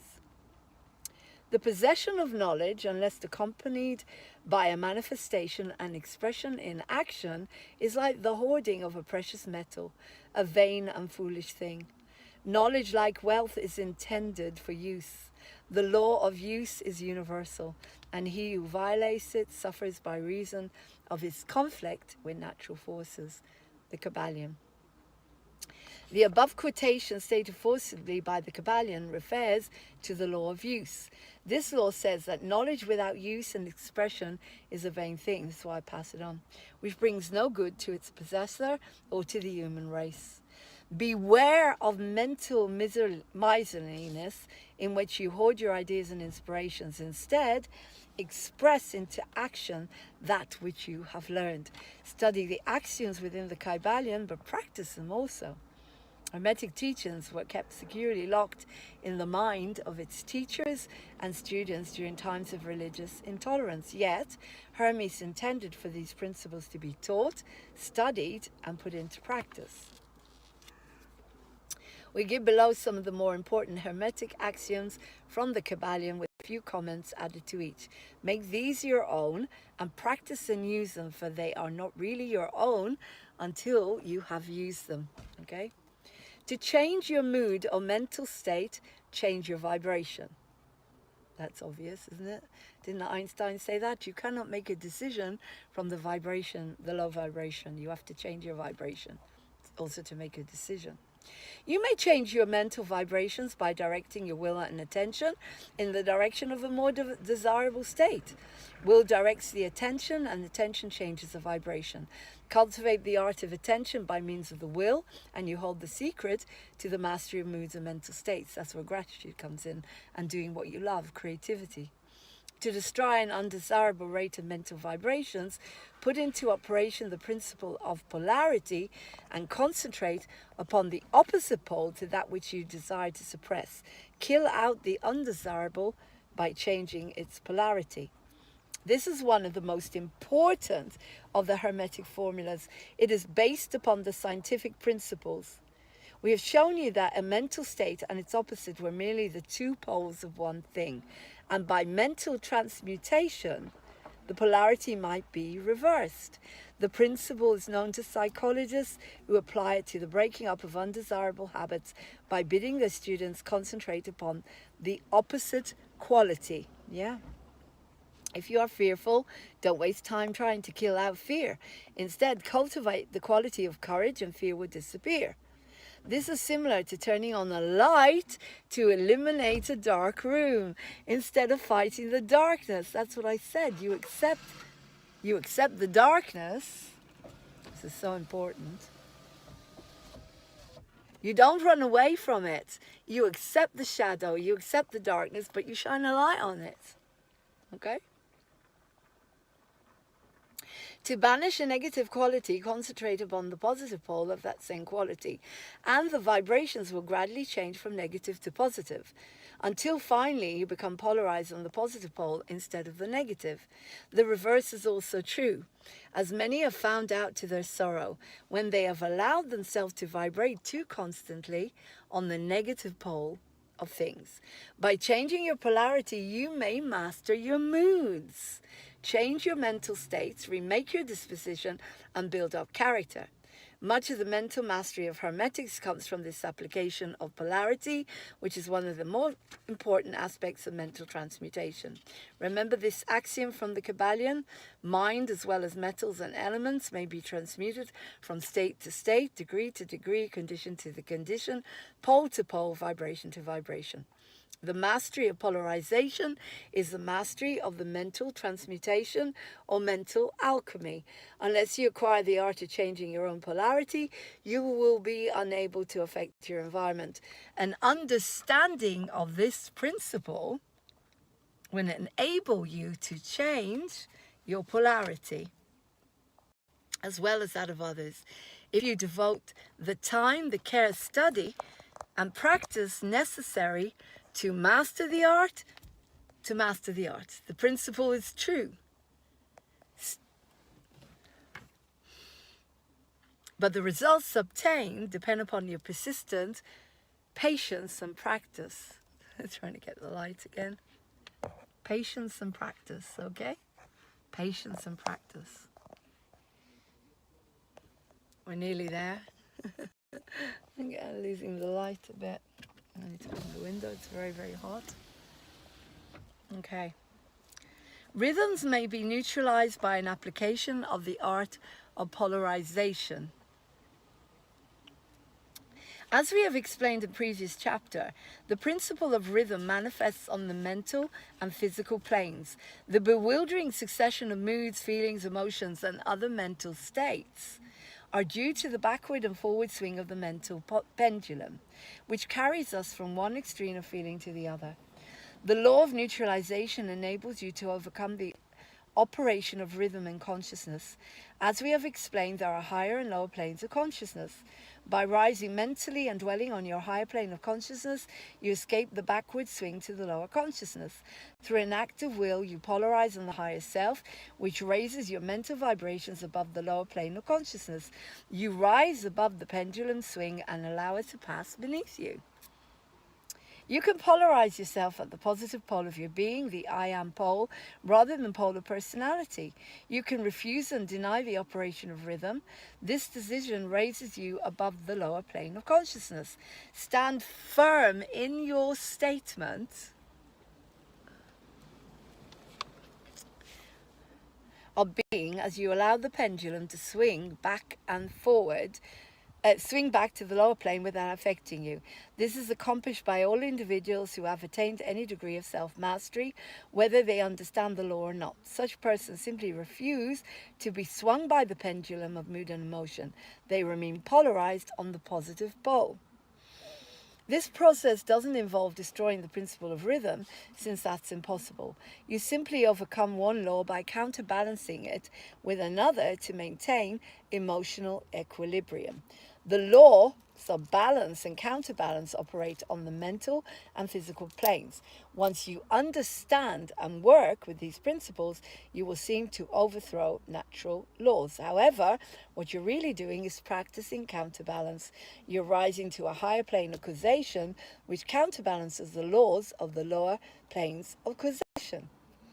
Nothing escapes the principle of cause and effect, but there are many planes of causation, and one may use the laws of the higher to overcome the laws of the lower, the Kybalion.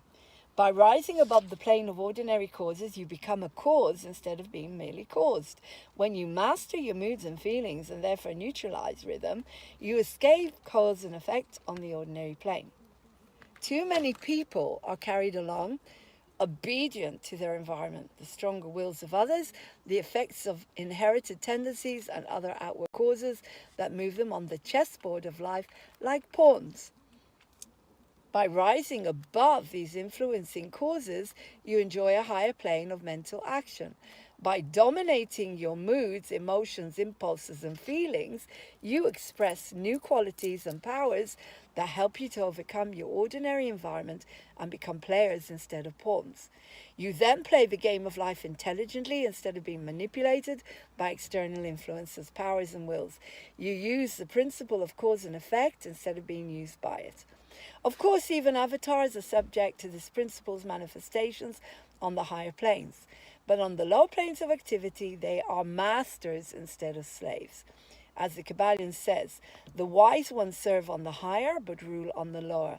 They obey the laws coming from above them, but on their own plane and those below them, and give orders, and yet in so doing, they form a part of the principle instead of opposing it. The wise person falls in with the law, and by understanding its movements, operates it instead of being its blind slave. The skilled swimmer turns this way and that way, going and coming at will, instead of being as the log, which is carried here and there. Yet both swimmer and log, wise person and fool, are subject to law. He who understands this is well on the road to mastery.